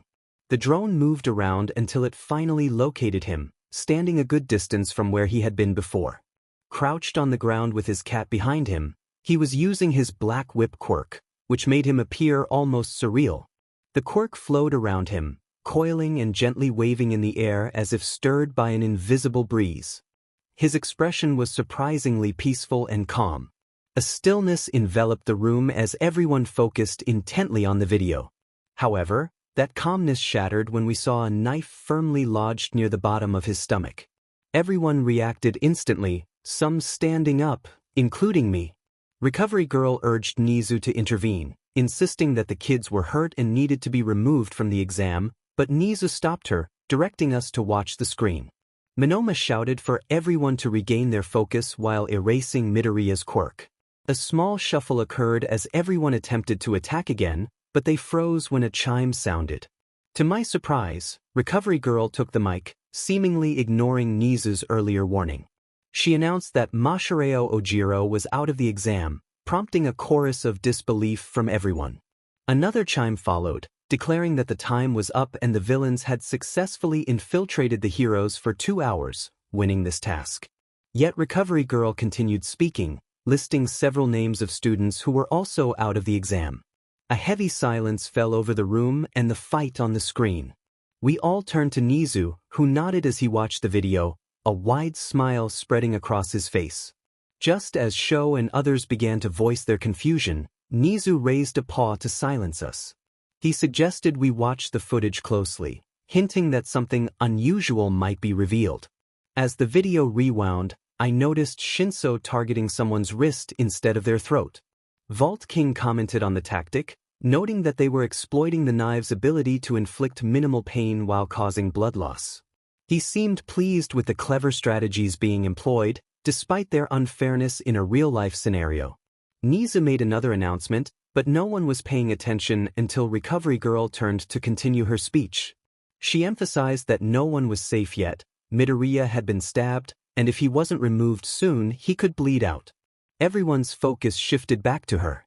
All Might, who had been quiet for much of the exam, firmly stated that Midoriya was trying hard and should be allowed to continue. Recovery Girl countered, expressing her concern that if the wound wasn't treated properly, it could lead to more serious consequences than just losing an exam. 13 agreed with her, acknowledging her expertise as a recovery hero. Nezu interjected, insisting that Midoriya would be fine and that he was heading back to his house, dressed casually and walking as if nothing had happened. I turned my head in disbelief, wondering how he had managed to treat himself. Shota voiced his concern, and Nezu admitted he had been distracted and hadn't followed Midoriya closely. Just as I was about to express my frustration, another voice interrupted. Eri, waking from a nap alongside Koda, asked if Midoriya was hurt and if she could help him. I looked at her, torn between awe and the need to find an excuse. Recovery Girl gently explained that Eri didn't have full control over her quirk, making it too dangerous for her to assist. Reassured Eri that they could patch him up after the exam. Eri hesitated, her expression suggesting she wanted to argue, but she turned her attention to Midoriya as his voice resonated through the screen. It seemed to captivate her and Koda, who were now fully engrossed in the little listeners on display. In the early hours of the morning, Aizawa observed the scene around him. He sighed while sipping his coffee, noting that everyone in the room had succumbed to sleep, some slumped in their chairs and others sprawled on the sofa. Even Nezu, typically so alert, appeared half asleep in his chair. The day had been exhausting in many ways, and Aizawa felt on the verge of losing his patience just by watching the exam unfold. Thankfully, things had calmed down after the earlier chaos. Problem Child and Shinso had managed to eliminate more than enough students in a single day, but now they were focused on working in their cafe. Shinso had wisely kept Problem Child from moving around too much due to his injury. Aizawa couldn't help but feel a bit annoyed at the squealing that erupted when Problem Child wore Shinso's jumper, but he knew everyone was aware of his annoyance. It wasn't that he was bothered by the fact that Problem Child had worn the jumper without a second thought and had fallen asleep in it. No, it was just that he hadn't eaten dinner, that was all. Still, Aizawa planned to have a conversation with Shinso later. He couldn't shake his concern for Problem Child after seeing him fall. It looked like he had collapsed from exhaustion, yet he had gotten back up as if he had merely tripped. Aizawa shook his head slightly. This exam was turning out to be quite the ordeal. He also needed to speak with Problem Child about his training. Whatever practices Shinso had implemented were evidently effective, as Aizawa could clearly see that Problem Child had improved significantly since a few weeks ago. Aizawa wished Problem Child could get some proper rest, but instead he was wandering through the city, sitting in a field, and chatting with Uraraka. Aizawa sighed, frustrated that he was still out and about despite his injury and still wearing that jumper. Forget about fighting. Problem Child needed to learn how to take care of himself around others. Aizawa had noticed the way Shinso looked at him, and years of being around teenagers had sharpened his ability to read the slightest cues. He tried to convince himself that he didn't care about his students' relationships, but perhaps this one needed to be addressed. It could interfere with their studies, after all. He pulled himself out of his thoughts, taking another sip of coffee. He felt a sense of relief when Problem Child finally returned to bed around 4:30 in the morning, still in the hoodie. Despite everything, Aizawa smiled, proud of how well Problem Child had performed in the exam despite the challenges. Shinso awoke to the soft morning light streaming in, realizing it was already 5. This might have been the most peaceful sleep he could remember, and he considered that pushing himself to his limits might be a strategy worth repeating. Rubbing his eyes, he noticed that his usual light headache was absent, and he felt a smile creeping onto his face. He was grateful that Midoriya was still asleep and hadn't witnessed this rare moment of cheerfulness. As he glanced back, he was surprised to see Midoriya still asleep, something that was unusual since he was typically a light sleeper. Shinso thought that perhaps after 2 days of rest, Midoriya had finally worn himself out. He got up and stretched, but then his heart raced when he noticed Midoriya still wearing his jumper. It covered his ears and part of his face, and Shinso recalled that he had forgotten Midoriya was wearing it when he fell asleep. He had to focus. The exam was far from over, and they still had many people to assist. Quietly, he made his way out of the room, receiving approving nods from Luna and Nox as he left. He smiled back at them, then proceeded with his usual routine, getting ready, eating, and preparing for the day ahead. After locking up the house, he stepped outside, his breath visible in the chilly air. The walk was peaceful, and he exchanged nods and waves with the heroes on patrol as he headed toward their shop. Suddenly, a loud explosion shattered the calm. Shinso flinched, instinctively covering his ears as he jumped back. In front of him, their shop was in ruins, flames licking at the remnants of the building, and shattered glass littered the ground. Heroes rushed to the scene, securing the area and evacuating nearby civilians, including Shinso himself. He stood in shock, dazed by the chaos unfolding around him. Uraraka and Mineta approached him, concern etched on their faces. Mineta, half panicking, dragged Shinso away from the scene, questioning if he was all right. Uraraka echoed his concern, looking at Shinso with worry. He shook off his daze, assuring them that he was fine, even though he felt anything but. He had grown attached to the shop, and the destruction left him confused. Why was he surprised? He had literally activated the bomb himself. As he was led away to a police station, he couldn't shake the feeling of disbelief that he had somehow become entangled in this disaster. They mentioned that they would be fixing the shop, but considering the exam was already more than halfway done, it was unlikely they would follow through.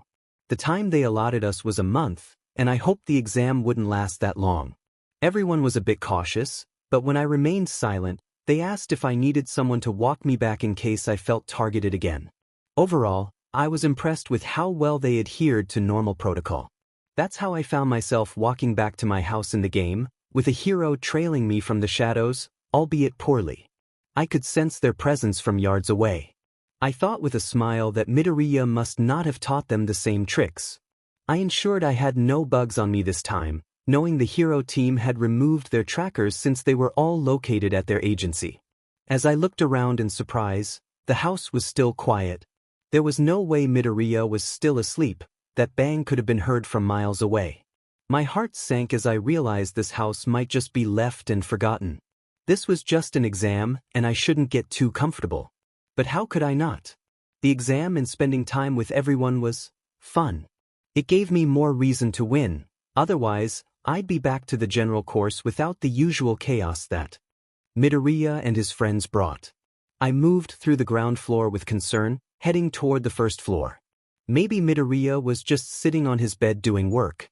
He often spent his mornings preparing breakfast before sitting back in bed to type on his computer. I reached the door and opened it carefully to avoid making a sound. I had even spent the second day oiling the door hinges because Midoriya kept waking up when I opened it, so it wasn't too hard. I just had to ensure the handle and closing the door didn't make any noise. My eyes widened in confusion as I saw him still sleeping. I would have kept my distance to let him rest, but at this point, I was getting worried. I approached his side as quietly as possible, intending to check his pulse to ensure he was okay, but I stopped when I saw him move as I brought my hand closer. Maybe just calling out to him would have sufficed, but instead, I reached out and gently patted his head. Izuku woke up in a daze at the bang. It didn't take long for him to realize what it was. One look at the time and Shinso's empty bed told him he had woken up late and that Shinso had gone ahead with the plan anyway. He smiled before flopping back into bed, reassuring himself that everything would be fine. He felt a bit guilty for waking everyone up so early, but it was too late to worry about that now. He hadn't meant to, but he fell back asleep. However, he was conscious enough to feel Shinso's hidden presence enter the room. He dozed off further, comforted by the familiar presence. It wasn't until a few moments later that his body instinctively moved when he felt Shinso come near. He relaxed as a hand touched his hair, smiling and pulling himself deeper into the comforting touch. This felt nice. He always loved it when people patted his head. But then he thought in alarm that he didn't normally feel this peaceful, and his eyes flew wide open. He looked at Shinso in surprise as he hurriedly withdrew his hand, apologizing for worrying about him since he usually didn't sleep that long. Izuku smiled as he sat up in bed, explaining that he had heard the explosion but fell back asleep. Shinso smirked at him, teasingly stating that his assumptions about Izuku being a vampire were false. Izuku rolled his eyes, getting up and stretching. Aside from Shinso's inaccurate accusations, he hoped he was ready to finish the exam. Shinso looked surprised, asking if they were really finishing the exam and getting everyone else out. Izuku confirmed that yesterday had been too much and that they had been there for 5 whole days, so they would try to finish it today. Shinso raised an eyebrow, questioning how they would get everyone out in 1 day without their trackers. Izuku assured him he would see, hoping their plan would work and they could wrap things up. He asked if Shinso was in or out, and to his surprise, Shinso agreed without hesitation. Izuku thanked him with a smile. They decided to finish this together, though there wasn't much to do. Izuku held out his hand for a fist bump, which Shinso returned. He remarked that Izuku was the only one he would trust this blindly. Izuku felt honored and mockingly bowed before starting to brush his teeth with a smile. Shinso felt he was losing it. It was official. He was about to go insane before even stepping into the hero course. Just being around the hero course was enough to drive him mad, especially with a certain small, green-haired, freckled boy named Midoriya driving him crazy. Midoriya confidently stated that today would be the end of the exam. Shinso was uncertain. They had a lot of people to get out, and the chances of winning today seemed slim. But out of everyone he knew, Midoriya was the only person he would follow blindly. Everything Midoriya planned seemed to work.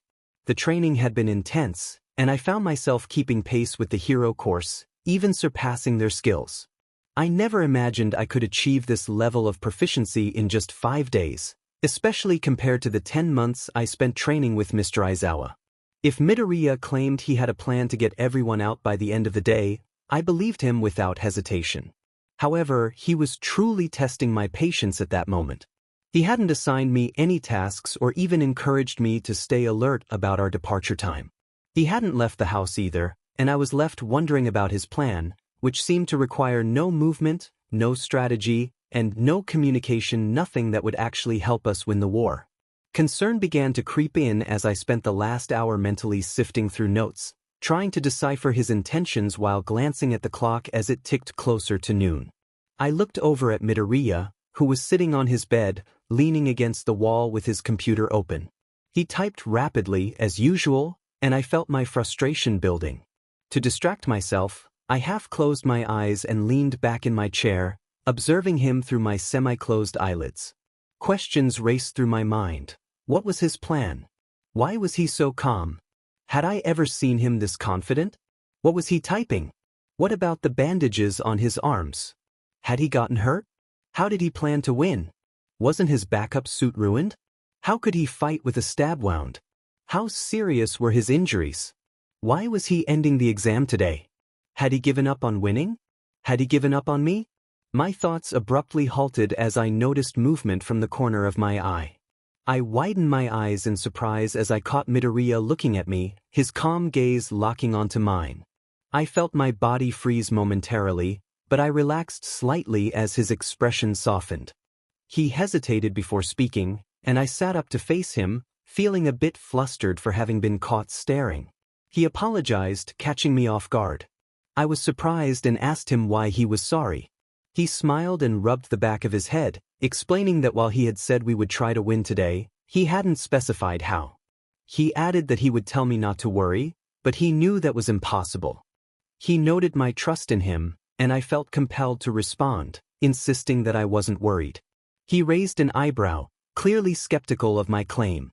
I quickly shifted the topic, asking about the bandages on his arms. He seemed to take my question seriously, but I could tell he was being evasive. When he finally responded, I couldn't help but laugh at his excuse. He protested, claiming he wasn't lying, but I found it hard to believe. I teased him about having a strange obsession with bandages, and he pouted, which only made me laugh.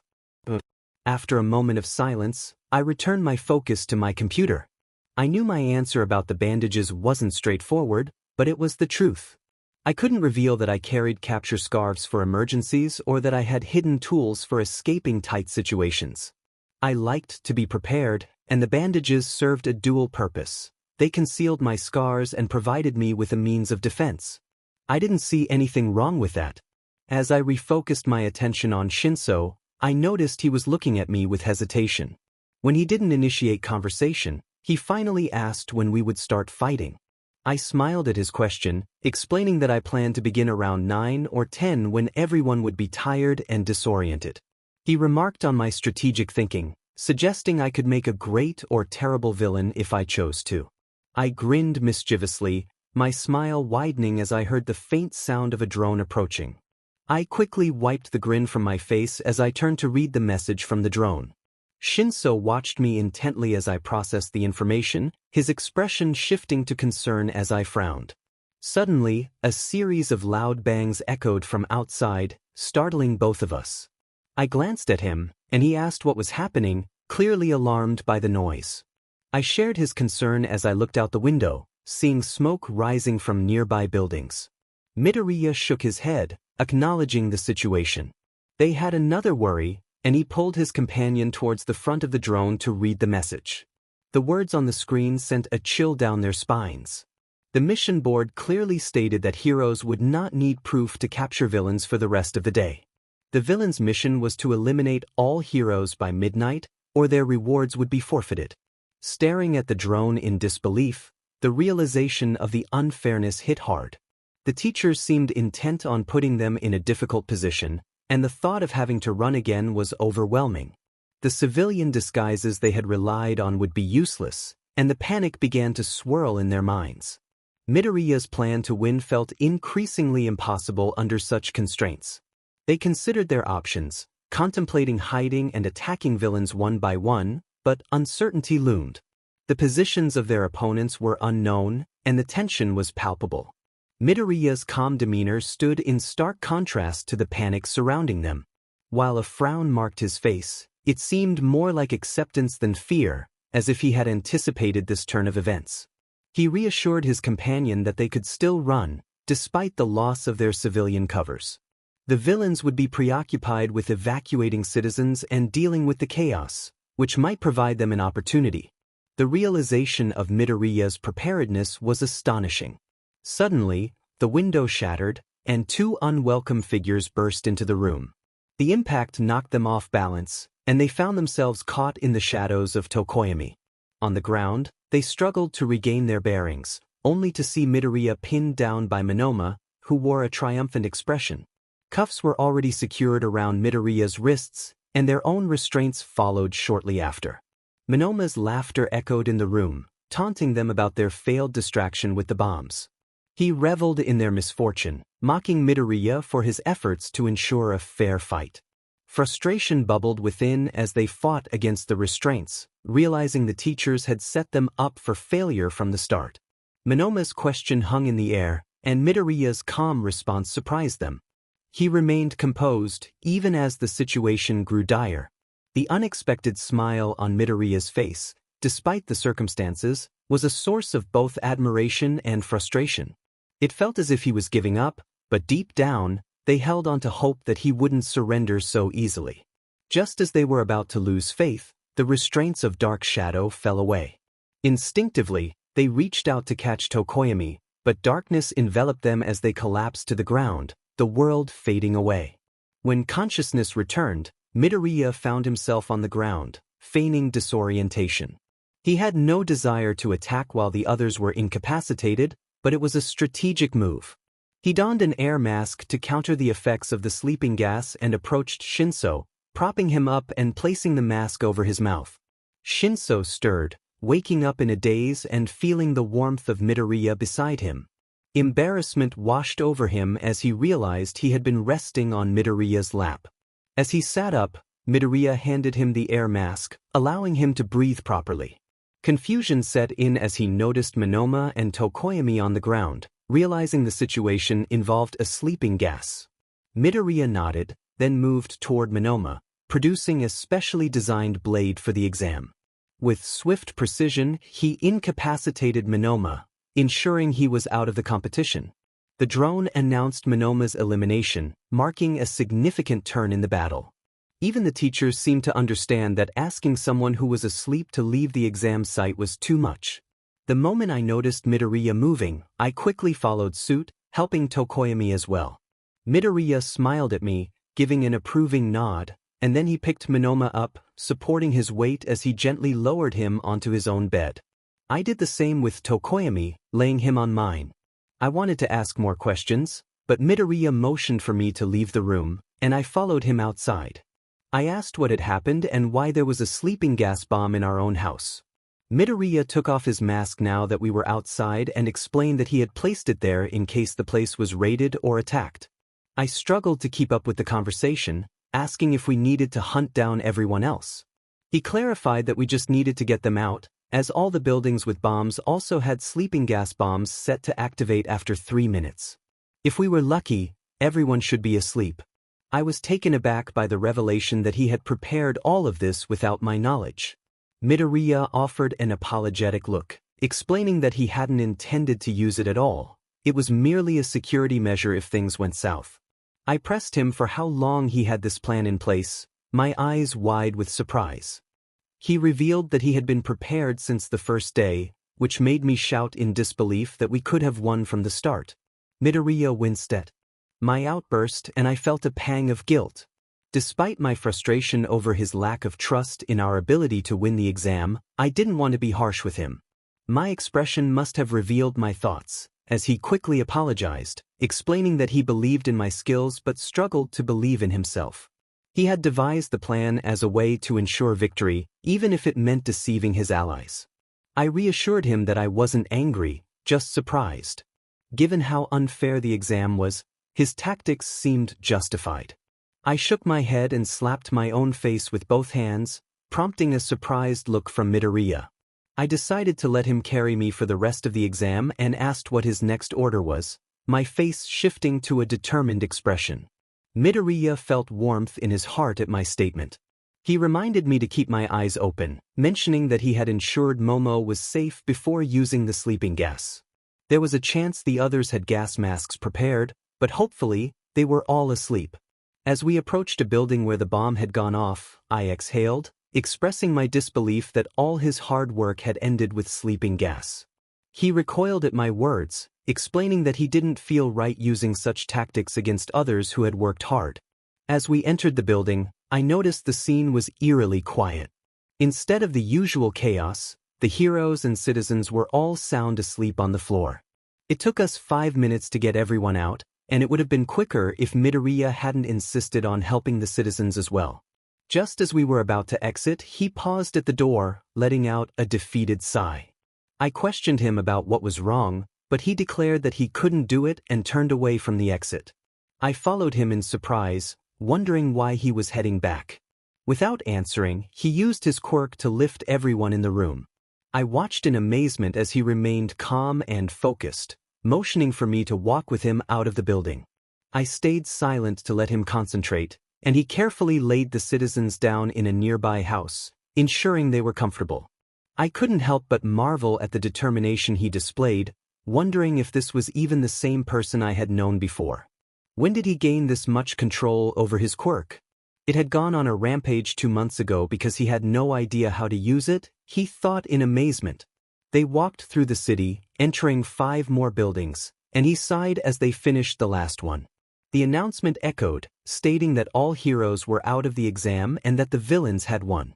They had given up after the first 2 buildings, opting to announce their victory rather than name every person they had rescued, especially when many were unconscious. He remarked that it was a very anticlimactic and underwhelming victory, smiling as Midoriya let out a snort of laughter. They stopped at a few more places to drop off the last handful of citizens, leaving only the remaining heroes with them. Midoriya carefully held them using his quirk, ensuring not to hurt anyone. He thought to himself that Midoriya was too nice, but that was one of his best qualities. He counted the heroes to make sure they hadn't missed anyone. It felt odd walking through the street with a group of people floating behind them, courtesy of Midoriya's quirk. He followed closely behind Midoriya, who seemed to be on autopilot at this point. They moved inside and around the hero agency, with Midoriya gently placing pairs of heroes into rooms as they slept, making sure to separate boys from girls. He didn't realize anything was wrong until they reached the hero agency's common room. Midoriya collapsed onto the couch as soon as he got close. He smiled as Midoriya rolled his head back. He sat down nearby, giving him space.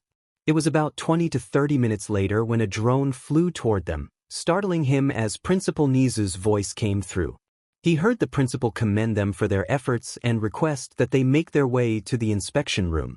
He muttered a small acknowledgement as Midoriya nodded, and the drone settled on a table. He sighed one last time before getting up, stating it was time to go. He reached out a hand to help Midoriya up, who remained seated on the couch. He encouraged him to get up, saying they couldn't keep the teachers waiting, giving him a sympathetic look as he pulled Midoriya to his feet. His eyes widened in concern when he noticed red. Midoriya was bleeding. He expressed his worry, and Midoriya looked down, waking up at the tone of his voice. He shrugged it off, saying his wound had just reopened and apologized for getting blood on his jumper, stuttering as he spoke. He insisted that it was fine, mentioning he knew talented people who could heal the wound quickly, even suggesting that the jumper might be saved. He wanted to argue, but his thoughts were interrupted as Midoriya grabbed his arm, asking Luna to teleport them near the inspection room. He was startled as Luna appeared on Midoriya's shoulder, making her way down to his arm. She touched his hand with a paw, and he felt a wave of warmth as the scenery changed. They found themselves near a door, but Midoriya still seemed dazed as Luna and Nox coiled around his neck. He pulled Midoriya's hand and guided him to the door, hoping Recovery Girl could help him. He knocked, and Principal Nezu's voice granted them permission to enter. Inside the room, Midoriya straightened up as too many pro-heroes focused their attention on them. He felt a wave of nervousness wash over him under the weight of their calculating gazes. Nezu smiled as he watched the remaining heroes drop out of the game. Endeavor and Hawks both asked what was happening, their voices contrasting yet in sync. Nezu explained that it was sleeping gas, noting how brilliant the strategy was. The villains couldn't fight back while they were asleep, even the strongest were vulnerable in that state. Pishibob questioned if that was allowed, wondering if the whole exercise was too simple with such tactics. Aizawa clarified that there was no rule against it, and if Yaoyorozu had been present or if they had gas masks prepared, the plan wouldn't have worked. He nodded in agreement, appreciating Aizawa's keen perception. All Might commented on Midoriya's impressive control over his quirk, noting that he hadn't even realized the extent of his progress. Nezu pondered how much Midoriya was hiding. Hawks remarked on Midoriya's kindness, noting how he had carried everyone into beds rather than leaving them on the floor. There were knowing smiles exchanged, as they recognized the depth of Midoriya's compassion. After an hour of Midoriya and Shinso winning the exam, Nezu moved a drone over to the villains, pulling up the mic to commend them for their efforts and requesting they head to the inspection room. Both kids acknowledged the message and got up. Recovery Girl expressed concern for Midoriya, stating that he had been pushed too hard this time. Nezu responded pleasantly, acknowledging her concern. Hawk's voice echoed with concern about getting blood on a jumper, and Vault remarked that the kid had more screws loose than one as the two children disappeared off-screen. I shot up, realizing they were already here, and I needed to warn everyone. I gathered everyone's attention and announced that I had one last test for the two of them. It might seem a bit unfair, but there was a reason behind it, and I asked everyone to play along with my words. An uproar of confusion filled the room, but it fell silent as a knock sounded at the door. I called for them to come in, and the door opened to reveal the two kids. They straightened up under the weight of all the eyes on them. I hoped this would put some mental pressure on them as I observed. Midoriya's eyes widened as the lights gradually brightened. He exclaimed about the entire group of wild pussycats being present, along with Hawks and Endeavor, but was cut off when Shinso playfully tapped the top of his head, reminding him that they knew their own names. Midoriya blushed and greeted Eri and Koda as they ran up to him, excitedly praising his performance in the exam. He thanked them while Shinso affectionately patted Eri's head. Eri timidly asked if she could fix his wound, to which Midoriya eagerly agreed. Aizawa interjected, warning that Eri's quirk wasn't stable. Koda expressed confusion, insisting that Eri was good at healing. Eri confidently stated that she could do it, having learned from Mr. Deku. She touched a spot near the wound, and a soft golden glow enveloped it as the wound closed, with the blood returning to his body. Midoriya smiled appreciatively at Eri. As noise erupted from the screen, signaling that some people were waking up and those who had completed the exam were heading in, Midoriya suggested that Eri and Koda go in and say hi, hoping they could help ease tensions, especially to keep Kaken from causing trouble. Koda enthusiastically agreed, and Eri nodded excitedly as Luna, the cat, jumped onto Koda's shoulder, placing a paw on Eri. They both disappeared in a flash, and just as they left, the cat returned to Midoriya's shoulder. We all stared at the confusing scene that had just unfolded. I chuckled, bringing the attention back to me and complimenting Midoriya on his impressive performance. He thanked me while Shinso nodded in agreement. I then raised a question about the material list, noting the absence of the sleeping gas bombs, even though there were 20 normal smoke screen bombs listed. The room fell quiet as Midoriya's eyes widened in realization, and Shinso soon followed suit. I continued, pointing out that this breach of rules regarding the gear they had prepared might have consequences, and I asked what they thought the penalty should be, considering it was the invention that led to their victory. Midoriya's perspective shifted as he processed the statement, looking at Shinso in shock. They both feared they might lose their prizes due to this oversight. He glanced back at Principal Nezu, questioning whether he had truly messed up. His wide eyes transformed into a frown as he firmly stated that he hadn't made a mistake. He concentrated, raising his hand to his chin in thought. Shinso sighed and moved closer, assuring him that it was okay if he had made an error, but Midoriya shook his head, insisting he hadn't. He took a moment to think, closing his eyes in concentration. When he opened them, Luna had vanished from his shoulder, only to reappear with the rule book. Grabbing it before it fell, he flipped through the pages and cheered when he found what he was looking for. He confidently stated that he had made the gas bombs, explaining that the rulebook only required them to hand in inventions made by their suppliers, and anything else didn't need to be mentioned. Principal Nezu raised an eyebrow, questioning whether Midoriya had made the gas bombs to avoid having them checked. Midoriya admitted that he had forgotten that part but had created them to keep his ace in the hole a secret. He clarified that he was confident he hadn't made any mistakes according to the rulebook. Hawks whistled, acknowledging Midoriya's cleverness. Principal Nezu accepted that it was a mistake on his part regarding the wording and congratulated them on winning the exam. Midoriya's eyes widened, feeling that this was too easy, but he pushed that thought aside for the moment. Shinso's perspective shifted as he processed the situation. He felt a surge of excitement when he realized they had succeeded. However, Principal Nezu's next words caught him off guard.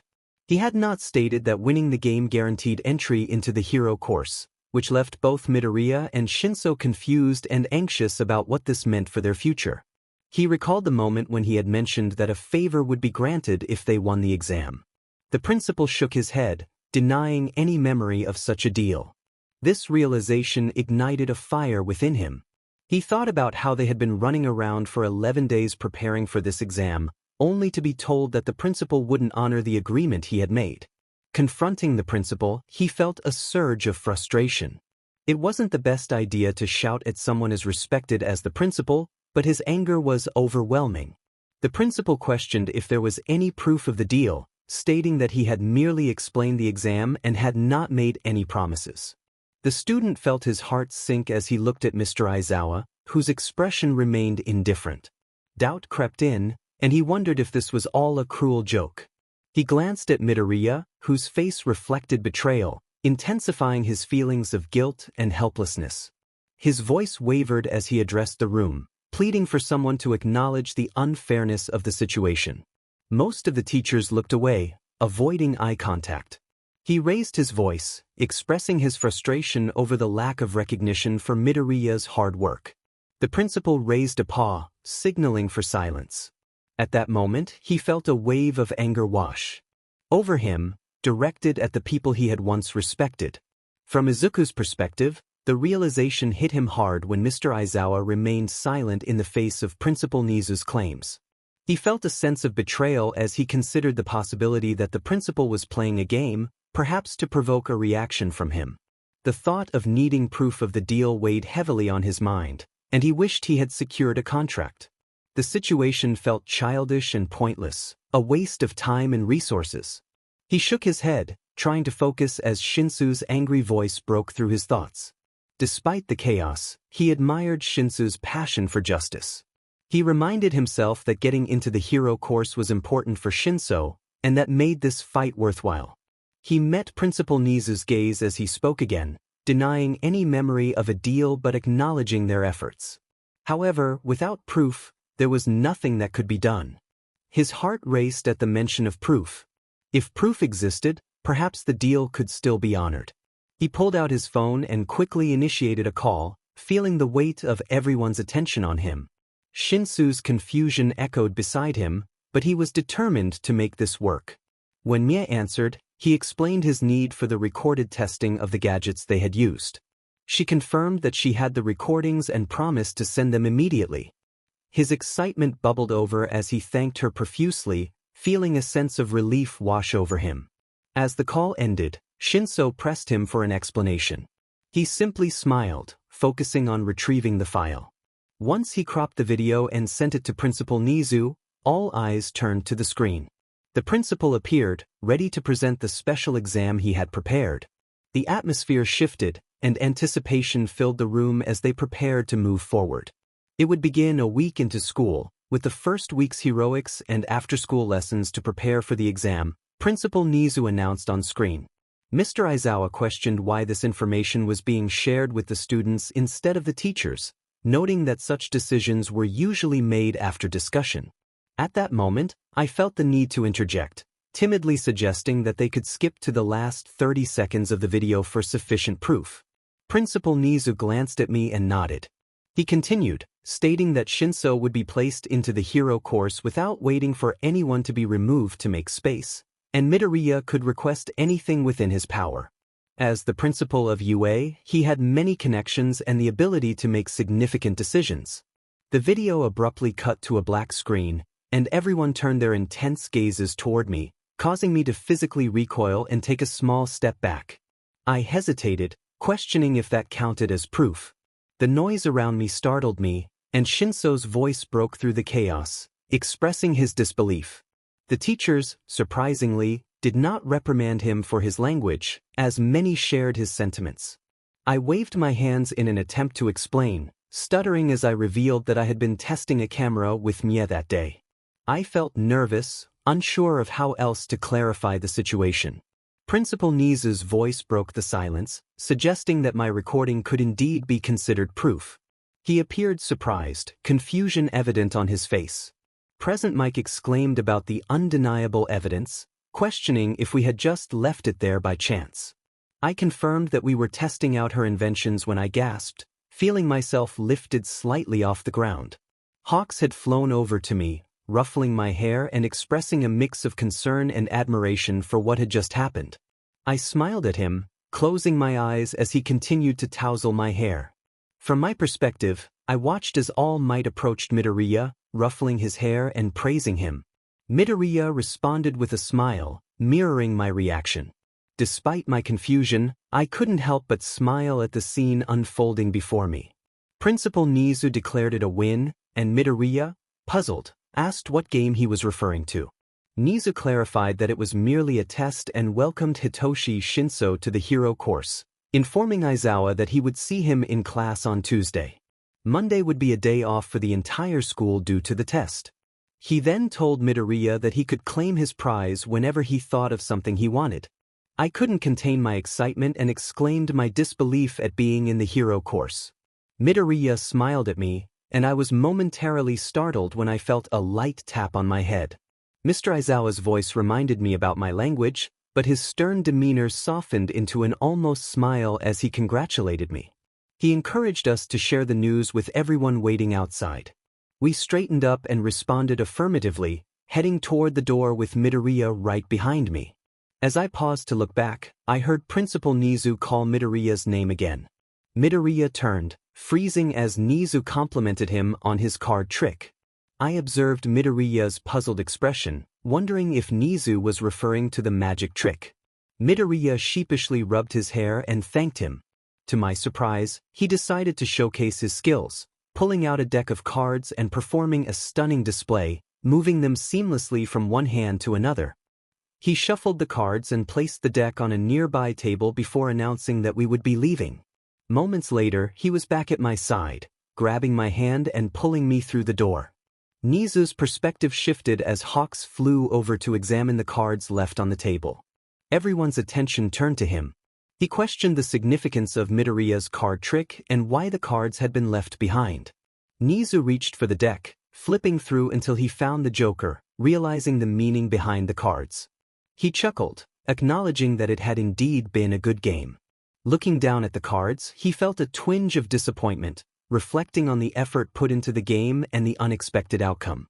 It seemed that Izuku Midoriya was a deeper puzzle than he had initially anticipated. Out loud, he acknowledged his loss, contemplating the complexities of the situation. Endeavor inquired about the game being played, to which I replied with a laugh, explaining that it was a challenging two-player game as I poured myself some tea. As I spoke, everyone gradually distanced themselves from me, likely accustomed to my unpredictable behavior. I clapped my paws together, signaling a shift in focus. Informed everyone that Tuesday would be dedicated to overseeing the exam parts involving all Hero Course students, with others allowed to observe as well. I instructed them to relay this information to their students and confirmed the assembly hall meeting for Tuesday after home group. Acknowledging nods from everyone, including those outside my staff, I continued, reminding them to take care of the students during the break. I expressed hope that the students would be too exhausted after the exam to cause any trouble. I also requested Midnight to meet me in my office at 9:30 on Tuesday, mentioning that a certain bunny would need a nap and would be exempt from class that day. With a smile, I dismissed everyone and left my chair. Izuku felt a surge of joy as he and Shinso were greeted by a crowd the moment they entered the student viewing room. Koda and Eri were among the first to approach them. Some students watched cautiously, while others growled in their direction. Izuku smiled sheepishly, feeling the weight of their stares. Kirishima exclaimed how manly it was that they had beaten everyone, and Tetsu nodded in agreement. Izuku beamed at them, while Shinso appeared overwhelmed by the attention. Suddenly, a loud voice interrupted the moment. A floating outfit demanded to know why they had received a Morse code message. Izuku confirmed the message indicated a traitor among the hero team. The tension in the room grew as everyone turned to him for answers. When he hesitated, they shifted their gaze to Shinso, who deflected the question back to Izuku.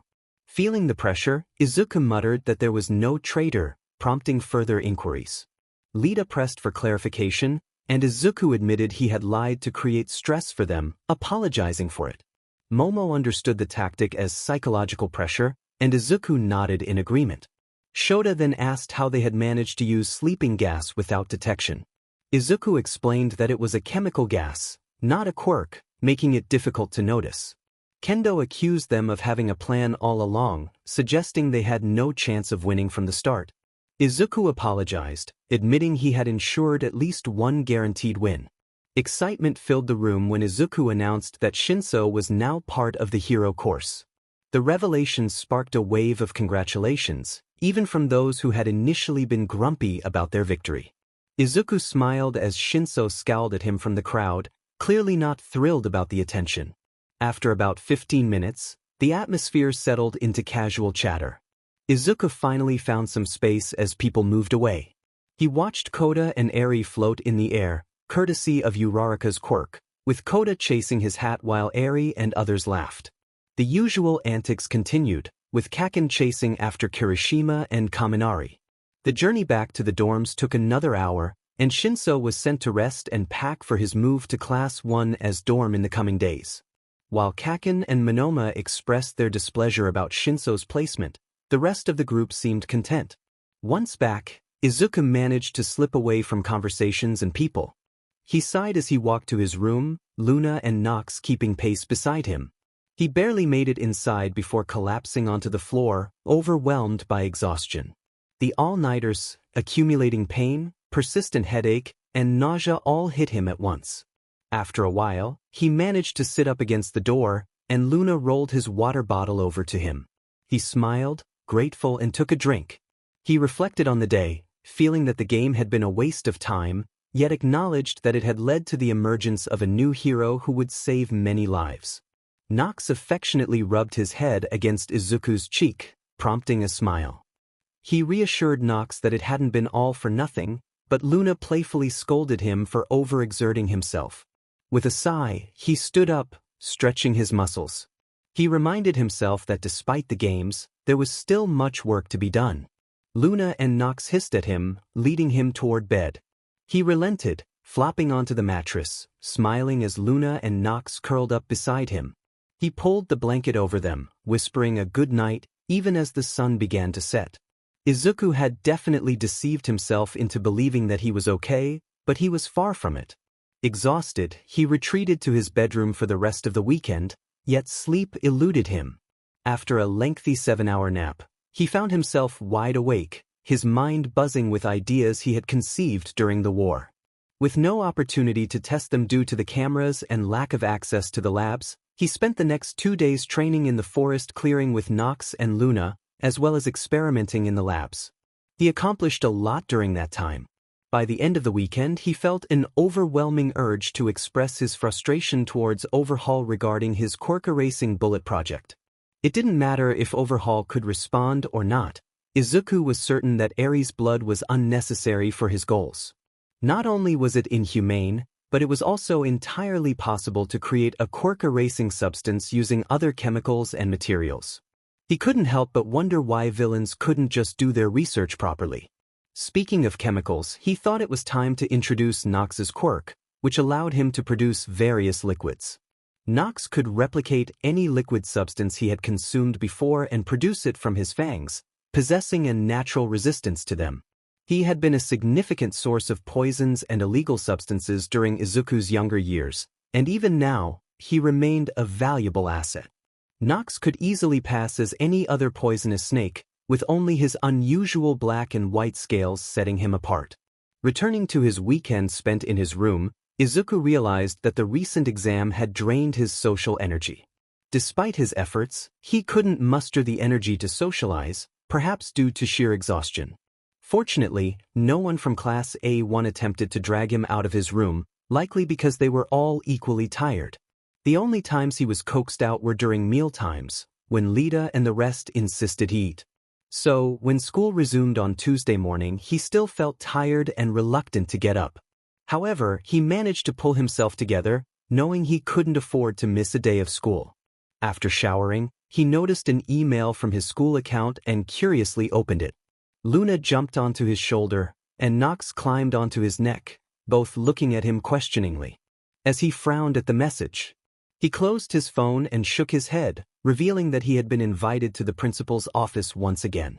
He sighed, thinking that if it was another test to prod at him, he might have to reconsider his plans. He felt a pout forming on his face, prompting Nox to hiss at him curiously. He lamented that he wouldn't get to see Shinso, wishing to talk to him on his first day. However, he considered that Shinso might also be at the principal's office. Thus began his walk to school as usual, alongside Uraraka and Lita. He had to part ways with them upon reaching the classroom corridor to head to the principal's office instead. Arriving early, he ended up waiting an extra 20 minutes.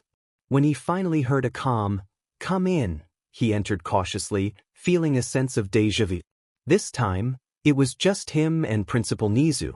Izuku greeted Principal Nezu, who gestured for him to take a seat. The principal congratulated him on his recent exam victory, praising his exceptional skills. Izuku humbly acknowledged the compliment, bowing his head slightly. Nezu, with a knowing twinkle in his eye, remarked that it was typical of him to give his best. Then, Nezu shifted the conversation, asking if Izuku had thought about a favor he might want to request. Izuku's eyes widened at this, and he inquired about the timeline for when he could use his favor. Nezu assured him that he could use it whenever he wished, which brought a smile to Izuku's face. He had some ideas but didn't need them at that moment. Nezu encouraged him to share his thoughts, but Izuku hesitated, explaining that circumstances might change, and he preferred to inform him when the time was right. Nezu accepted this, and Izuku felt a wave of relief wash over him, thinking that maybe he could navigate this situation. However, his relief was short-lived as Nezu moved on to more pressing matters. He expressed concern over Izuku's low amounts of sleep, suggesting that they could help in any way possible. A chill ran down Izuku's spine as he quickly reassured the principal that he was fine, though he knew deep down that was not entirely true. It was probably due to the new place and atmosphere, Izuku thought as he waved his hands around. He mentally scolded himself for phrasing it as a question. When Principal Nezu didn't seem convinced, he added that he had made sure to get some rest after the exam, which was partly true. Principal Nezu nodded and asked for a favor for Izuku's well-being and the teacher's peace of mind. Curious, Izuku tilted his head and asked what it was. Nezu requested that he take the rest of the day off to get some sleep. Izuku's eyes widened, and he instinctively waved his hands again, insisting that it wasn't necessary and that he was fine. Nezu pointed out that Izuku's eyes were slightly red, his movements were slower than usual, and his coordination was off. Izuku looked at him in surprise. Nezu continued, suggesting that even if Izuku had rested, it would be beneficial for him to sleep today. Feeling a bit defeated, Izuku's shoulders slumped. He pleaded about school, but Nezu remained calm, reminding him of his high grades and assuring him that he wouldn't miss much, especially since the day would focus on reviewing highlights and mistakes from the exam. Izuku's shoulders tensed but then relaxed again. He thought to himself that he would comply and decided to head back to his dorm for some rest. Just then, there was a knock at the door. Nezu welcomed the visitor, and in walked an energetic Miss Midnight, who stood behind Izuku with a warm smile. His eyes widened slightly as he realized what was happening, but he quickly schooled his expression to appear normal. He returned the smile, trying to mask his confusion. Nezu explained that they had noticed how difficult it was for him to sleep in new environments and preferred that he use Midnight's quirk to rest for the day. Izuku felt a shiver run down his spine at the thought of sleeping in front of others, but sighed internally and agreed hesitantly. Miss Midnight was thrilled by his agreement and quickly lifted him into her arms. Izuku flailed in surprise, expressing his disbelief, but she reassured him to relax and focus on getting some sleep. He protested, saying he could walk, but she waved his concerns aside. As the purple smoke began to envelop him, he felt drowsy, and his mind became foggy enough for him to ask a question that had been on his mind. He wondered if Midnight's quirk affected her or if she had a natural resistance to gas poisons. She explained that she was only unaffected by her own quirk and that other gases did affect her. Izuku nodded, letting his eyes close, feeling comforted by the warmth of her embrace. He thought about how he could resist poisons if necessary but decided to let himself rest for now. Midnight smiled as Izuku curled closer to her, feeling protective of him. Nezu reminded her to close the door quietly, as Izuku might wake easily due to noise. Midnight realized the time and exclaimed that she needed to go watch the highlights of the war, to which Nezu pointed out that she had already seen it all. She admitted that she missed some parts and wanted to see how Nezu had edited it, believing he had done a good job. With a nod, Nezu opened the door for her, and she left, enjoying the warmth of Izuku cuddling into her. Izuku was reluctant to let her go, clinging to her as she laid him on the couch. The couch was soft and large, making him look even smaller. Midnight provided him with a fluffy pillow, which he hugged tightly, and wrapped him snugly in a warm blanket. She smiled fondly, ruffling his hair before quietly exiting the room and closing the door behind her. Several hours later, Izuku woke up feeling warm and snug. He curled up even more, enjoying the peacefulness and safety of the dark room. It took him a few more minutes to open his eyes, and when he did, he was surprised to see Mr. Aizawa entering. Aizawa greeted him, acknowledging that it was good to see him awake. Still drowsy, Izuku rubbed his eye and yawned, managing a tired good morning before sitting up straighter and recognizing the staff room. After a moment, Aizawa handed him a coffee in his mug. Izuku's eyes widened in surprise as he took it eagerly, thanking Aizawa before bringing the cup to his lips. However, he quickly lowered it after taking a sip. It had cream and just the right amount of sugar, perfectly made to his liking. The protagonist looked up at Mr. Aizawa in surprise, realizing that he knew how they liked their coffee. It was a detail they had never shared with anyone, as they typically only drank coffee during late-night work sessions or occasionally in the staff room. The thought made them pause, wondering if they were simply unaccustomed to others making coffee for them. However, they quickly shook off the thought and smiled as they took a sip. They tilted their head in confusion and asked about the school schedule. Mr. Aizawa explained that it was still school time, but everyone was engrossed in watching the highlights of the recent war, which had lasted a good 7 hours. He mentioned that he had grown bored of watching the end since he had seen it just a few days prior. The protagonist nodded, glancing down at their crinkled uniform shirt, trying to smooth it out with their hands. When they looked back up, they could have sworn Mr. Aizawa smiled at them. After about 10 minutes, the bell rang, and Mr. Aizawa reached out for the protagonist's empty mug. They handed it to him with a thank you and hesitated, asking if they could leave. He nodded, assuring them that the video should be finishing up and that they could catch everyone before they started to leave. Grateful, the protagonists scrambled out of bed and put on their shoes. They waved goodbye to Mr. Aizawa as they headed to the main assembly building. As they opened one of the large doors, they felt a rush of air and instantly regretted their decision. They had drawn everyone's attention just as the video concluded, leading to a loud commotion as a large group rushed over. Compliments flew at them from all directions, with comments about their performance and how impressive their planning had been. The protagonist felt dizzy from the sudden attention, surprised to see no angry or scowling faces among the crowd, except for Kaken. After receiving an overwhelming number of comments, the protagonist finally spotted Shinso and made their way over, playfully elbowing him for laughing at their predicament. He doubled over slightly, and they stuck their tongue out at him, prompting laughter from those around them. Then, Monoma approached with a serious expression, asking if the protagonist meant what they had said about picking his quirk. The protagonist nodded, immediately blushing as they realized that part had been shown in the video. They covered their face in embarrassment, recalling that Shoto had been nearby, smiling at them. Monoma, seemingly unfazed by their embarrassment, asked if they could give him tips on improving his quirk. The protagonist took his hands and held them up excitedly, thrilled that he would consider their advice. They expressed their enthusiasm, nearly vibrating with excitement, and the surrounding crowd laughed. Just then, Mina shouted that it was time for a party, and before they knew it, she had pulled both the protagonist and Shinso into a tight headlock, dragging them out the door. As they laughed and tried to keep up, Mina called out to Bakugo, expecting him to help make the cake, teasing that otherwise, the kitchen might explode.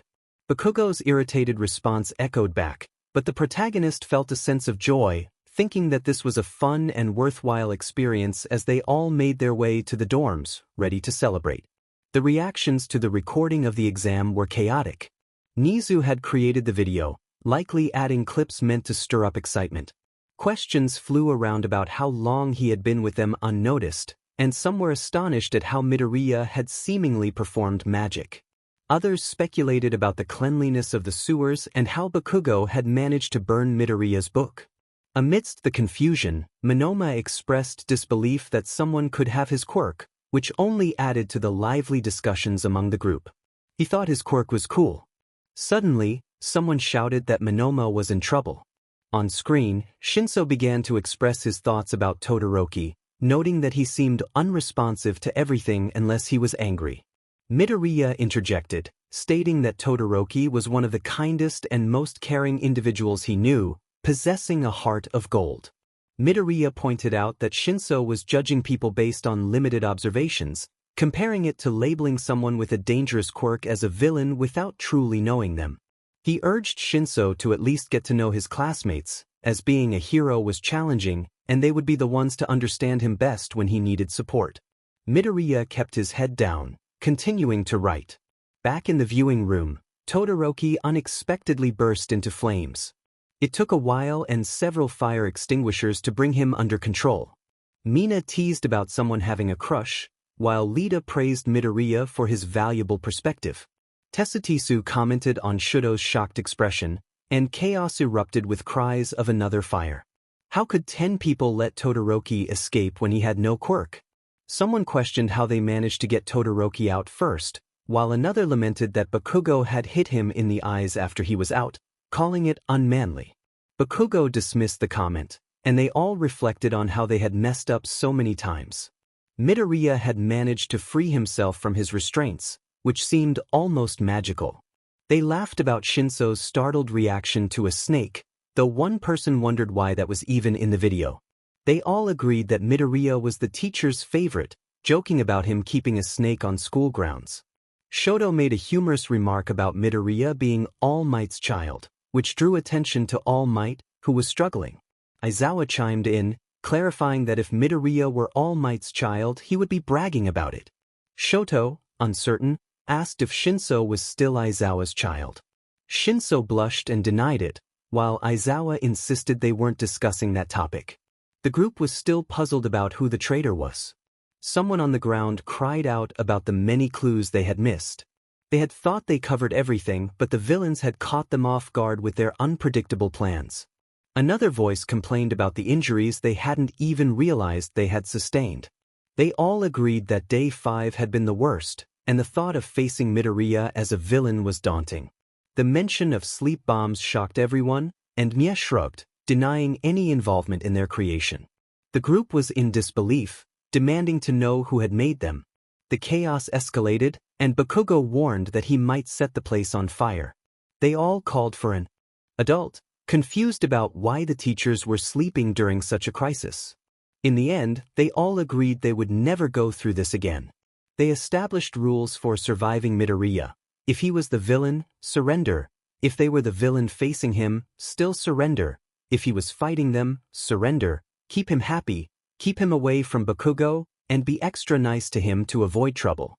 The challenge now was simply to survive the person in question. The story concluded, leaving the characters with a sense of resolution and camaraderie as they faced the future together. After all, putting the entire country into chaos couldn't be their plan. Or could it? The tension in the air was palpable as the characters navigated through their challenges. They faced obstacles that tested their resolve, each moment filled with uncertainty and the weight of their decisions. The stakes were high, and the consequences of failure loomed over them like a dark cloud. As they moved forward, the characters relied on their skills and instincts. They engaged in intense battles, where every clash was a dance of strategy and strength. The sound of metal clashing echoed in the distance, and the air was thick with the anticipation of what was to come. Each encounter pushed them to their limits, but they remained determined to overcome the odds. Amidst the chaos, alliances were formed, and friendships were tested.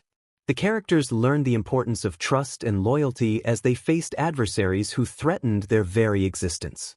They fought not just for themselves, but for the future of their country, driven by a shared purpose that united them. As the story unfolded, the characters experienced moments of vulnerability and triumph. They grappled with their fears and insecurities, but through it all, they emerged stronger. Their journey was one of growth, filled with lessons that would shape their destinies. In the end, the question lingered: could they truly restore peace, or would the chaos consume them all? The answer lay in their hands as they prepared for the final confrontation that would determine the fate of their world.